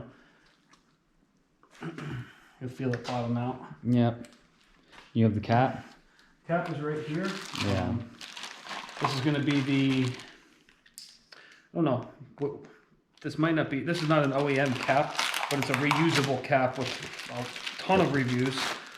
And we're going to reuse this every single time we change the filter, so we don't have to buy it every single time. A Yeah. little bit more up front. And it's purchase. simple to take off. Yeah. Because we have the tool. It's meant for the tool. Yeah. This is like this is a good way to do it because it comes off every single time. And it is cheaper because we don't have to keep buying caps. And this one has lasted us a really long time on all the other trucks. Yeah. Filters are cheaper, so if you do the cap one time and done, you don't have to do it every single year. You just got to do the filter. We'll lube up the gasket, and then we will screw it in. Like we just showed before, the old filter cap that came off of this, I do not like those, because if you're buying the truck from someone else and they put it on, who knows how tight. Like here's hand tight, and then we'll put this, the tool we have for it will sit, the teeth will sit right in here, like a nice bite. People tighten these things, it's almost like they're trying to break a world record and tighten as tight as they can go in. But you saw we just went hand tight. We're literally just gonna cinch it. Like that's it. You can use your hand maybe a little bit more than that right here. You'll feel it like bang, Boom, that's done. it. People keep going and going and going, then when you gotta change it, you can't get it off. And they'll say, oh, screw it, I'll change it next time. And then the problem happens where all the crap builds up. That's the air compressor going. But our fuel system is resealed. We're gonna throw new lines on it. We're gonna hook up our high pressure oil lines, the exhaust manifolds, and then I think we will be almost ready to, and the turbo pedestal, to put this motor back into the truck tomorrow and finish the externals with the motor in the truck.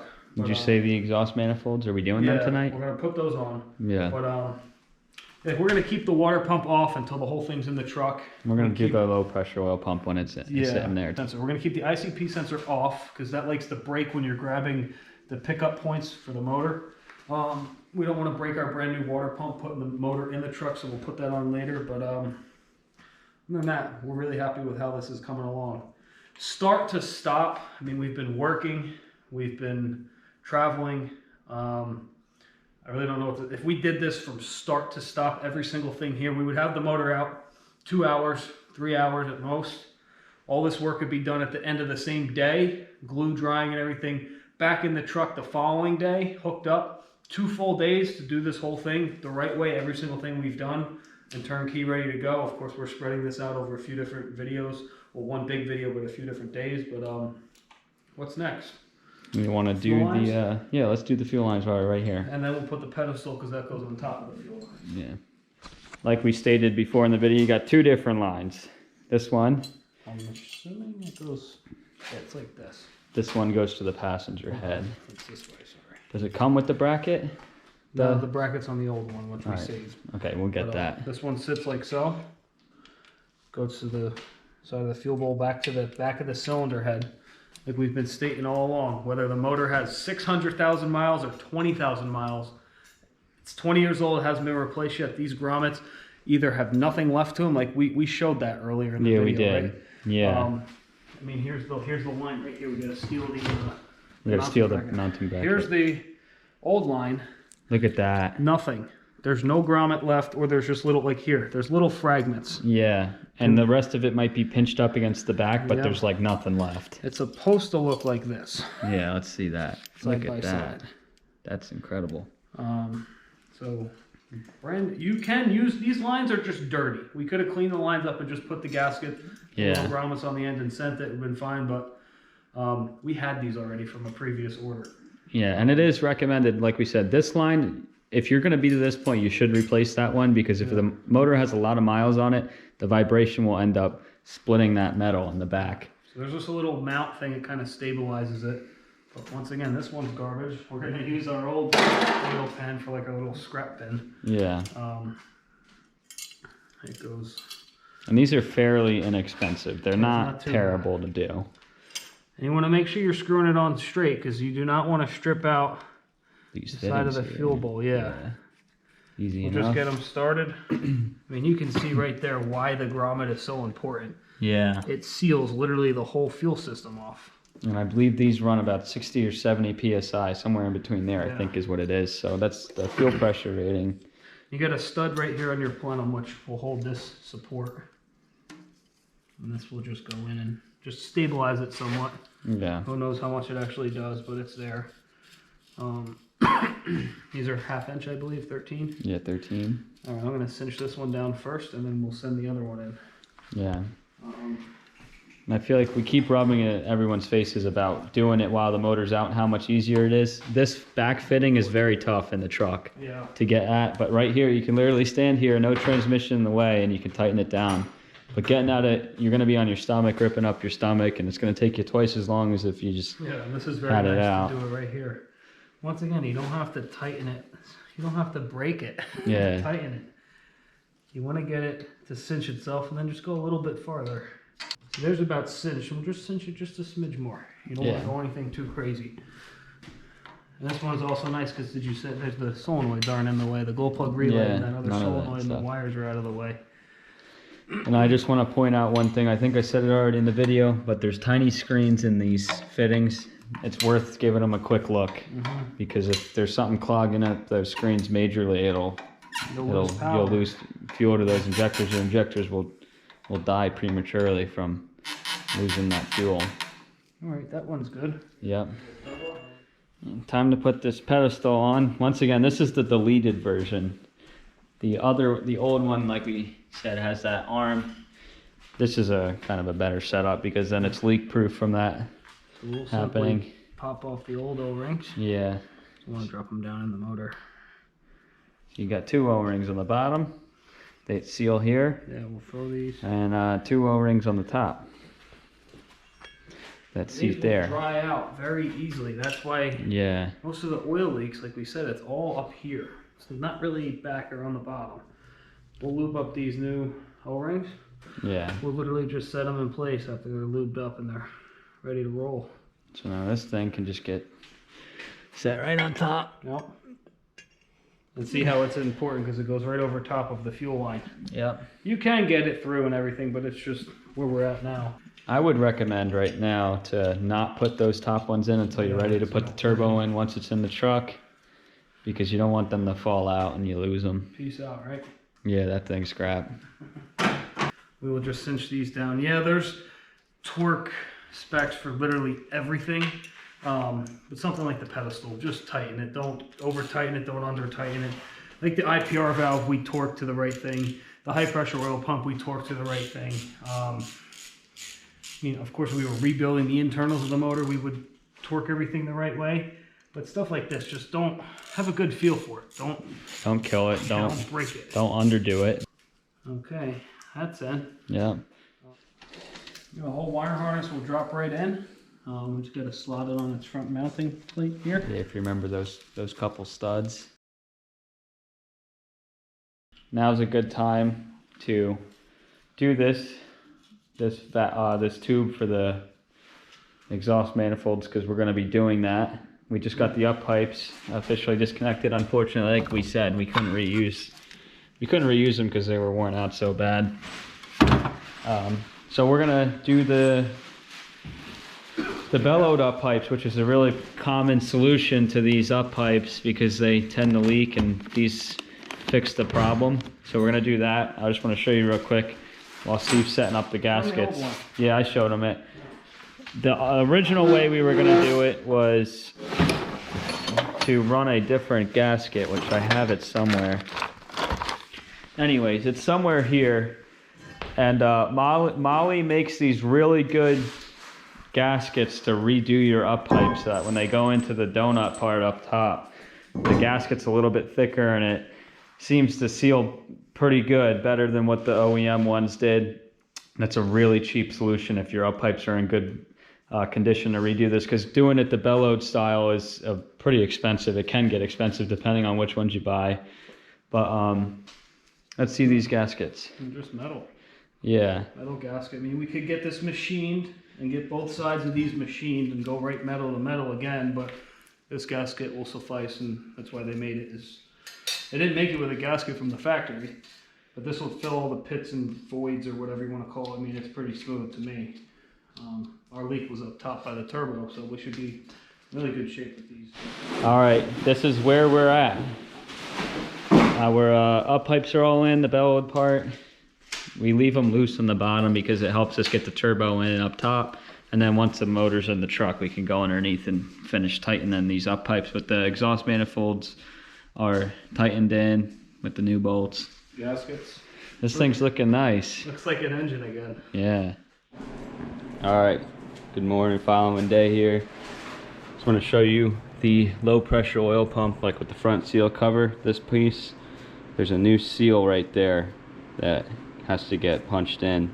They make a tool to do it, but you can put a big socket over it. We've never had problems with it. So it's right here. You can tap the old one out with a screwdriver and tap the new one in.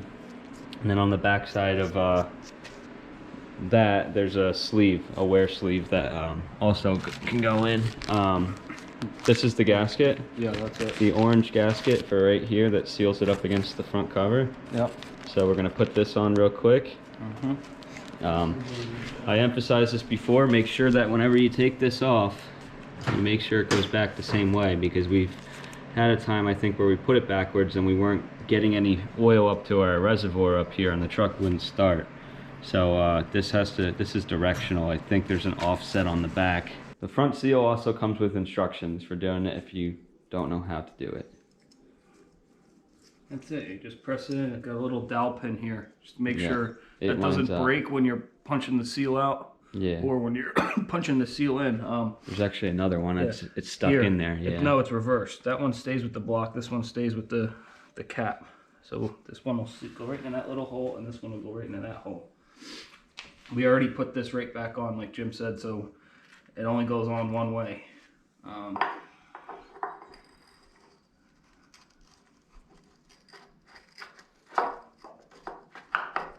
Just like that. So we'll wrap that up. That's just bolts and 4 bolts. And then actually the harmonic balancer can go back on too. Yeah. This big guy right here. This can get pressed. Or it doesn't get pressed on. The bolt sucks it in.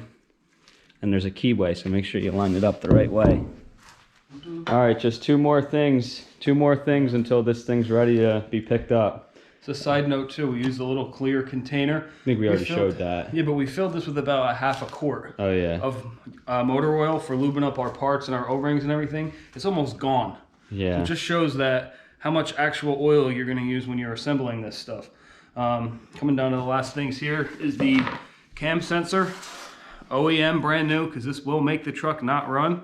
If it's a piece of crap one, or if it's a knockoff brand, it'll maybe run for a little bit, but if, I mean, how do you describe this part? How essential this part is? It is, it basically tells the motor to run or not. Yeah, it tells it where the crankshaft actually is and everything. Yeah, where the firing is. So that's a really important piece, and it's worth changing out. Even if it is an OEM one, it's worth just buying another one. And it's cheap too, so you can keep one of these in your glove compartment. It just slots in, and then there's a hold down, right? Yeah, this little 10 millimeter. There's a bolt hold down. You can see it right there.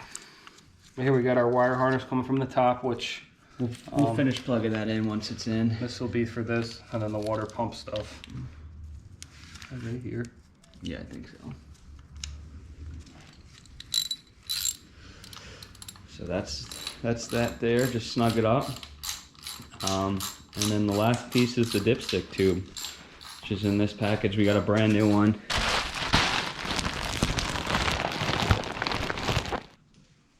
All right, dipstick tube's in. Here we go, dipstick tube is in. There's like a little O-ring that just goes down into your adapter down there. That goes on this tube. A little bit overkill. Make sure you don't forget that, but and then there's a stud right here for the valve cover. And then you just snug it in. Don't kill it. Yeah, there we go. And we're not gonna put the dipstick in yet because it's a plastic top, so it's a chance of it breaking on the way in. But this is tough to get in once the motor's in the truck, so it's easier to do it right here. It can go in, it's just that you'll end up kinking it around here, and then your dipstick tube won't go in as nice. Yeah. We also mentioned that we leave out the oil filler cap since that's plastic. Yeah. It just simply unscrews. We have our ground, which is already bolted to the back of the motor, but tucked into the valley. So but all our plumbing basically, like the front stuff here is okay, but it's all tucked in. When we put this in, nothing on the sides can break or get snagged on anything. We're not going to show it, but we're going to service the transmission real quick while the engine's out.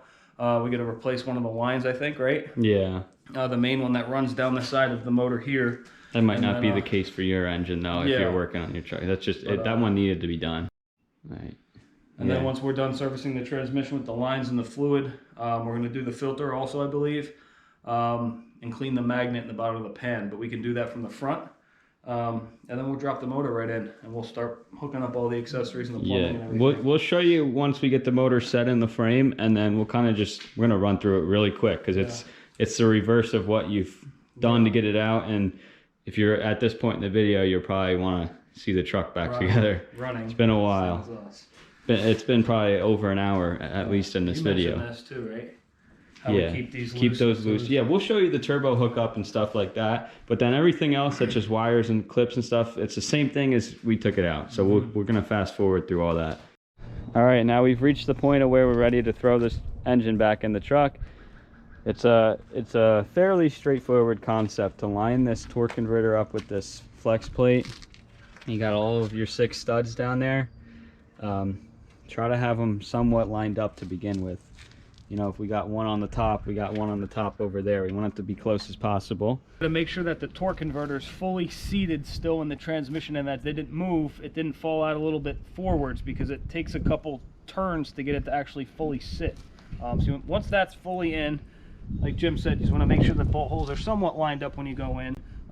Once this motor is in the frame, sitting, you just want to watch the transmission lines and the wire harness that goes down to the starter. But once it drops into the frame and the transmission is just about hooked up, we like to take like a small little pry bar or something just to, you know, take the pressure off the transmission case off of the engine, and then we can turn the torque converter if we have to adjust it a smidge or whatever, because we don't have a lift. If we had a lift and we were up in the air, the transmission could be on the ground, we could put it right in, but we've had really good luck doing it this way. You just have to release just this much pressure off of the back of the motor from the transmission. You can get either the flex plate to turn or that, and it literally sucks itself right together.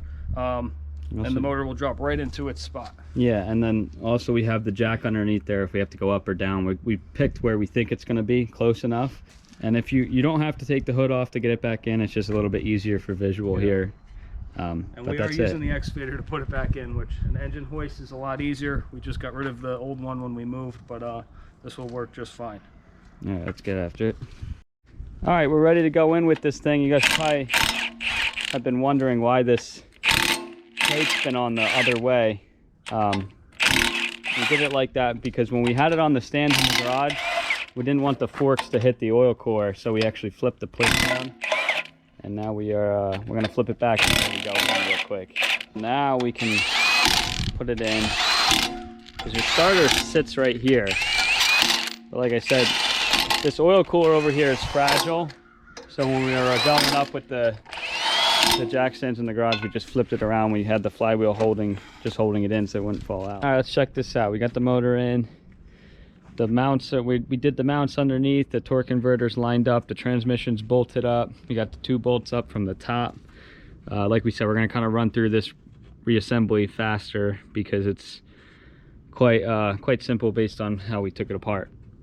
Next, we're gonna do the turbo, and then we're really gonna go fast because everything's just gonna be putting back together. What's important with the turbo is obviously don't forget the 2 O-rings, and we left those up pipes loose so that we can line up that piece in the back. You'll notice that there's a little dimple in it, or there's a little pin sticking out. The turbo has a little dimple in it. You can see that closer. Where that has to line up, it has to sit there flush. It has to be perfect. If you don't get it on, you'll have a leak. So you want that to be flush up against that, so when you go to put that clamp on the back, it seats nicely and it sucks in the pin and the dimple. And then your downpipe is pretty straightforward with the clamp. And then we'll just start working on everything, put the water pump back on, put the stuff back on here now, like the sensors that we left off. We'll reroute some of the wire harness and whatnot. You got your coolant lines and stuff. Everything will just kind of be a backwards procedure of how we got started. And we'll check in once we get some work done here. New fuel lines here, or this is the old fuel lines. We're gonna be working on the new grommets. These are the ones that go up to the bowl, but we're fishing out the old. These were over $200, I think, for the pair. For the, yeah, and they sell them as a unit because they're welded together. There's the grommet. These ones weren't horrible. Yeah, that's the, yeah. You can see it's, without them, it's just metal on metal. Yeah, see that? This one still has it in it. So we got these new ones right here. These aren't that bad, actually. Get the new ones right here. Yeah, they probably could have gotten away, but getting away doesn't work for us. yeah, it doesn't work when something happens. It's better practice to not do that. Okay. There you go. It's not horrible. Yeah, they weren't terrible, but these new ones look good. Just to get them nice and clean. Yeah. All right, so we we're can gonna oil them up probably, right? Yeah, which one's which? This is the Big, small one. One of them's the big one, and this Is this the small one? that's the big one. This is the big one. Okay, we'll just oil it up. Yeah, you can use diesel fuel. You can use, I don't know, assembly lube. Oil works just fine. You just literally work it around. That's it. Yeah. And it'll catch in like so, and it'll screw itself in and kind of compress a little bit and make that seal. While you're doing that, I want to show them something else on the truck. So we're replacing those ones. Those are the ones that come up to the bowl, and they hook into these like braided ones down here, these quick lock ones. They're all right. If they're leaking, obviously now's a good time to replace them, but they are expensive. And if you are going to replace those, get them from Ford. We've tried the alternative in the past. Yeah, and they're easy enough that if it goes to leaking in the future sometime, I mean, we'll just take the tool and pop them off. But we really haven't had too many problems with those. This actually sneaks behind the oil cooler, right? Yeah. The fuel lines themselves. And you can see we're coming quite along well here. We got the turbo in, the spiders in, plumbing's hooked up there for the wastegate. What else? We're working on the water pump's gonna go in. These will be in. It's just a big puzzle working backwards, but you know, there. Yeah, we just start taking parts and just start putting them back on, and then you'll figure out what the procedure is. There's no specific set procedure, but some stuff does have to go in before other stuff. All the stuff down bottom is wrapped up. We got the inspection plate on the torque converter. I didn't show you guys that. We actually screwed a new oil filter on because we're getting ready to put new oil in it. Starter's in. So we have our brand new water pump next that we're gonna install. The new gasket goes on it. This is I mean, if you have a water pump, you just did it, then fine, stick with it. But in the long term, like we said, with this one there was nothing wrong with it, but we know that we're trusting a brand new one, so we want this to go in. With the gasket, a few things you got to switch over. The elbow that comes off, that has a gasket that we purchased separately for it. That'll go in. Thermostat housing, you can get a new one, or if yours is in good shape, you can reuse it. They also make the one that has like the flared side underneath that's more leak proof. Those are a good option too. Used those in the past. This one's in good shape, so we're just going to reseal it with the new O-ring and a new thermostat. That'll be fine. You have to transfer over your nipple right here for your heater hose. Your sensor has to come out, and I believe that is it off of this one. And that's got to get transferred onto this guy right here, make this one good, and so we can slap it in and bolt it in. Some of them, this is the O-ring I'm talking about for the elbow. Some of the kits, when you buy this, they come with it. This one didn't come with it, so we had to purchase this separate. But this is a crucial part because they like to leak from there sometimes. So definitely make sure you have that before you put your elbow on. When you got the elbow, Yeah, this was covered the in gasket crud. fell apart to nothing. Yeah, Literally just crumbled into probably 15 pieces. And then the outside where the actual hose clamps on was, I don't know, 1/10 of an inch. I don't know, just a buildup of crap. We just got it all cleaned up really nice. I mean, we could have bought this brand new, but it's a piece of metal. There's nothing wrong with it. It's flat. I mean, this gasket just broke into 15 pieces. It's just crazy what heat and time, and it's the sitting. If it sat, who knows if it sat for a year or two or whatever. But yeah, and depending on which truck you have, some of these are elbows and some of them are straight, like you see this one. But it doesn't matter. That O-ring should do the same thing. So we can bolt that into the side now. All right, we're making some more good progress here. We got our new power steering pump in.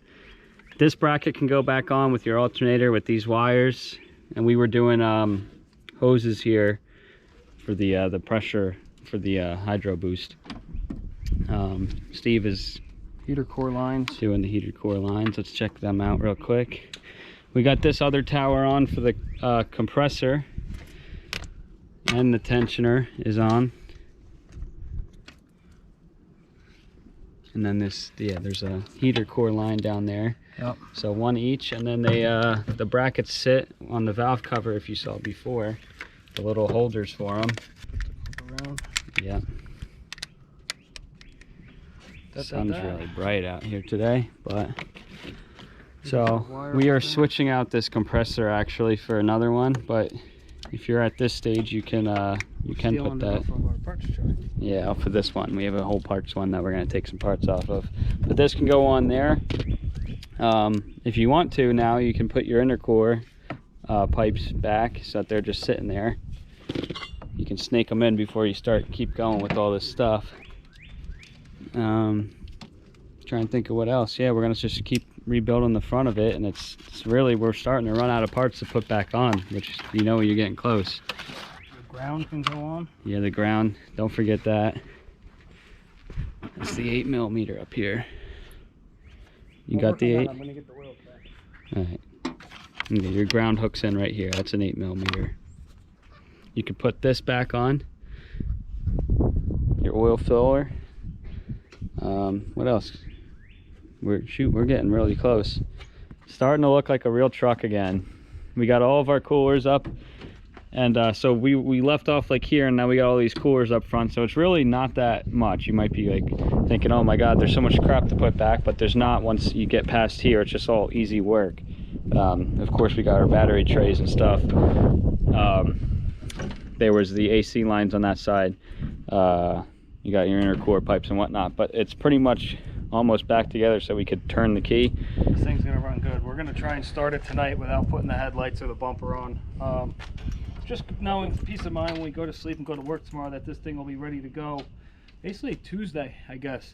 We can put the headlights and the hood and stuff back on tomorrow. But It's got oil in it. It's got transmission fluid. We just got to add some coolant.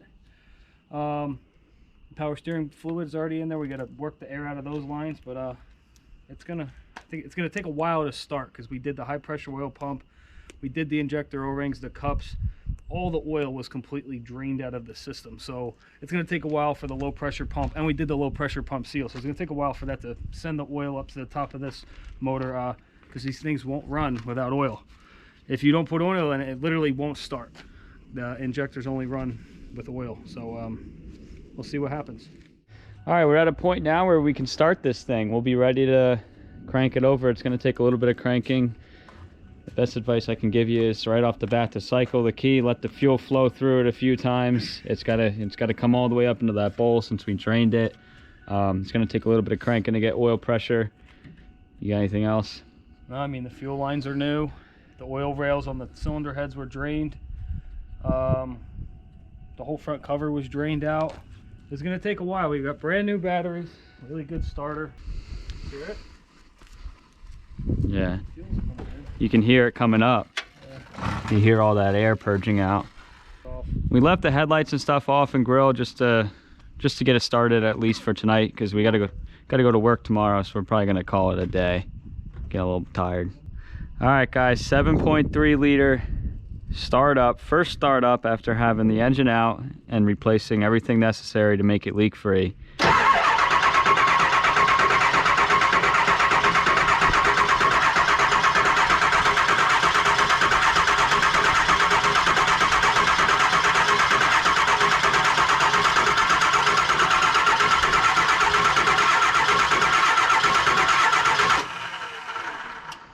Gonna be a good one. It's gonna take a while to get it going. I wonder if it sucked down power steering fluid already. Yep, empty. Yeah. The batteries aren't reading too high. It'll go. It's got to build up a lot of oil pressure.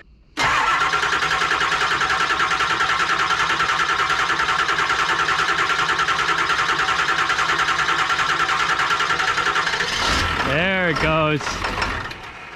Oh, come on.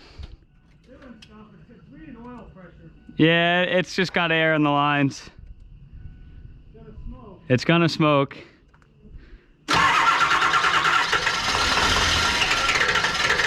Come on. Yes.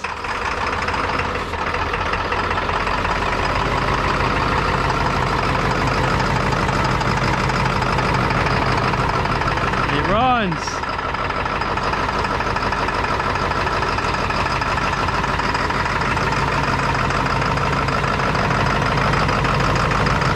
There we go.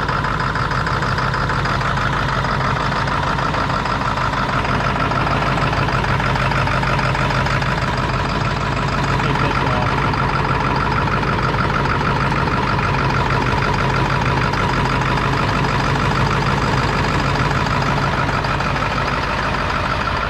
It's not smoking that bad.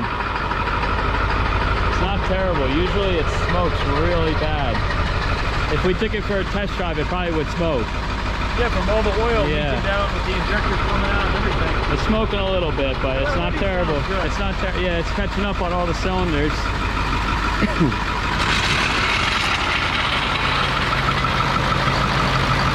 Yeah, it sounds better. It's running a little rough, but it's just kind of purged all the air. A lot of air in there.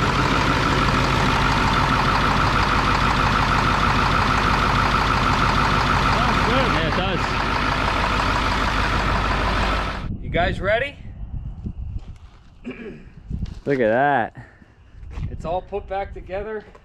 Starts right up. We are going to take it for its first test drive. If you guys have been watching the entire video up until this point, we thank you very much for tuning in. Additional things we did besides all the motor work, which you're going to put the part sheet of what we did to this, right? Yeah. Which is just primarily motor parts. It's not going to include the power steering pump and those lines. It's not going to include the transmission service with the filter and the transmission lines. Of course, all the fluids weren't on that list, but that's all primarily motor parts, what we did there. It starts right up. It looks really good. It's all put back together. I'm ready to take it for a ride. Let's go. Yeah, let's let's take it see. for a ride. It looks good, and it's not even the right color yet. All right, our first journey. I like this suicide now. We'll be able to get it running and get all that air out. Yeah. I'm excited to see it. It shouldn't have any boost leaks now. It should have plenty of power. It's moving. Yeah. I like the coil springs up front. Feel nice. They're a good ride. This thing rides good. We still have to go through. We check the brake pads to just make sure air in the lines. Yeah. It's smoking. Oh yeah. No, that's to be expected. It's got to burn off all the crap. It's gonna take us more than just 2 miles to get this thing to be 100%. But that's the procedure when you do it. That's just how it goes.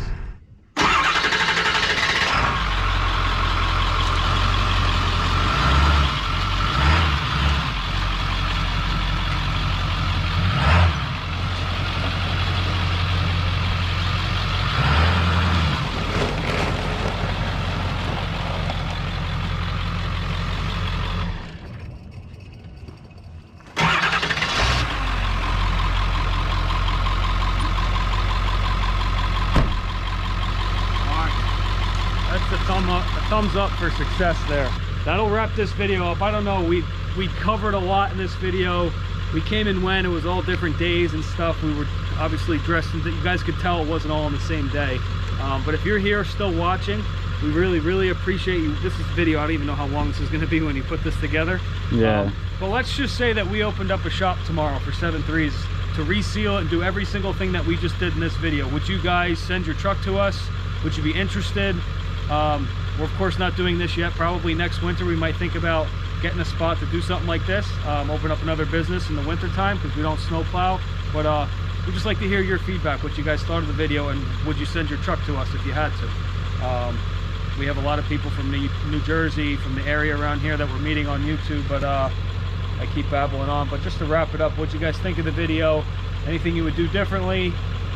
Is this truck a good deal? I think we're $8,500 into it, all said and done. Turn the key, ready to roll. I don't know, let us know your thoughts and give this video a thumbs up if you're still watching this. Just stay tuned. Let us know what you think. Thanks for watching this whole video, and I hope everyone has a great day.